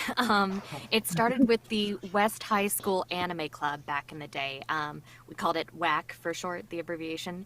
And we would meet at lunchtime. And you know, I tried to do stuff that was more just like, hey, we're going to sit down and watch anime. I tried to get the club involved in like a lot of projects and stuff like that.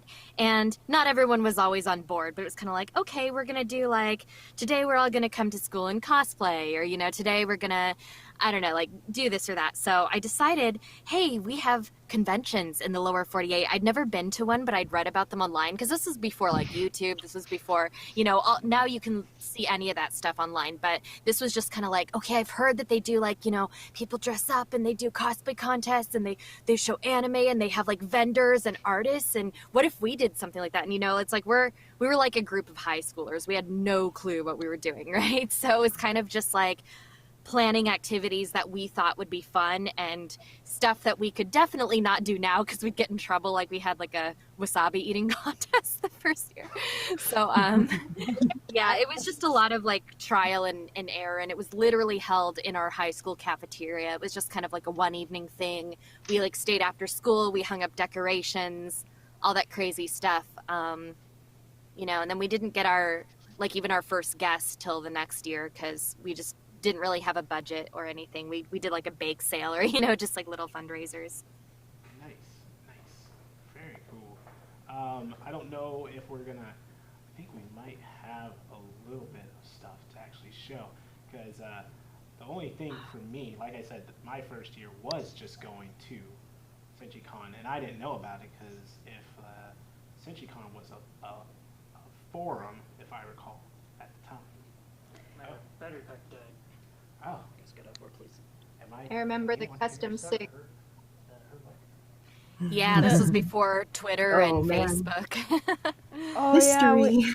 yeah, I remember the newspaper. We had taken out one of those little ads, and they had called us Senshi Corn. Yes. Yes, and we were all like, we were looking at the newspaper as we were getting ready for Senshi Con, the very first one, and we were like, they called us Senshi Corn. And we were so just excited. like, we were so excited, but we were also just kind of laughing. We were just laughing at it because it was like, oh goodness, how did you go from con to corn? Healthy and then delicious. another time they called us Senshi, I remember. Oh dear. Remember Senshi? Yeah, it was the same year, I think. We had Senshi Corn and Senshi Con. I'm just like, oh, well, it'd be cool if they could get the name of the event right, but that's cool to be in the newspaper. I honestly want to find those old newspapers and just keep those little pieces as memories now, because it's like, that's part of the convention history. Is we were high schoolers and we did what we could. We reached out to people we knew and the community, and amazingly we had quite the turnout. It It was. It was a lot of word of mouth. Yeah. We had 300 and people at our first event, which was still cool. Mm-hmm. Yes. Oh yeah. That girl. Okay, that was legit. And the other thing too was, Whoa, we had hey, to oh my god, we had to hang up flyers. I remember, Oh yeah. because that was before. Lots you know, of- now lots you of can just flyers. post on Facebook, you can post on Twitter, all that kind of stuff. Oh wow. But Yeah, back there then, was- it's like we didn't have that. Yeah. Yeah, no, I there was no remember- social media back then. Posting at the grocery store because they took them down every week. Mm-hmm. I remember. Oh my You had- goodness! Oh my god. Wow. Wow. I will note it was advertised on Gaia Online. Gaia. Oh, wow. Jeez. That doesn't surprise me.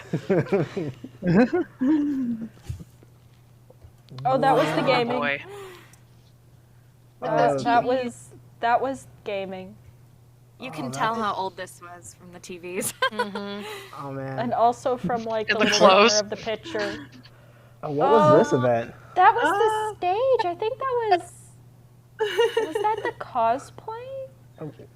That has something to do with cosplay because everyone's in costume. Oh my gosh! There's a picture of me. Oh, there's a picture of That's you. me. At least I'm sure. I think that's me. I'm not sure now. I have no idea. Wait, Jasmine, Wait, is that that looks you like with the you. glasses?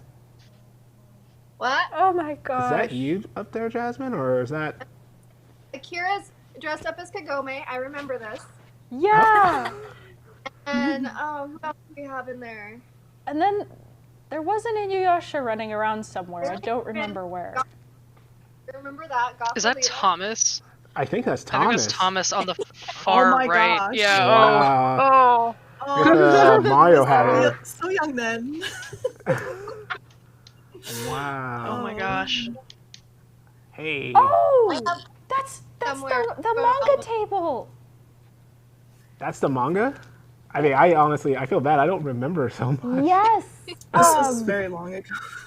Yeah, so what Just a little happened was we weren't sure, we weren't quite sure what to do, and Kira suggested that we get some manga, we bring it in, and we let people read it. So I just went through my entire collection and brought the first 2 volumes of every manga series I had so people could come in and read them, and that was the manga booth. Wow. So Remember how many? I didn't It even was realize impressive. there were pictures of this. I didn't even know that either. And then the colors, the balloons, I remember our first year, our color theme was red, pink, and white. And then I think soon after it became the blue and green to match the mascots and the logos that were designed. I remember those paper circle, like the little decorations. We made those. Yeah. Ah, Man. that was great. Oh my goodness. Hey. Love it. Yeah. Oh, yep. And there's Kira on the stage. Yeah. And look at, welcome to Senshi Con. I Yep. like that right there. Yeah, no, that we made those signs, and I remember in earlier pictures we saw like posters we had hung up that were of anime characters, and Man, Oh, so- I remember how I drew one and it got stolen. oh, Oh, yes, no. that was a Jeez. thing. Like What? some fan art. You know, Yeah. just in case you forgot the name of our event, there it is on 5 posters. Yeah. Man. It's my not goodness. Senshi Con. It's not Senshi Con. Oh. Man. Black You know, the Mage. thing I look back Yeah. on this, and I didn't remember until now that there were so many cosplayers. It was like back then, dressing up in cosplay was not a thing, and now you can go to like the mall in your cosplay, and that's a thing. Oh my goodness. Oh. It's a That thing is a now, picture. it's great. This picture right Oh. here. Oh my gosh. Hey, it's Video Game Club from Diamond. That is Yeah. the picture. Speaking of the cosplay, I remember too how much harder it was to get high quality stuff, because my first wig that I wore at this convention was literally like a Party City wig or something like that. You know, now you can get Arda, you can get like really nice quality stuff, but back then it's kind of like, eBay? It's much more mainstream to cosplay now. Like you can go to, I was at a fabric store and they had like a little display that was for patterns to do cosplay outfits. And it was like, it looked fairly generic, but it was like, oh, here's how you do this jacket, here's how you do this shirt. And ta-da, you have cosplay. You do see a lot of it at like Joann's and stuff. They finally embraced the whole cosplay circuit. Yep. Yeah, and now they have a specific section just for cosplay. It's really great. Yeah. Yeah, this artwork, was that done by, was that Philip? I think. I don't think that doesn't look like, I don't think that's Philip. No, that's not. It's not his style. No. Yeah, that doesn't remember seem who like did his that. style. I don't. There were, I remember there were 2 or 3 artists, and I can't. Been a while. Oh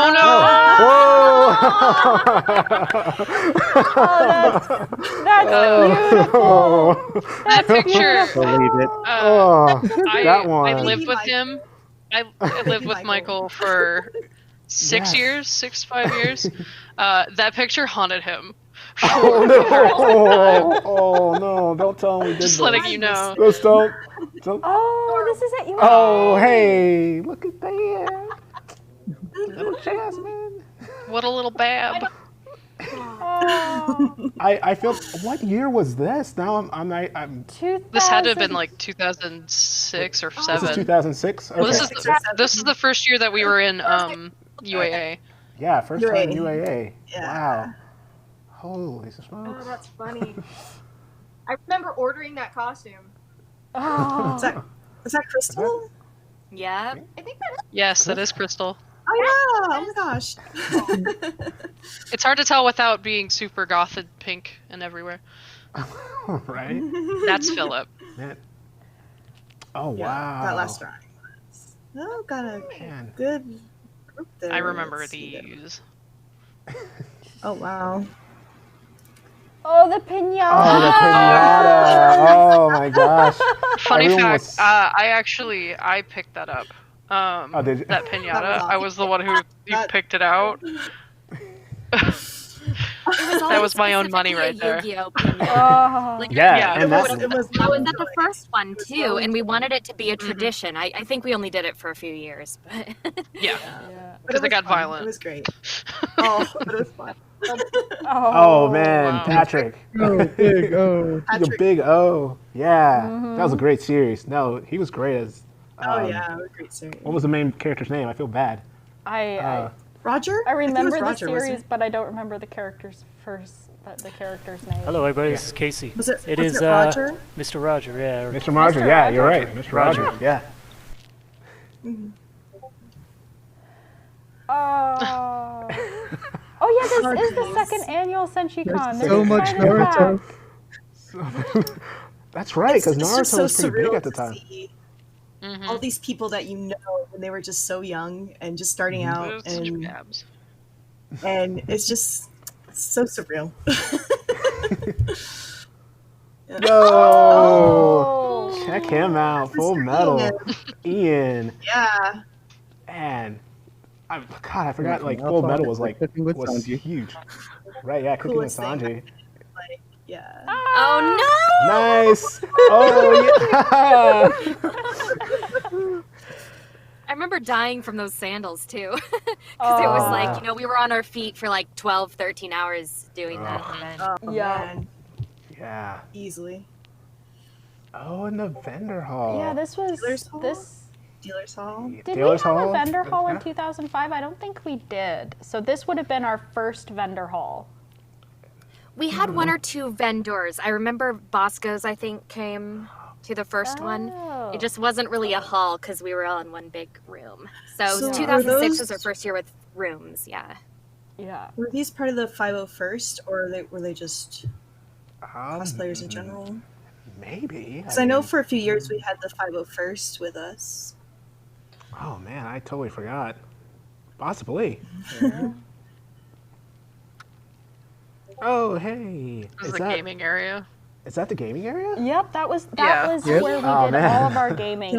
So I can remember on the second floor it was the gaming area, and then that long hallway between the sports and the other walkway. I forget where it goes.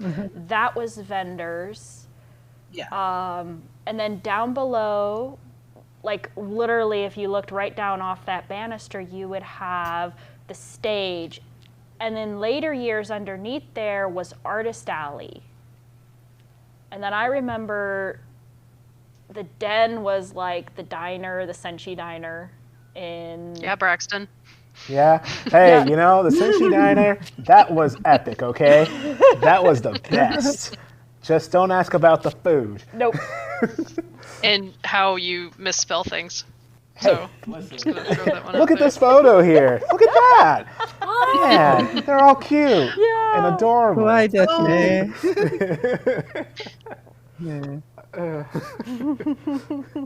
I definitely remember like that 2006. I had no idea what I was getting myself into with Senshi Con. I literally had no idea. I was just like, yeah, sure, let's do something. I remember it being bigger. Like, and not just because of the size, but there was more production involved. There were more rules we had to follow, more things we had to remember because we were at UAA and we could only use the blue tape. That was the big thing I really remember. Is you only could use the blue tape. The blue tape. Let's see what's next. Oh, hey, 07. Oh, Yo. here we are. And this is... Hey, and the 3 original Believe it. mascots. Was this the first year we had like official mascots, or did we have like unofficial mascots in like? I think they 2005 and were 6? the official, because I remember we were printing a lot of flyers and a lot of signs with the 3 of them. Yeah. Oh, Anime Yes. Cafe. Oh, And they were all cosplay. Yep. Yep. Oh, Anime Cafe and... Boy, do I Says know that station. admissions. This is admissions. Yes. Yeah, this is all you. Oh man. And that's, I think that's, it's like Aaron. Is it? Older, Oh younger. yeah, I mean. I think so. Huh. Yeah, that's that. I don't know yeah. what her name is now, but I think that's Maya. Maya. Maya. Okay. Mm-hmm. Yeah. Oh, Oh vendors wow. area. Hey, look, and Naruto's right there. Oh wait, hold on. The bags. Can we actually zoom in on those bags? I think those. Okay, it has a kanji on it. That's cool. That's awesome. I just. There's a lot of detail that Philip put into these things. Philip that worked looks like really the, hard on those. the badge, the actual I logo remember the badge. year where Crystal dressed up as Kari. I think was that who Kari was her name? Yeah. It's just so cute. Yeah. Oh, how cool. Oh, panels. Panel discussions. I remember coming up with kind of some of the personalities for the mascots, like just kind of like little backstories for them, because obviously like I had no artistic talent, but Philip did. So I remember like for Tammy, the girl in the front, being like, "Oh, I want her to be like a gamer and stuff," and it was cool seeing that inspiration, having her dress up as Link and all that. And then I think Kari was like kind of like the cosplayer and the one who was really into like artsy, crafty stuff. And then, was it the guy's name was CJ, right? Or am I... Yeah, I forgot what he liked. Was it TJ or CJ? CJ. Is this the ramen eating contest here? CJ. Is it? I don't think so, but that was the I think it only was just year I hanging out. cosplayed. I don't know what this was. I, Oh, is that you, yeah, Rebecca? in the purple. In the purple, that is me. I'm cosplaying. I think this was the only year I ever cosplayed. Oh, man. I don't know. Wait, is Oh, that... Ryan. Ryan. Ryan and Crystal. Yeah. What was he doing? Or cosplaying as? God only knows. He was getting, well, it looks like he's getting his hair sprayed, obviously Right, green, so, but yeah. Rash her and hand Stampede, is maybe? very blurry. Possibly Bash. Maybe, huh? I don't know. He pretty much only cosplayed Luigi. Is this the concessions or something of sorts? Yeah.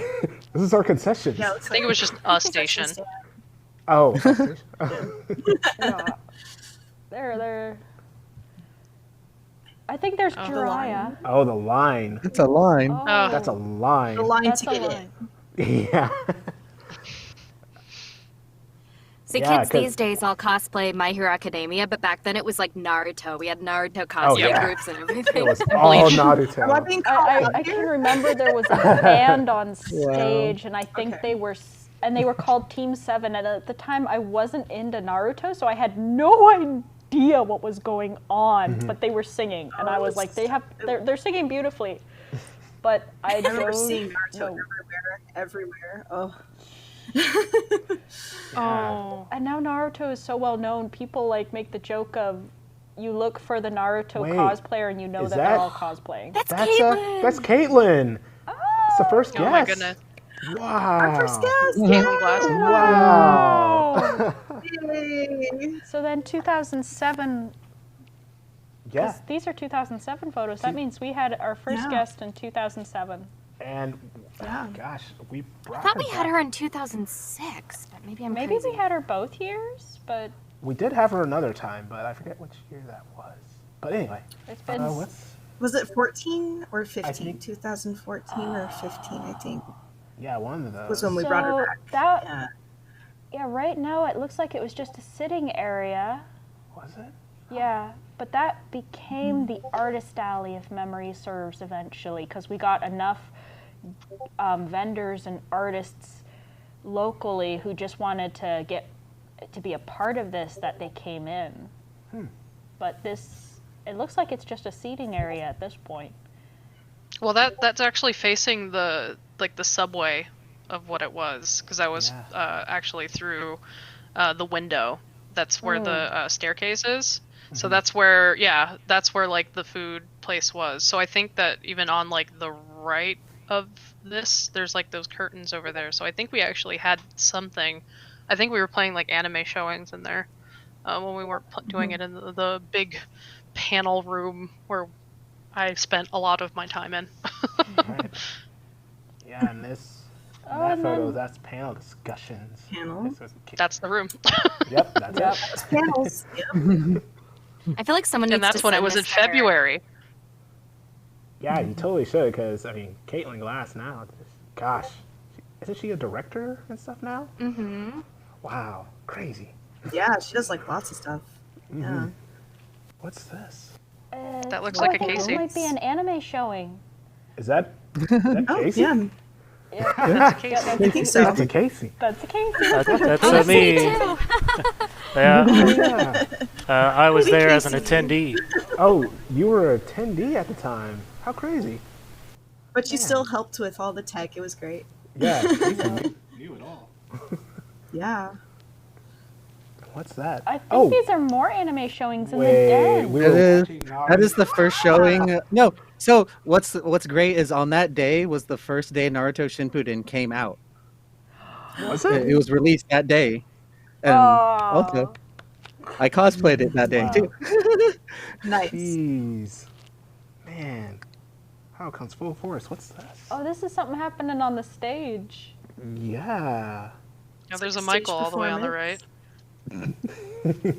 Oh yeah. Just dancing or something or cheering. That looks awesome. I don't remember what Cosplay it skit was. maybe. Maybe. Uh-oh. Possibly. Oh, this was Team 7. Was this Team 7? This was Team 7. They were the people who did the music. Justin. Oh, Justin! It's the LOL Justin was Ninja part of Clan. it. Oh goodness. Team 7, I think, was the cosplay group. I think. Yeah. Yeah, we it's were. different. It was Yeah. a cosplay group. Yeah. Yeah. Okay. This. I skits. remember, I kept hearing about Team 7, Team 7, Team 7, and my little brain was like, I have no idea what's going on, but Oh no, did everyone's Jasmine happy. freeze? They're dressed like them. That might be. Oh. Hey, it's me as Naruto. Oh, wow. What's next? Oh boy. Everyone looks so angry. They're like, what is this, a band? Jeez. Hi, welcome to early 2000s where, you know, we were all mall rats at that point. Edgelords. We were all edgelords, yes. Oh, edgelords. What's this going on? Is this It's still the music. Oh, still the music? Yeah, there's concert. It was a concert at the end. Wish we had some audio file of that, but you know. Oh, that would have been cool, actually. Yeah, that would've. I do know first off. David might have some. I don't know. Yes, there is an actual video of this, but I don't know where it's at. Okay. So I am going to have to start going through the photos a little faster, Yeah, just because we're we're getting up on time here. Yep, we gotta go faster to get through some of these Gotta years. go fast. Gotta go fast. I love you guys. There's Amanda. Hey, that's Amanda. Hey! Back when I was starting cosplay. Yeah. Hey. Like, You still cosplay. That's awesome. Always been awesome. Oh, that's cool. Yeah. All right. So. Did we just jump a year, or is it still the same? Hey, it's Tony. Oh, we're another year now. So we're on 2008. Sorry. Oh, man. Hey, someone's there. And that's when we actually got curtains for the back of the stage. Oh, right. Yeah, that was great. Finally. Every year we seem to improve a little bit. We would grow. We would get, like, we'd figure out, oh, we need to do this. We need to do that. We need to talk to this person. Yeah. Is that a video? Yeah, it looks like a video. Oh, it's a video. Oh, wow. It's before YouTube. Oh my gosh. Oh, there's Bosco. Boscos. Do we recognize any of the people? No. I recognize a couple people. And still Oh yeah, setting the up. background music. This I is forgot setting we up. would have Oh, there's Eric. anime music. Oh man. Wait, There's was that Gary. It's Gary. Yeah, it was Gary's being Zach. Yeah. Oh, yeah. Oh man. And gaming. That was gaming. Yeah. That. DDR machine. DDR. Yeah. Yeah. There's, Ian. hey, it's Ian. If I watch this video later, It's cooking with Sanji. let me know that I'm very stressed right now. I'm sure if I watch this video in the future, I'll be like, haha, look at myself, I'm so stressed, oh my god, he's a loser. Somebody's got to send that to me. Someone send that. Yeah. Oh, just random blushies. Oh yeah. Well, I think we're part of a vendor. Oh, well, don't do that anymore. No. Man. Whew. All right. Yeah. Oh yeah. Oh, hey. Oh, there she is, is Kari. Oh, Yeah, look, Kari. badge. So cute. Yeah. So, what year did we start having badges? Cause It was the first. It was like 2006. It was when we just got to Yeah. to UAA. Hey. My best friend, everybody. Hey, Ian's great. Yeah. Yeah, he wishes he could be here, but he had to work, so. Aw. Oh wow. Stage. Oh god. Oh boy. Oh, it just gets worse and worse. I each have year. nightmares I'm about kidding. this sometimes still, just to let you know. it did. And wasn't it a record like Oh, there's snowfall? Veggie. Oh my goodness. Oh wow. Yeah. Looking at the I had a lot of this those in same- 2020 is like, oof.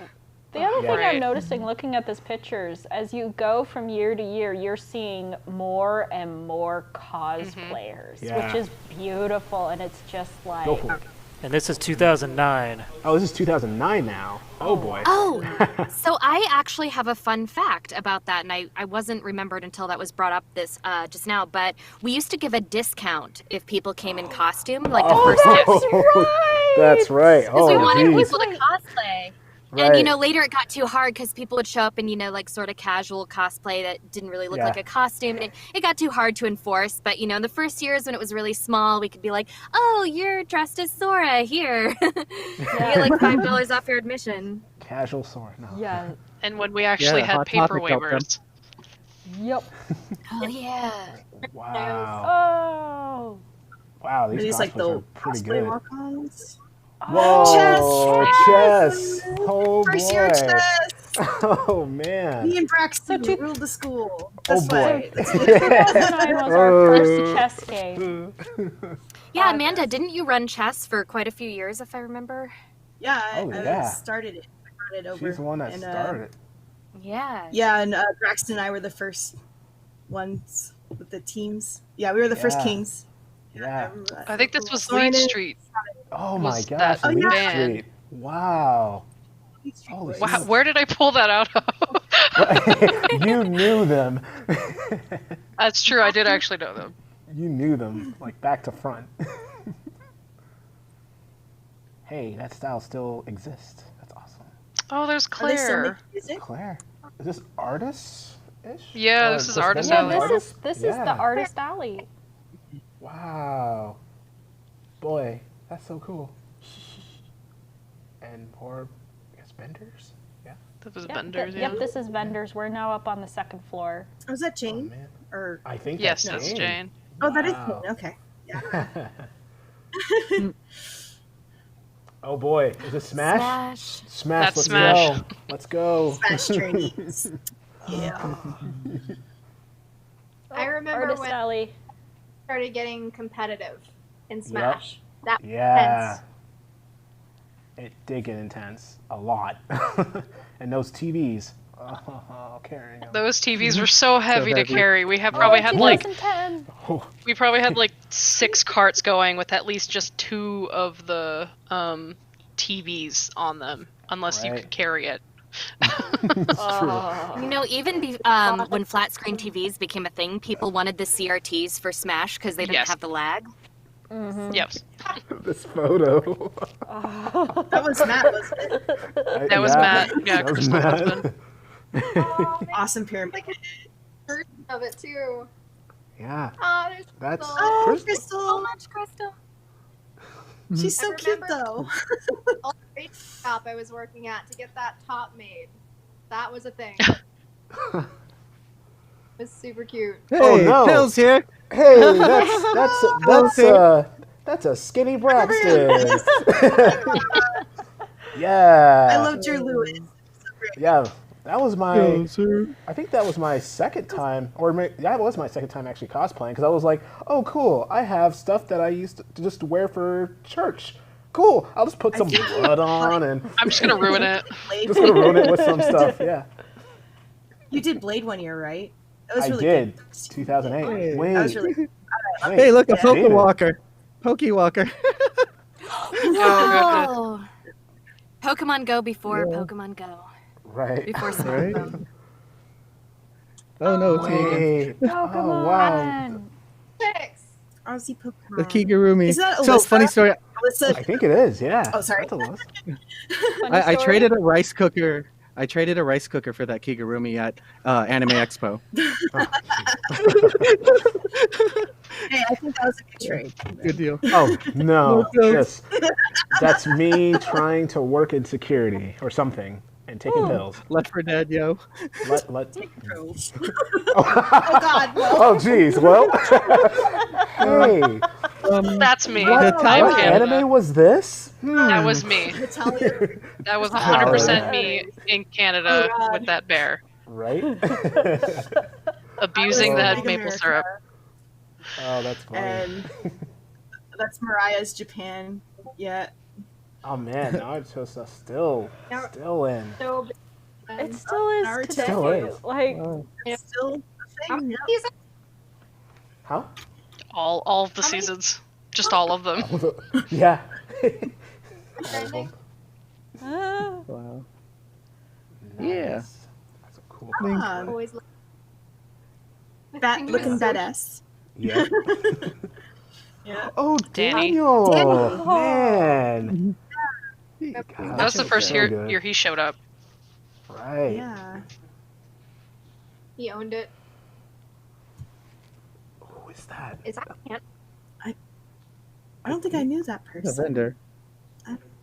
Huh, this vendor. Remember she was an artist. Oh, there's the Oh line. my gosh. It just keeps growing and This was the growing. first year that we actually had it later in the year and not in winter time. So is this and everybody was 2002? so 2012? 2011. 2011. Yeah. My bad. Wow. Man. Bleach cosplays. Late year. Back when UAA was still accredited. Right. Oh Oh, boy. it's Micah. Yeah. Security. Yeah. Scored. Curda. Hey, it's the edgelord.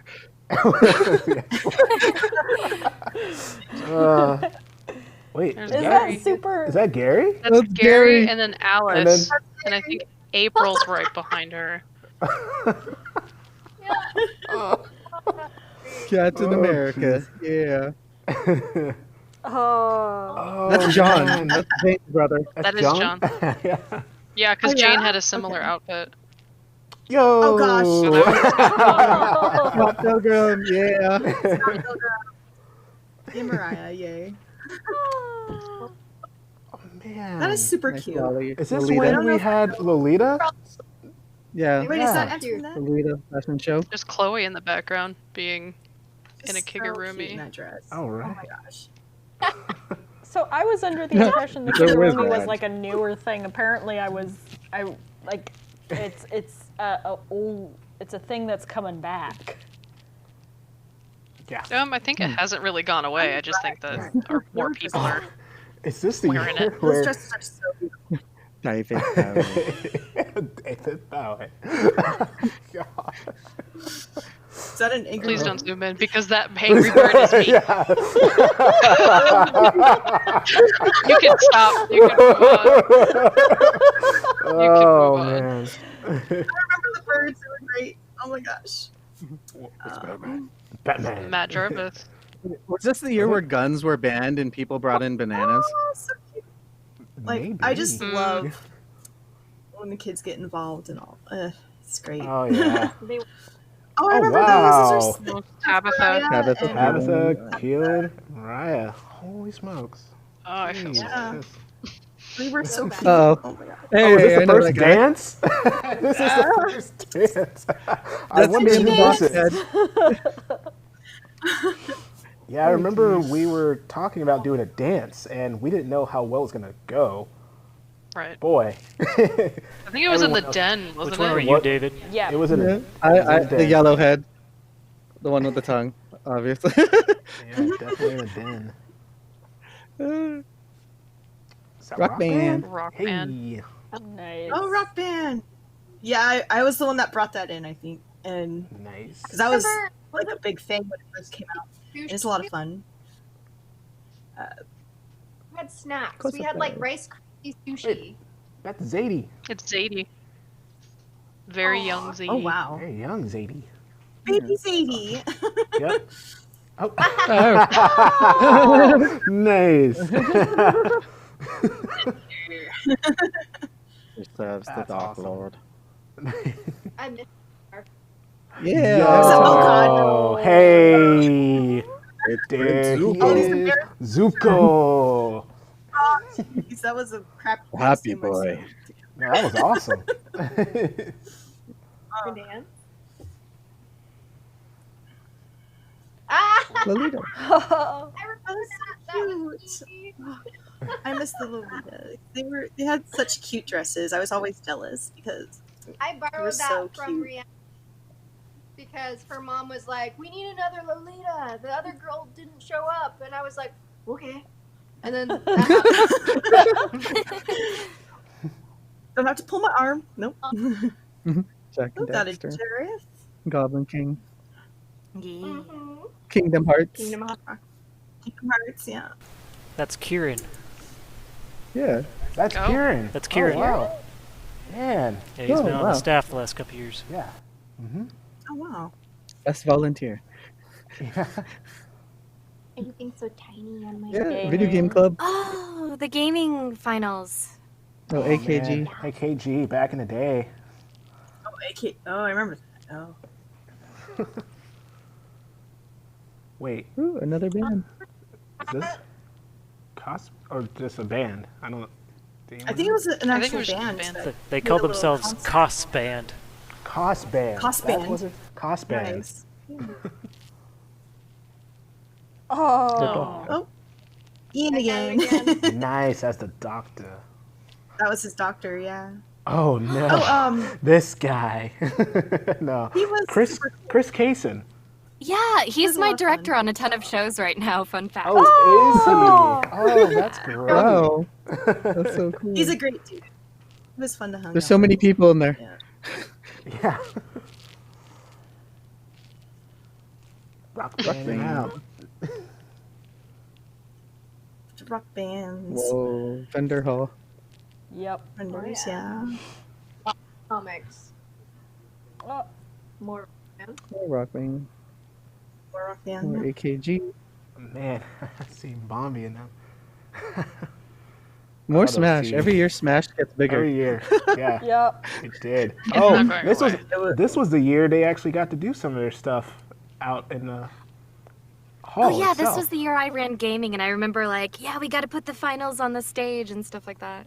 Yeah, it was huge. They were like was screaming really like crazy. And that's also you in cosplay back there. That's your Street Fighter cosplay. Yeah, Yuri. Yeah, and I'm in the way back with the tech table. You're in a way. Oh, the tech. Oh, the Yeah, that AU checks tech out. way back. Yeah. Yep.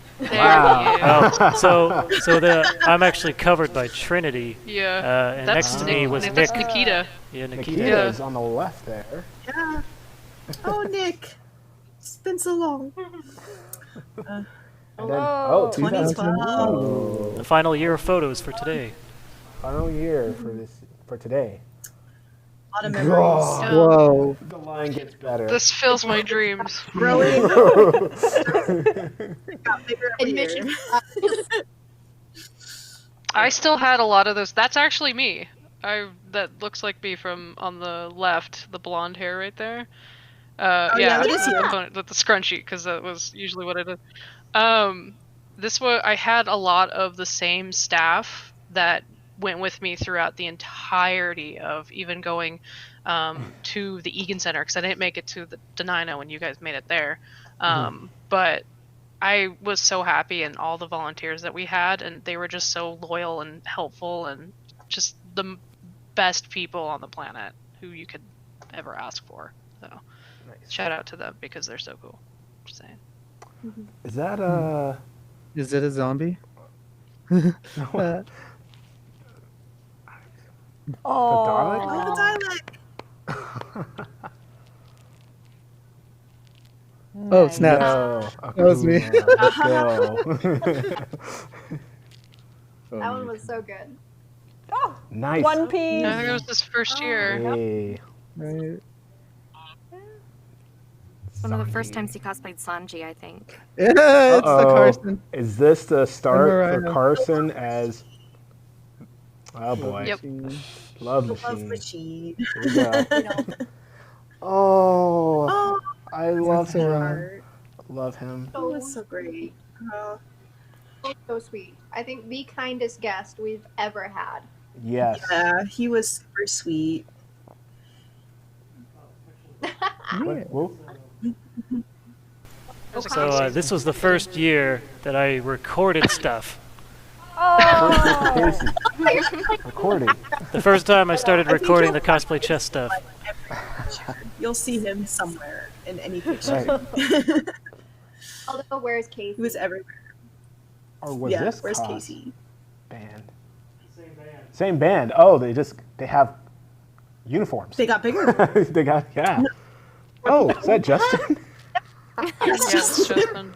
That's Justin. And is that Tori? Oh yeah, that was about to ask the same thing. That looks like Tori. That looks like Tori. It does. Yeah. Wow. Man. Hmm. Oh boy. Yes. Oh, you got a better board that year. That's right. It was padded.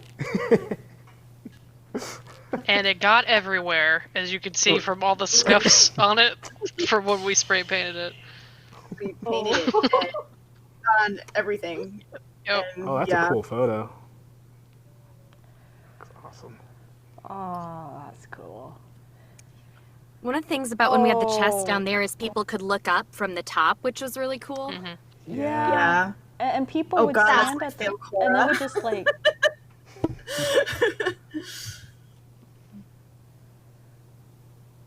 Oh geez, no.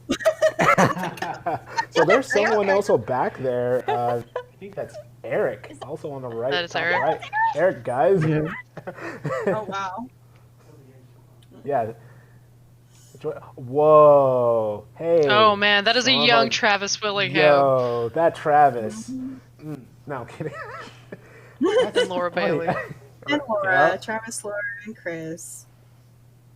That was the That's year when we I had think. like the most guests. Yeah, we had like Five. five of them. Yeah, Yeah, that was the that first was time the we had a most. lot of guests. And it was all for like, it was, what's it called? Brotherhood? Was that the show? Oh, Full Metal Full Alchemist? Metal. Full Metal. Yeah. Yeah, that was the big one that year. Okay. Wait, what dance? Caramel Dansu. Of course. Oh. How to make a millennial cringe.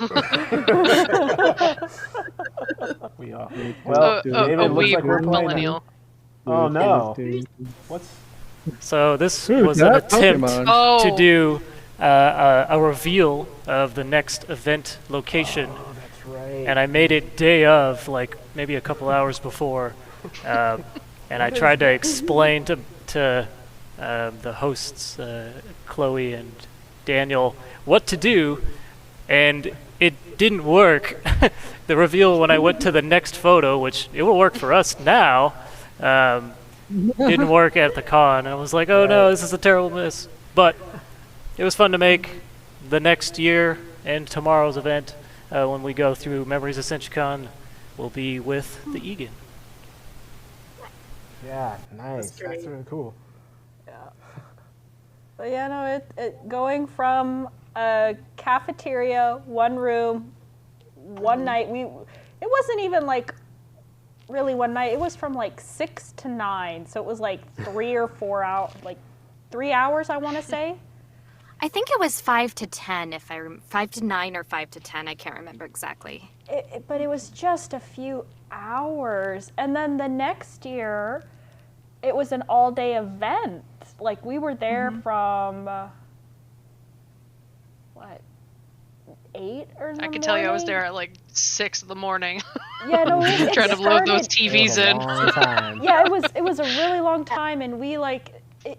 So it was like just that growth, and you even see it in like the admissions lines, where they just kept getting bigger and bigger, and they were going out the door, and it's just to see that growth, to see how far we've come, just learning as we go along.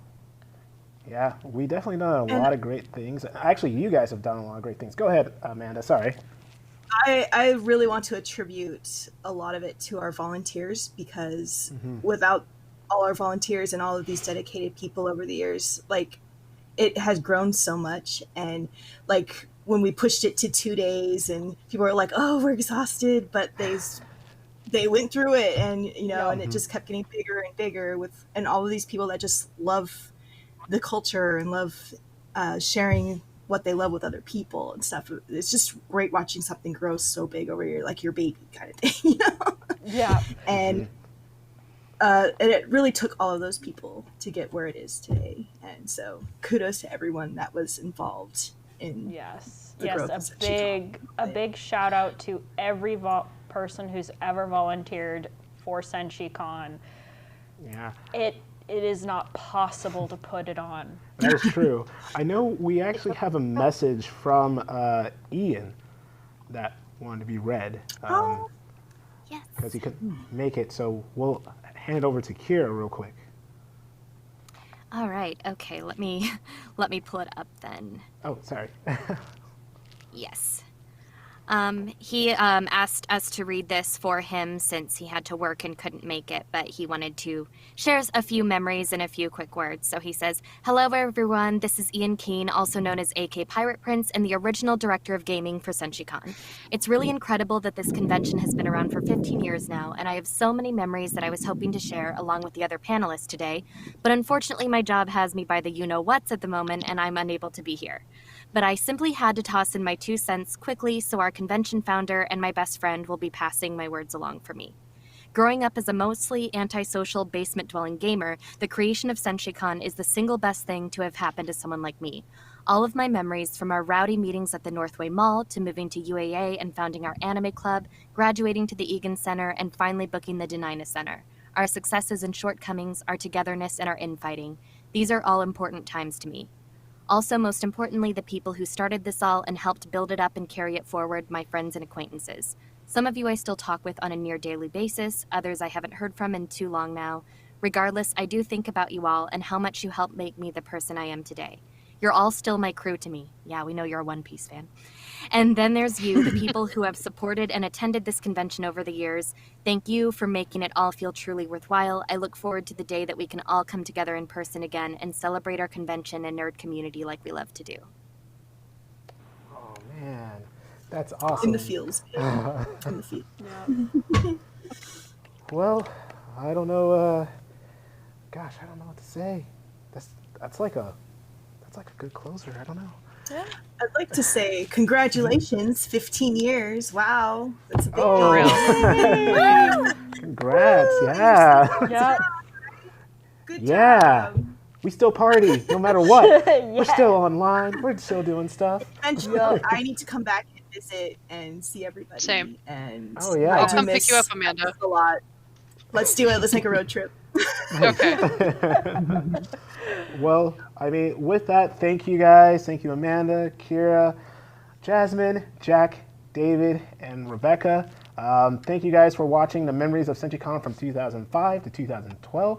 We're going to do this again tomorrow, same time at 6 o'clock from 2013 to, well, 2019.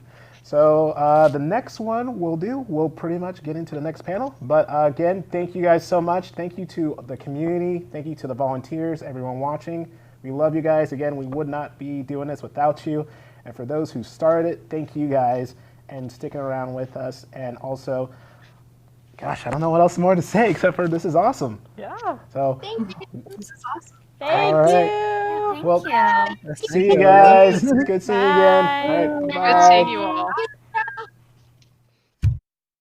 Not just comics, Bosco's has it all. It's all about fun and games at Bosco's, Alaska's premier source for comics, cards, and games. Like Catan, Ticket to Ride, Magic the Gathering, and more. Test your skills against other players in our game room, competing in X-Wing and Pokemon games. A complete list of events are available on our website. Toys, Hot Funko, collectible cards, sports memorabilia, and of course, the latest comics in every genre. Serving kids of all ages at Alaska's comic, card, and game headquarters, Bosco's, in Spinard in the Diamond Center Mall. Not just comics, Bosco's has it all. Bosco's!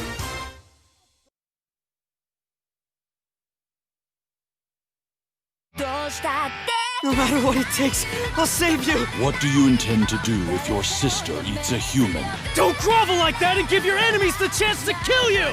The bond between Nezuko and I cannot be severed! Thunderclap and Flash, coming through! Exploding blood!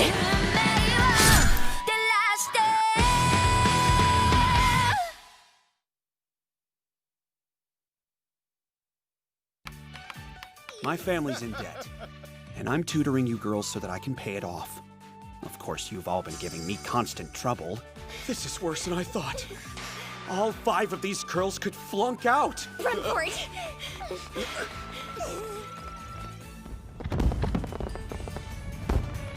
In the end, I was given a paycheck despite the fact that I hadn't succeeded. If I'm getting paid, then I at least want to earn it.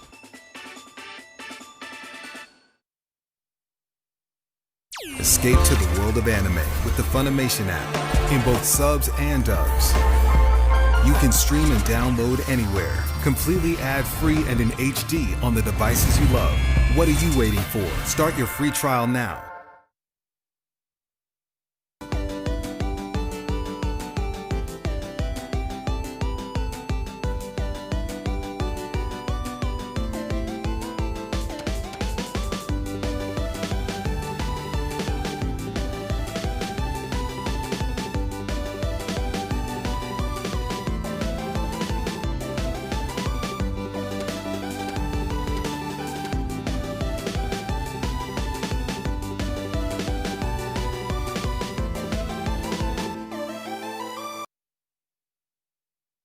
This is a public service announcement from Shell, the Sound Health and Everlasting Long Life Agency.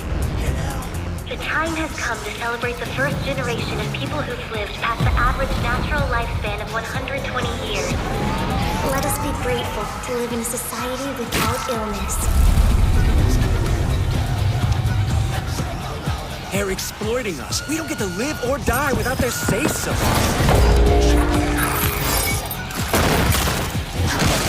To find meaning in life, you need the risk of death.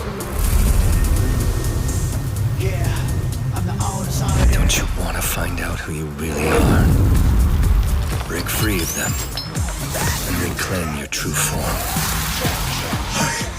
I'm a human being.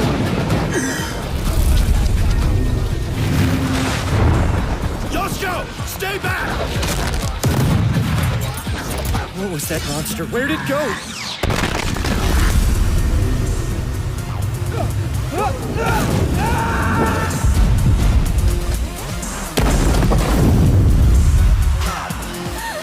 It'll get better. We have to believe that.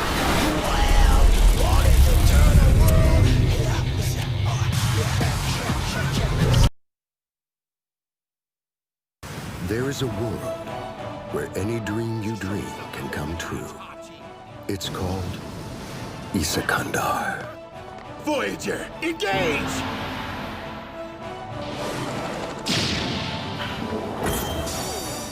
What the hell sort of festival is this? That is unfortunate. Please, let me off the hook just this once.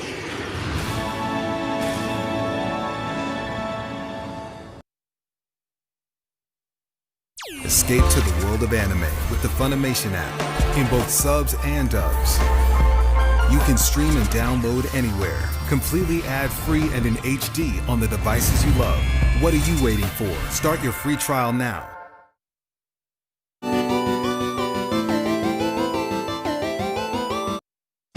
Not just comics, Bosco's has it all. It's all about fun games at Bosco's, Alaska's premier source for comics, cards, and games. Like Catan, Ticket to Ride, Magic the Gathering, and more. Test your skills against other players in our game room, competing in X-Wing and Pokemon games. A complete list of events are available on our website. Toys, Hot Funko, collectible cards, sports memorabilia, and of course, the latest comics in every genre. Serving kids of all ages at Alaska's comic, card, and game headquarters, Bosco's, in Spinard in the Diamond Center Mall. Not just comics, Bosco's has it all. Bosco's!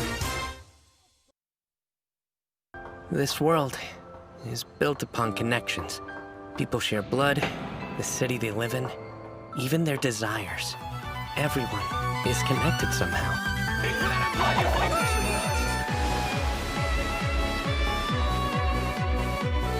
But I know, better than anyone, that no matter how strong they may seem, those connections can easily be lost.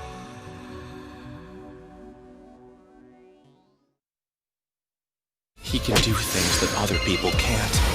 The world he sees is far greater than ours. Curses, spirits, they're all part of his daily life. Can I help this guy I know with his work? Hey, Mob, take care of this, will ya? Sure. Mob understood that what he fears, what he shirks from, the trials and tribulations he faces, are different than those of the rest of the world. We done then? Uh-huh. Escape to the world of anime with the Funimation app in both subs and dubs. You can stream and download anywhere, completely ad-free and in HD on the devices you love. What are you waiting for? Start your free trial now.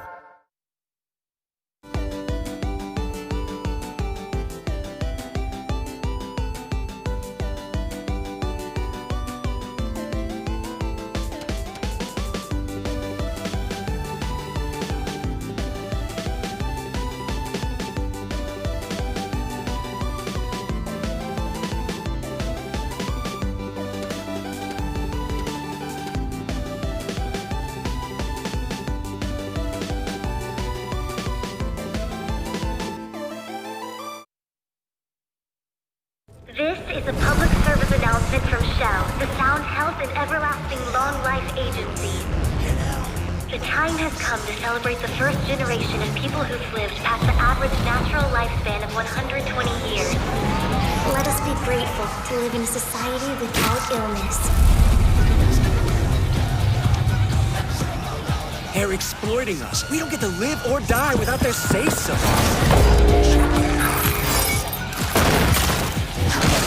To find meaning in life, you need the risk of death. Don't you want to find out who you really are? Break free of them and reclaim your true form. I'm a human being.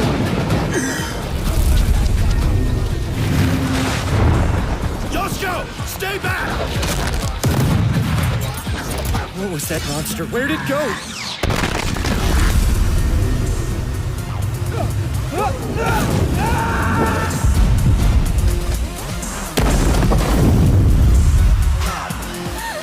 It'll get better.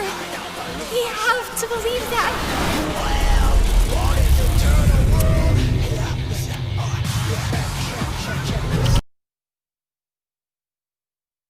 There is a world where any dream you dream can come true. It's called Isakandar. Voyager, engage!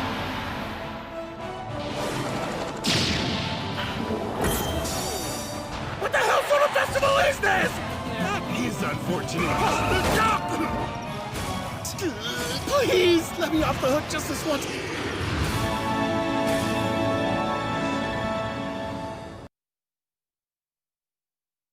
Escape to the world of anime with the Funimation app in both subs and dubs. You can stream and download anywhere, completely ad-free and in HD on the devices you love. What are you waiting for? Start your free trial now. Special Fire Force, make way! This area is dangerous! One day, without cause or warning, people the world over began catching fire. They are called Infernals. The Special Fire Force's main duty is to put Infernals to rest, saving their souls in the process. So Shinra, why did you decide to join the Fire Force in the first place? Honestly, I just wanted to be a hero.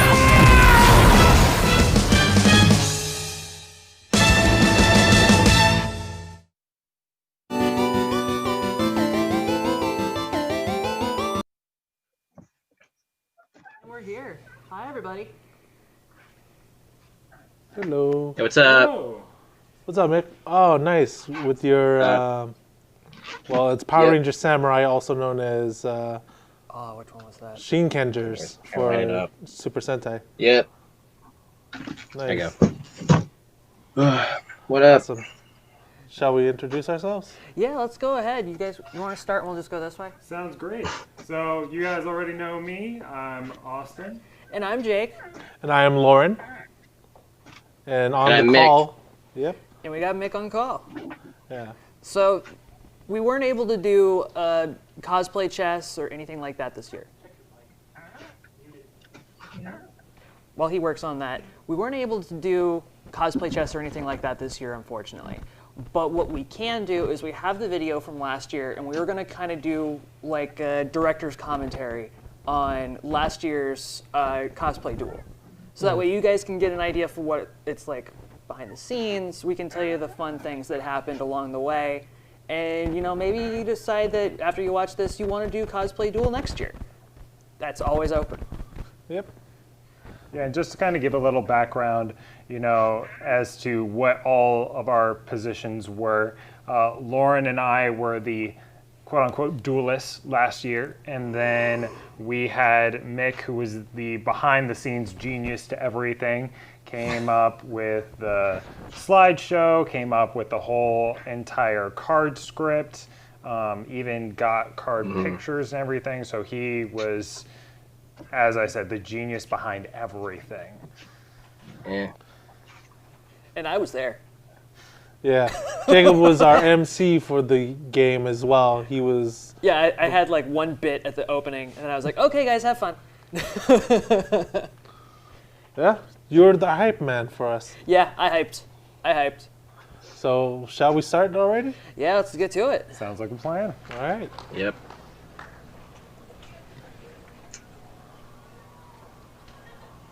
You know, after so many years knowing each other, I want to put a difference this time.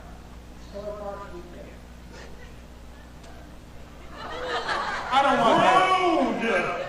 want no gift. I want a duel. Duel! Yeah, I love when we tried to plan how we were going to meet up with each other. Yep. So we had we got flowers from Aerith cosplayer earlier. I remember that. Yeah. So we were like, okay, well, let's use it.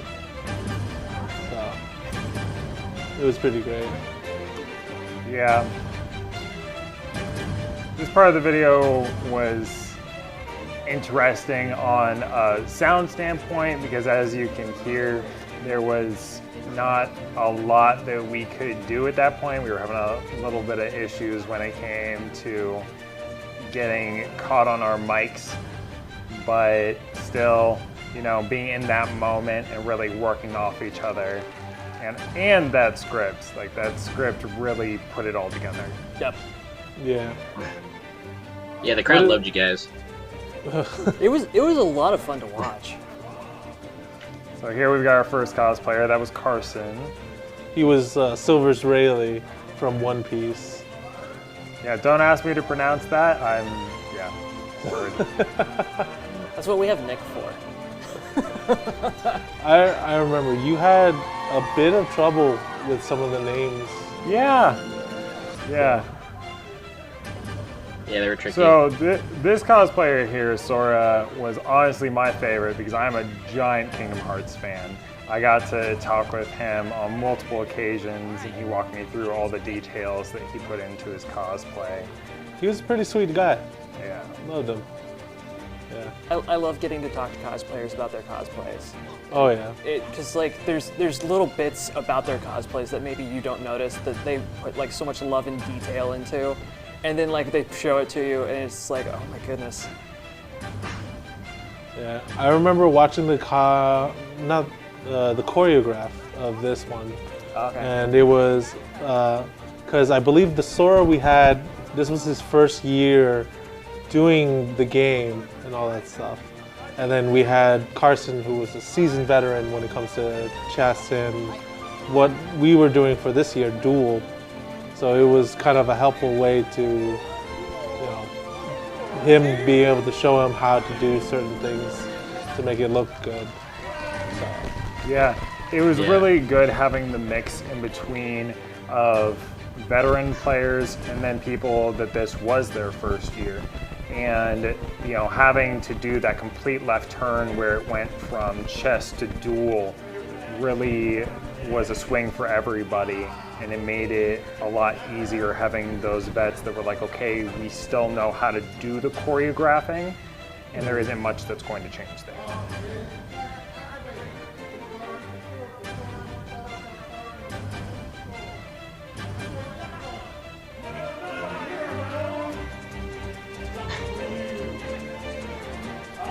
I love a lot of the pictures that come out of the background because how long did it take you, Nick, to find all these pictures and make up the board?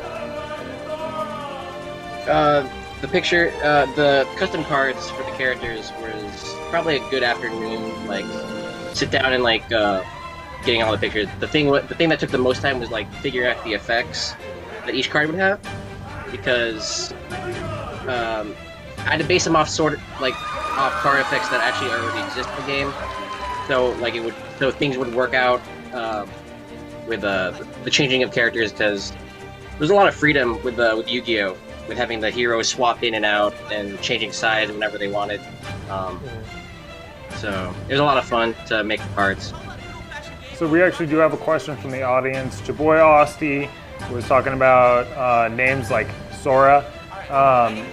A lot of these names can be quite tricky, and so there's definitely a little bit that goes into practicing the names beforehand, and that's something that in some cases we should have worked on a little bit more, done a little more research, but a lot of this also has to deal with personal experience too.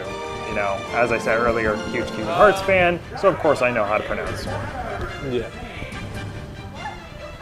I loved this fight because we had to come up with a tie, and they came up with fighting each other in rock, paper, scissors, and coming up with the tie. And then we were like, okay, they have the same battle attack.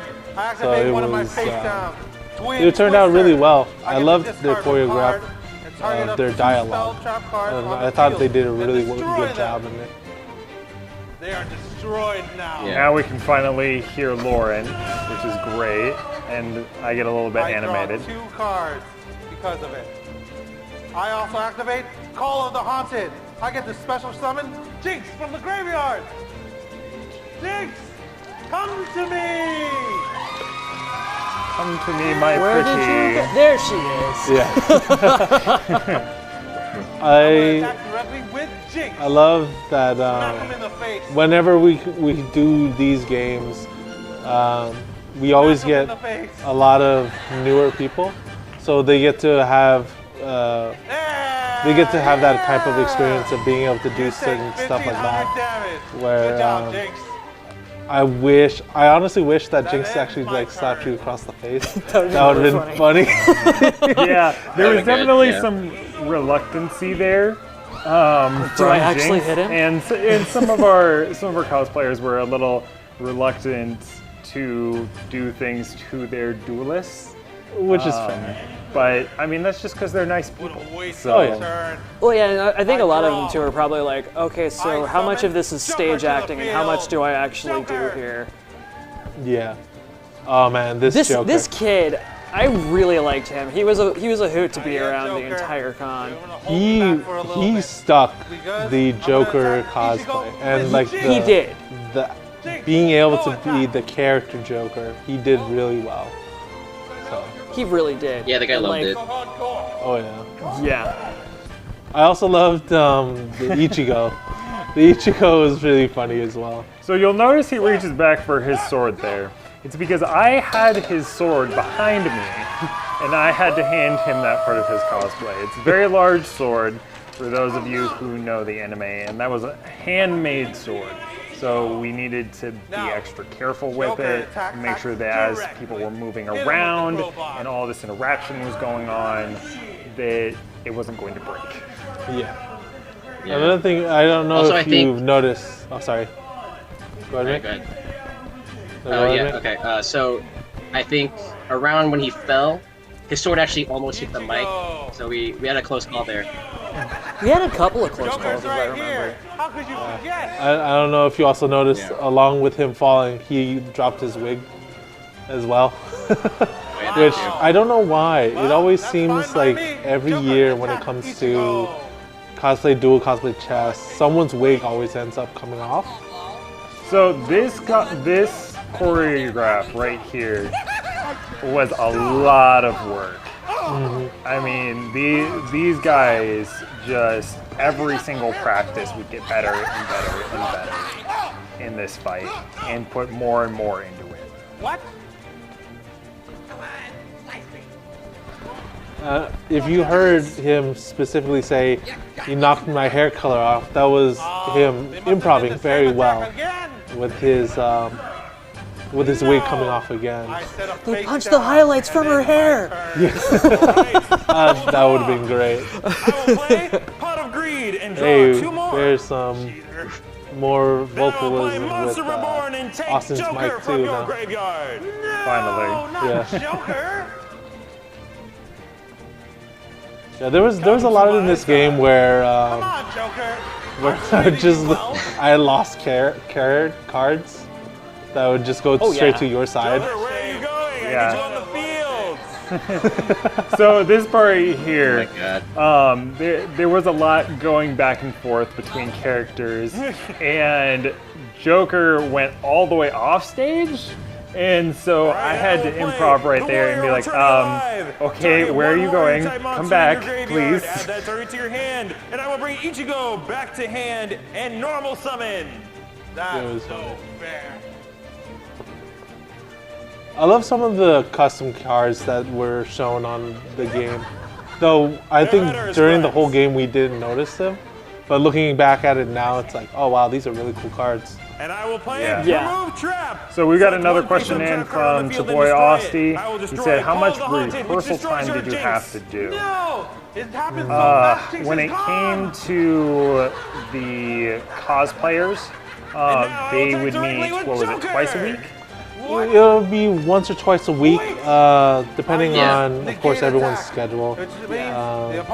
Mick, if you want to talk about that a little bit more, how we... Yeah, so we tried at least once a week. I encourage them to meet outside of practices to, practice with their partners, whoever they were. And we had about, I don't know, I'd say like at least the whole summer, so maybe like 3 months to 3 to 4 months, maybe. What are you doing, you Yeah, and then when it came to the duelists, on the other hand, we had 2 weeks? No, not about? Italy. Yeah. And even then, we were still making tweaks to it, because as Mick said earlier, there's a lot that goes into the interactions of each and every card and figuring out those effects. So every single time we practice, we'd be like, okay, wait, what about this? What about that? This interaction, and would get that figured out on a card standpoint. And as I've said, I don't even know how many times Mick just took the reins there and led the way. And now I will play enemy controller. I will activate one of the effects. It was fun. I'll use the first effect it to was switch Italy to attack crazy. position, so that Lauren will take damage. It was interesting. Definitely. No! You see my pause. I'm just like, I have to read. Wait, what do I do? Yeah. Attack Italy again! Because all I did was just make the outline of how the duel was going to go, and then I just let you guys improv between each other. Pistol whipped. That was good improv on them. So I think the reason why I paused was because I lost my place. So I was like, okay, where are we at? Where are we at? Where are we at? We got to do it a little quick. And then Austin came in with the save. Monster you control is destroyed by battle during damage calculation. You reduce the battle damage from the battle to 0. And special summon one level 4 monster or warrior type monster from your hand and at the end of the damage step. Joker's effect activates. Italy is summoned And to my those, side of the field. those card effects are wordy. That was a real card, by the way, the Desperate Tag. Yeah, oh man, that was... Without being able to practice enough of the script with those wordy cards, I was just like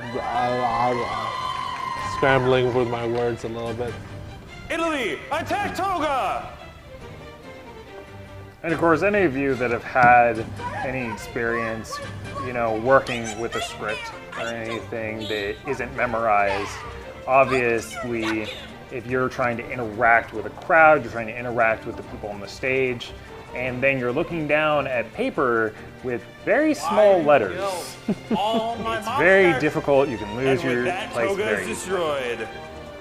Now, Ichigo, attack directly! Oh yes. Ah, my butt! He did hit him in the butt with the sword. Yes, he did. I use magic cylinder. You take the damage instead. Ah, my butt! That was really good. Oh no! That was good. I will end turn. All the butts. All were right. hurting. It was hilarious. My butt's kind of sore now. Yeah, just a little. I draw. I normal summon Deku on the field. Obviously, the fan favorite we here was Deku. This is a cooler. Yeah, Deku. and for those of you that were there at the con Also, last has a year, special the voice of summon. Deku was If this card is normal was summon, one of you our can add special one guests. fiend So of monster course to it your got a deck lot of to my hype hand. when I have Deku Bakugo came out on the in my battlefield. So, Chapoy Austin wants to know whether or not the sword I actually get this hurt. special summon. No, I got a big butt, so... It was solid wood, I will give it that, but luckily Ichigo was nice and it was just a tap. Yep. I love it because we had both Bakugo and Deku at the same time. Oh, so I just realized this. I didn't realize that Mick went with the slideshow and actually put how many turns we were in. Oh yeah. Yeah. That is the first time I've noticed this. Yeah. Also, I like another thing is I You take 100 damage. have the life point totals in the corner. Barely a scratch. I'm not done. I have one of them showing, but because of the way the picture-in-picture worked, it was blocking the other life point total points on but the you other also side. see the subtractions there too. 2 life totals. Oh yeah, I forgot I added that too. Yeah. Wow. So it is a like if you can follow whatever is happening on screen, you can technically. It is a somewhat cohesive game. Like I try to make it as realistic as possible. With the only thing that's made up is the card effects of the custom characters. Yeah, it's very detailed background, which I love. I think it looks great because it's like this is what the board looks like, and then it's just us two at podiums, like we have paper. And going back to that original question from Chaboy Osti, I actually did have him go and hit me with that sword in one of the rehearsals, and I can tell you if that was its purpose, it would hurt a lot. Yeah.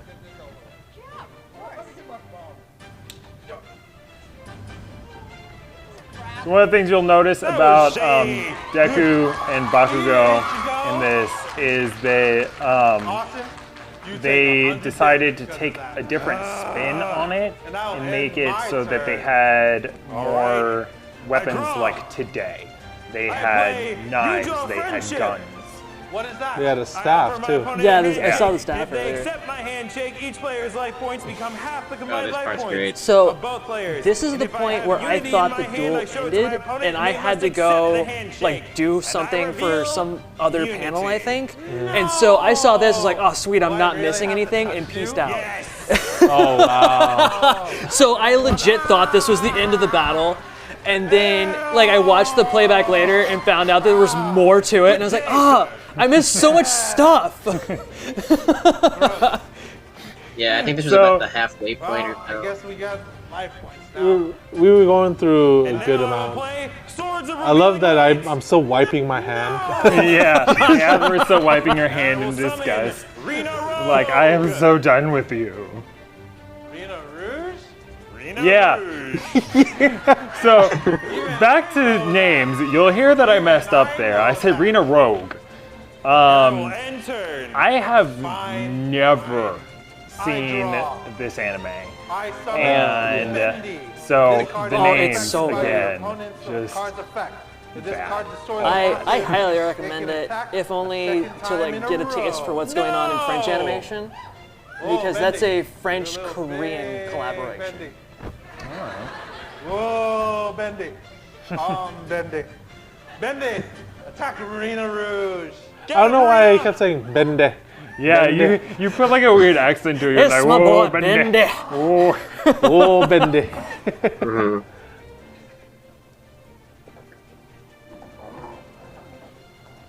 Yeah, he was great. It was his first year that Bendy cosplayer, and he was super into it. Like, Yeah, and he he practiced was- a lot with his fight. Yeah, he was also one that wasn't able to make a lot of the rehearsals just due to being out of town, and yet was able to jump into it even with the dress rehearsal beforehand and just really on cue with all this choreography.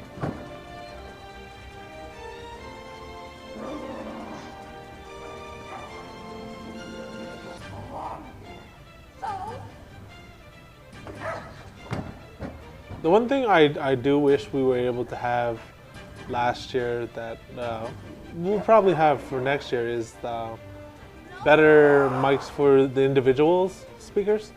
We had, I believe, shotgun mics. Yeah. I think so. Is he down? Mm-hmm. And then I think we also had like a puck mic on the stage itself. So, and one of the things we had to make sure with our players was they can do their choreography. They just have to be a little bit more spatially aware about where they're landing and things like that, and where they're throwing things. So, but I think overall they did really good job at it. Me hyping myself up. I will draw. I got this. Go. I will normal summon Tanjiro. Wherever he is. And I will equip a soul armor to Tanjiro. Equip only to a warrior type monster that is the only monster you control. It gains 300 attack. During your main phase 1, you can send this equipped card to the graveyard to allow the equipped monster to attack twice during each battle phase this turn. I will use the cool thing about so the can attack twice. the duel as opposed to cosplay chest was that certain people fight whoever they wanted. There's a lot of freedom with how many fights they could have, and so the only thing was it was more work on I think the directors. It's more work on the director because they had to figure out how to get to those fights. Which I think you did a really good job at it with all the stuff that we had to deal with, not being able to have enough people at the time to do a full chess, and then other people's schedules weren't the best because everyone has lives. Yeah, and that's one thing you're always going to run into when you're trying to get rehearsals is one person is inevitably not going to be able to make it, and so you have to try and find a way to incorporate them in.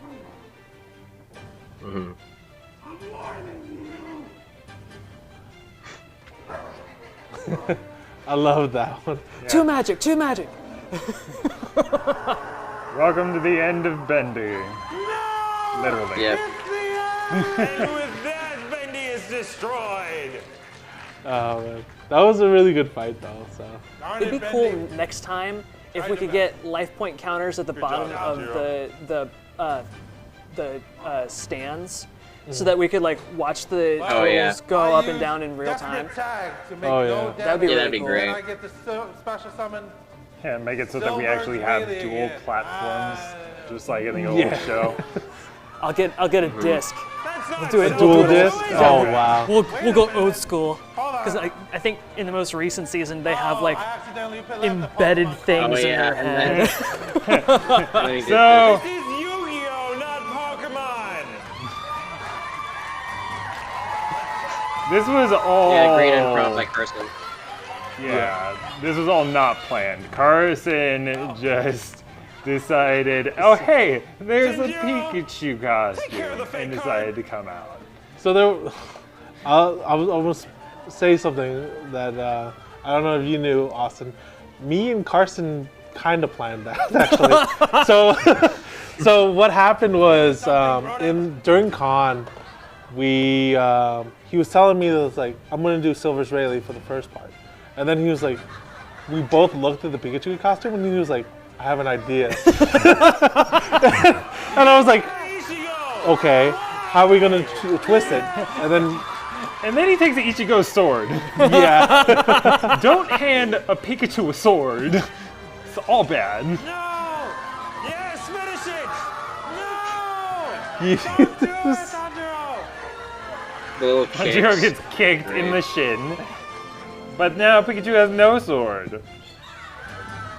You can hear the thuds. Yeah. It's so great.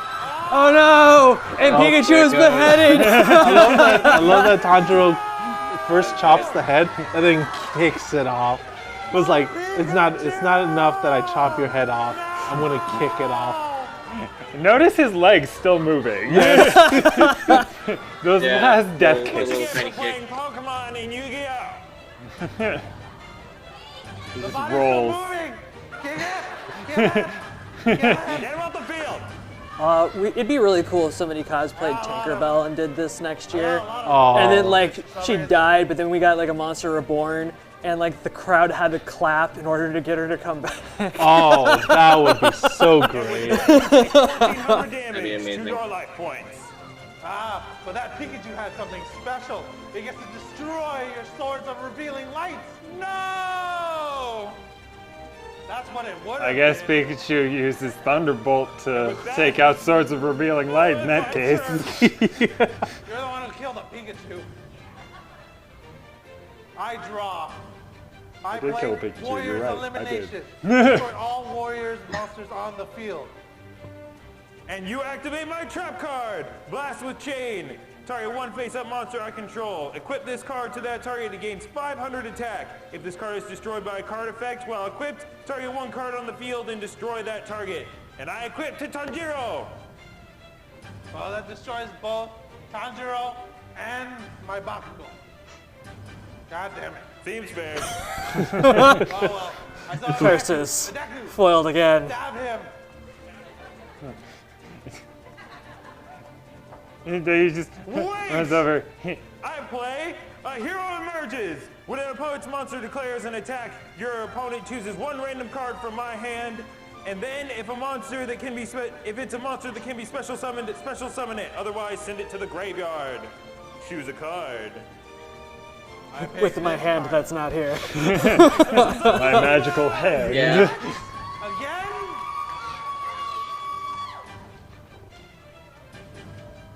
If I had time, I just realized just a bunch of random cards and props. I just realized in the video like how long my arm is and how close I got to Deku's face. I was just like, stop, wait. Oh, attack. Umbrellas stop bullets, guys. Wait, what are you doing? They do These in were Miraculous special Ladybug. umbrellas. What's happening? Doing a Ladybug special effect. Rita Rouge and Cat Noir special summon to the field. And I pronounced it correctly this time. So does that mean that like she leaned over and told you on her way out last time, or? No, Lauren corrected me on the first time that I she did. came out. I was like, it was like, do you mean rude? Oh, yeah, I can easily Maybe I do. Maybe I did, maybe I didn't. Not the Deku And now Bakugo comes combo again. like the largest fight scene. And this scene took multiple practices in a larger room than the regular room we were using. Typically we were using a room over at UAA, and for that we actually had to go to a ice rink.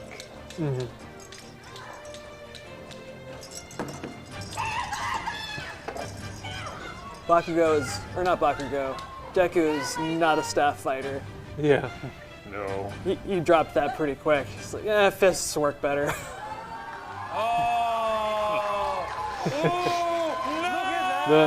I loved the choreography on this one. It was really nice. Deku and Bakugo, best combination ever. Yeah. Do you ship them? Do you ship them? Do you Everyone not? got so triggered by that comment. Yeah, I remember that.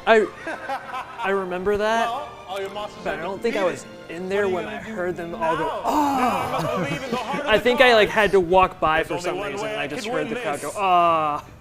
And I drew it, the final piece of Exodia! What? So for those of you who know anything about Yu-Gi-Oh!, the 5 pieces of Exodia means you win the game. Instantly. It's a really. I'm not a fan of Exodia decks. And Lauren got obliterated off the stage. By Exodia. I went bye-bye. Alright. Can we have everyone stand up to the stage? Oh man. And of course, getting everybody up to the stage to give them recognition, because there was a lot of work that these people did, not only for their cosplays, but their choreography. And every time that performance is done, you should recognize everybody. Yeah. All these people. Everyone did a good job. Yeah, they did an amazing job, and they worked really hard. They worked their butts off. And I appreciate every single one of them. And hopefully we'll get to see them again in the coming years for more chess/duel. I would love it if Duel became a separate event, to be perfectly honest with you. Because I would love to see them both happen. I love cosplay chess. Like every year that I've been to Senshi Con, I always make sure that I catch cosplay chess. And then like with the introduction of cosplay duel, because we couldn't do chess that year, I really loved cosplay duel. I think a lot of people enjoyed Cosplay Duel because of how quick he was able to do. Yeah. There was less standing around. There was more fights when he came up to it. Yeah. It still had With the chess, feel of. You gotta get. Yeah. No, so With chess, you gotta like move the pieces around, and there's a lot of in between moments, in between fight. There's a lot of time in between fights versus where with Duel there was just fight after fight after fight. Mm-hmm. Yeah, and we definitely got a lot of positive remarks afterward. People coming up to us being like, "Hey, are you guys going to continue doing this? This is great. I come for chess every year, and now I'm going to come for Duel every year." Mm-hmm. And so, with the positive remarks, that's something that we are looking to continue doing. I definitely want to be one of the duelists next year. That would be so cool. That would be so cool. I want to be actually one of the actual one of the pieces. That would be so cool. One of the monsters? Yeah, I would totally be one of the monsters. Yeah. Gonna come back as Nappa? We could do like Ghost Nappa and like have it be a zombie deck. if I want to do anything, it would be Ghost Nappa. Yeah. So it would be a continuation of a couple years ago when I was when I first started cosplay chess and all that stuff. So it would be a fun joke for some of those who've been along with the cosplay chess games forever since Senshi Con has been. You know what I just thought of just now? What's up? What would be fun is instead of being a monster, you could be a card effect. So you could be like you could just appear in the middle of a fight and affect one of the monsters in the middle of a fight. That'd be just like a quick effect or something. Yeah. So I just appear out of nowhere, it's like, ooh. Yeah, that would be pretty funny. You activated my trap card. Yeah, Ghost Nappa. Yeah, that would be awesome. Yeah, I would love that. Who knows? Who knows what's going to happen in the next couple of years? But I'm excited. Yeah, I'm definitely excited to see how it goes. Yeah, so Chaboy Osti is chiming in. He's talking about a cosplay rap battle. Didn't we? Possibly. No, we didn't do cosplay rap battle, but we did a beatbox battle one year. We did do a beatbox one. We did a Guitar Hero one, I believe, in one of the years. Yeah. Ooh. So I mean that's definitely something that could be fun to incorporate into these or have its own separate event. It just depends on what's going on. But I could see that being a special effect, like. Hey, when these two specific cards fight due to this card, they have to rap, and whoever wins the rap battle wins the interaction. Whoa, that would be Team awesome. Hunger Force? Okay. Yes, I would. Bro, if somebody came in an Aqua Teen Hunger Force cosplay as Master Shake, that would be amazing. That would be awesome. Shout out to Pluto Mucha. Hey, hello. What's up? Nice to meet you. So definitely, there's a lot of different avenues that we're looking at going down in the future. And, we were even approached about going to other types of games when it comes to cosplay. Magic the Gathering being one of them. So, there's a lot of things that can be put into play, and yet again, it just depends on how many people want to join in. It's really up to those volunteers coming in and being willing to work with all of us here at Senshi Con. Especially with your cosplays. The more cosplayers we get, the more varied we can make the playing. Especially if we try to do something like a Pokemon trading card game cosplay duel, because then we could have like Deku becomes Jolly Green Giant, or like yeah, what? A lot of variety there. Dude, Deku totally evolves into the Jolly Green Giant. You can't convince me otherwise.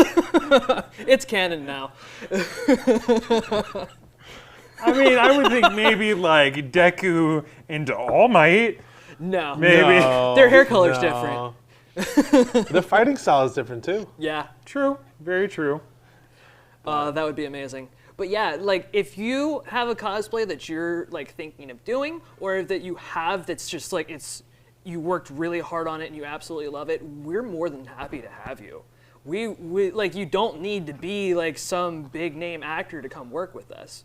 Oh yeah. Absolutely, just come on down. It's a lot of fun, and you will have so much fun doing it. It's the reason why we always get people. Yeah, and if this makes you want to cosplay even more, then go for it. Do it, because it shouldn't be whether it's like, oh, do you want to cosplay a popular character or you want to do an obscure character? It doesn't matter with Cosplay Chess or Duel, because we're gonna love you either way, and we would love to see your hard work being paid off to show off on something that if you're not going to be in, like, let's say cosplay contests, but you still want to show off your cosplays, that would be another good way to do it. Would be Cosplay Chess, Cosplay Duel, because you get a whole different audience, and a lot of people love it. Yeah, I absolutely agree. So shout out to boy Asti. He was saying that this makes him want to cosplay next year. Totally encourage it. Please bring your cosplays. I mean, even, I've seen cosplays in the past that have a little bit more limited movement, and so maybe you think, oh, my cosplay is limited movement, that means I can't really do anything. You saw the Pikachu. Okay, don't let that stop you. Mm-hmm. We can work with you. We can make these things happen. And the cool thing, a lot of the people in last year's Cosplay Chess or Duel were a lot of new people, and for whatever reason, I feel like new people always bring the most energy, because it's their first time doing it. They just they want to be out there and bring life to their cosplays, and this is a great way to do it. Yeah, I always have fun with meeting new people, and like when I've got into Senshi Con, it was Cosplay Chess, and I met so many great people along the way, and like meeting you guys too all that stuff. Yeah, I mean, con is a great way to meet people of like minds in general, and then getting into these events, volunteering. Just connects you even closer with people because you're spending even more time with them. So, for me, this was actually the first year that I got to see anything as far as cosplay. In previous years, I volunteered. I was in the game room. And so I was always in the game room doing things there and working with those guys, so I didn't really get the chance. So going and getting to work with all these cosplayers, getting to work with this team just completely widened my eyes on what there is. We got a comment. Pluto Mucha says, Cosplay Chess was so much fun. Yeah, Pluto, I remember that was one of the first people I met on Cosplay Chess was Pluto. Oh, okay. And I think they were Olivier from Full Metal Alchemist Brotherhood. Oh, okay. Yeah. Okay. So they do a lot of great cosplays as well, and it's like people like Pluto, like you guys, and then Mick as well, being able to meet everyone and then check out how people do certain cosplays, and being able to find out what's good in a duel or in a fight.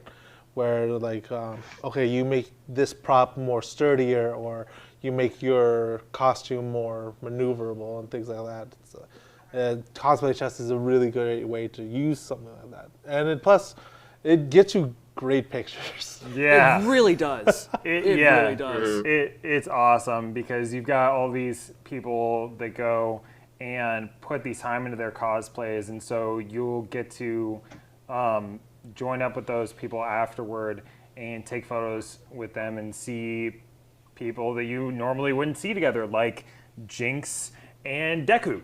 Mm-hmm.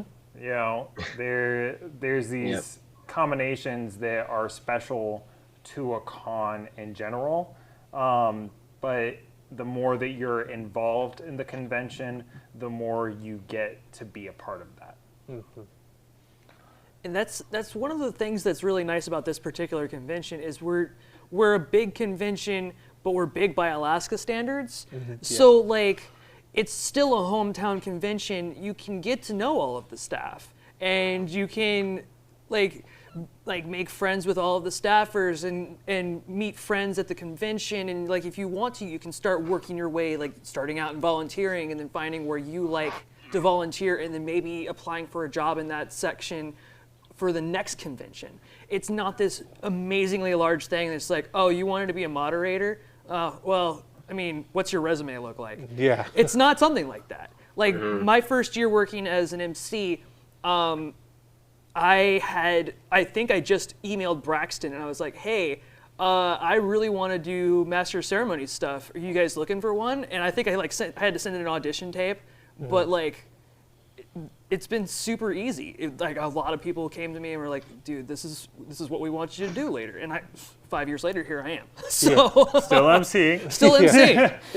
It's great accessibility to get ahead in stuff like if you want to start helping out with the convention and things like that. You know, if you want to try it out first, I always suggest trying out some of the events, doing a panel, doing cosplay contests, doing cosplay chess, things like that, and then see it's like, okay, you get to see a little bit of the behind the scenes when it comes to stuff like that. Yeah. And then you're like, okay, I want to start volunteering. Then you start wanting to do like assistant, then you go into manager positions, and like, who knows, you might even become con head. Yeah.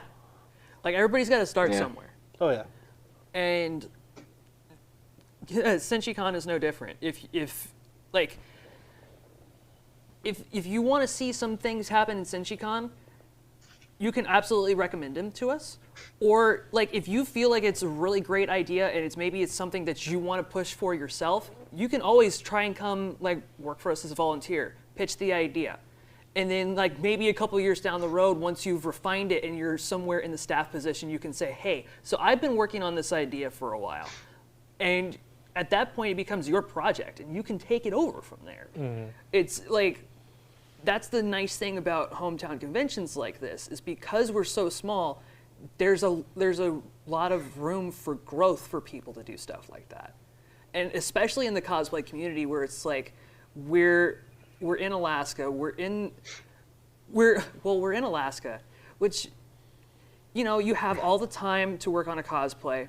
If you're not very good at cosplaying, that's okay. You have plenty of time to develop your craft. If it's not something that you enjoy doing, you can always buy on Etsy or commission somebody.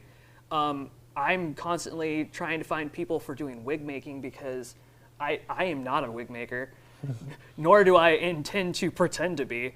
But like there's nothing wrong with going up to somebody else that has mastered a craft that you have not mastered and saying, hey, I want to do this, can you help me out? And then like shelling out a little money for it. Like I did Prince Toadstool one year. Yes, I remember that. Yeah, and that one I had commissioned from a lady in Anchorage. And like I met with her like 4 or 5 different times and we went over like materials and everything. I love that costume. Like I still have it. It looks really good. It's so good. It looked really good.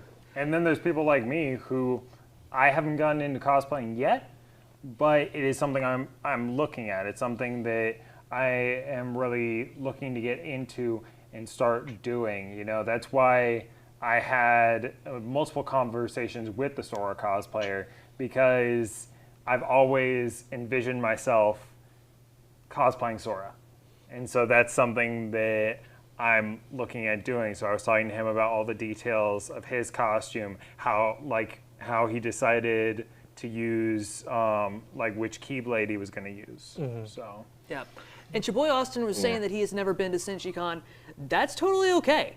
One thing that has come out of this situation is that with us doing the Senshi online, which obviously it's got its kinks, but this year gives us a chance to figure out where our kinks are so that next year we can iron them out. And if we can do in person, awesome. Because then we have the in-person convention, but for the people that can't make it to the in-person convention for whatever reason, they can't afford a ticket, they're going to be working, we also have Senshi Online, which means they'll still be able to partake in the event. And that is an amazing thing that has come out of a bad situation. And the other great thing is we are on social media, as well as having our own website. So you can go and you can figure out what's going on and get a hold of staff members through those avenues. through Facebook, Instagram. What else are we on? I mean, there's We've so got much. the Twitter, Twitch. I believe. We've got the Twitch. We've got the Twitter. Yeah. There's even been talk about starting our own Snapchat. I mean, that would be pretty wicked. There's a lot of options to get involved in the convention. There's a lot of options to reach out to the staff members and really see what it's all about. Yeah. And if it's one of those things where, like, you know you want to help, but you don't know where you want to be, volunteer. We'll put you someplace, and if you see something that you like, and you're just like, that looks like a lot of fun, you can always do that next year. And you, like, if you find the thing you volunteered for not your cup of tea, you don't have to do it again. You can just put that as a, hey, I'd rather not be a volunteer for this. Kosher. Like, that's one of the great things about this. And your boy Austin knows he's always a volunteer. Which, oh man, one of these days we're gonna get you on the main stage, my dude. And so one more thing. Earlier, you guys mentioned about cosplaying. I wanted to say earlier that a great resource for cosplay. There's so many resources now, but another great resource is actually the Cosplay Duel. Like, there's the people who do have experience know how props work, and like we can help reinforce, make your props somewhat, I guess, battle ready. And that's a great resource. That. Yeah, and Mick can really speak to that. I mean, he's sitting here in cosplay, so it's something that veteran cosplayers, even if you're new into cosplay, you get into that community, and the veterans are going to help you out. They want to do that. They want to go and give you that support because you're doing what they love, and they want to see it grow and flourish. Especially up here in Alaska, this community is so large given our population size, and everybody up here is more than happy to help out new cosplayers. So if you have issues, reach out to somebody. I know some of my friends are cosplayers, and they're more than happy to sit down with you and say, hey, what kind of costume are you looking at doing? Okay, cool. Well, we can do it like this. Or if you've got like a prop idea, I have friends that are prop makers. Then like all I do sometimes is like, hey, I've been thinking of an idea for a prop, and they'll sit me down and go, okay, cool. Well, here's an idea on something you can do for that, and then they won't do it for me. They'll walk me through it so that I learn how to do it in the process. Well, do we have any final thoughts before we wrap up? I don't think so. I think that concludes everything. What's coming up next?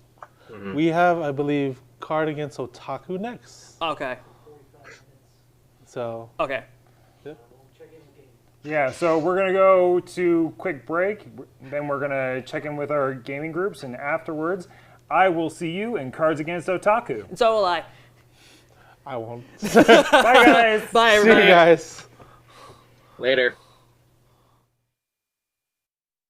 Not just comics, Bosco's has it all. It's all about fun games at Bosco's, Alaska's premier source for comics, cards, and games. Like Catan, Ticket to Ride, Magic the Gathering, and more. Test your skills against other players in our game room, competing in X-Wing and Pokemon games. A complete list of events are available on our website. Toys, Hot Funko, collectible cards, sports memorabilia, and of course, the latest comics in every genre. Serving kids of all ages at Alaska's comic, card, and game headquarters, Bosco's, in Spinard in the Diamond Center Mall. Not just comics, Bosco's has it all.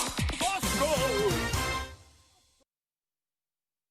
This world is built upon connections. People share blood, the city they live in, even their desires. Everyone is connected somehow.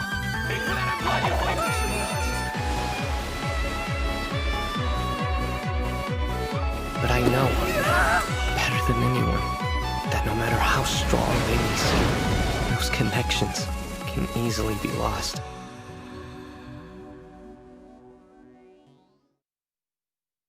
He can do things that other people can't. The world he sees is far greater than ours. Curses, spirits, they're all part of his daily life. Can I help this guy I know with his work? Hey, Mob, take care of this, will ya? Sure. Mob understood that what he fears, what he shirks from, the trials and tribulations he faces, are different than those of the rest of the world. We done then?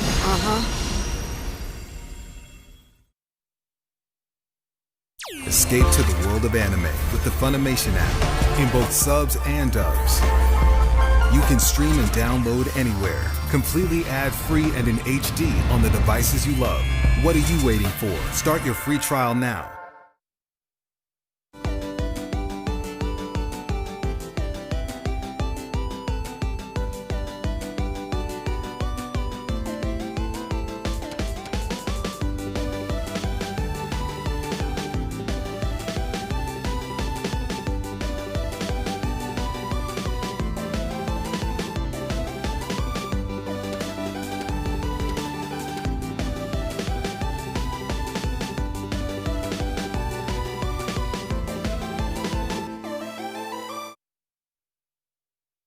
This is a public service announcement from Shell, the Sound Health and Everlasting Long Life Agency. The time has come to celebrate the first generation of people who've lived past the average natural lifespan of 120 years. Let us be grateful to live in a society without illness. They're exploiting us. We don't get to live or die without their say-so.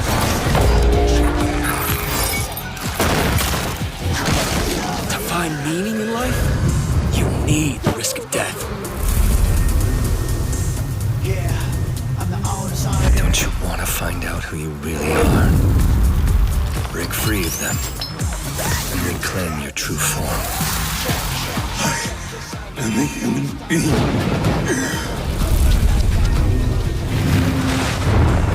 Yoshiko, stay back! What was that monster? Where'd it go?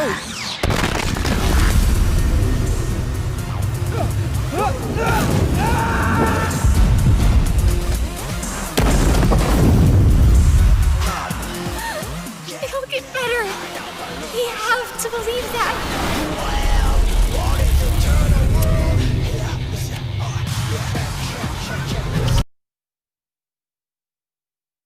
There is a world where any dream you dream can come true. It's called Isakandar. Voyager, engage!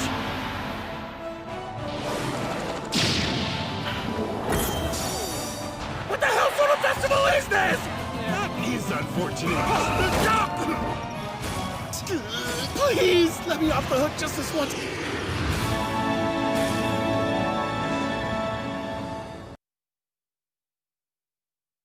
Escape to the world of anime with the Funimation app in both subs and dubs. You can stream and download anywhere, completely ad-free and in HD on the devices you love. What are you waiting for? Start your free trial now. Special Fire Force, make way! This area is dangerous. One day, without cause or warning, people the world over began catching fire. They are called Infernals. The Special Fire Force's main duty is to put Infernals to rest, saving their souls in the process. So Shinra, why did you decide to join the Fire Force in the first place? Honestly, I just wanted to be a hero.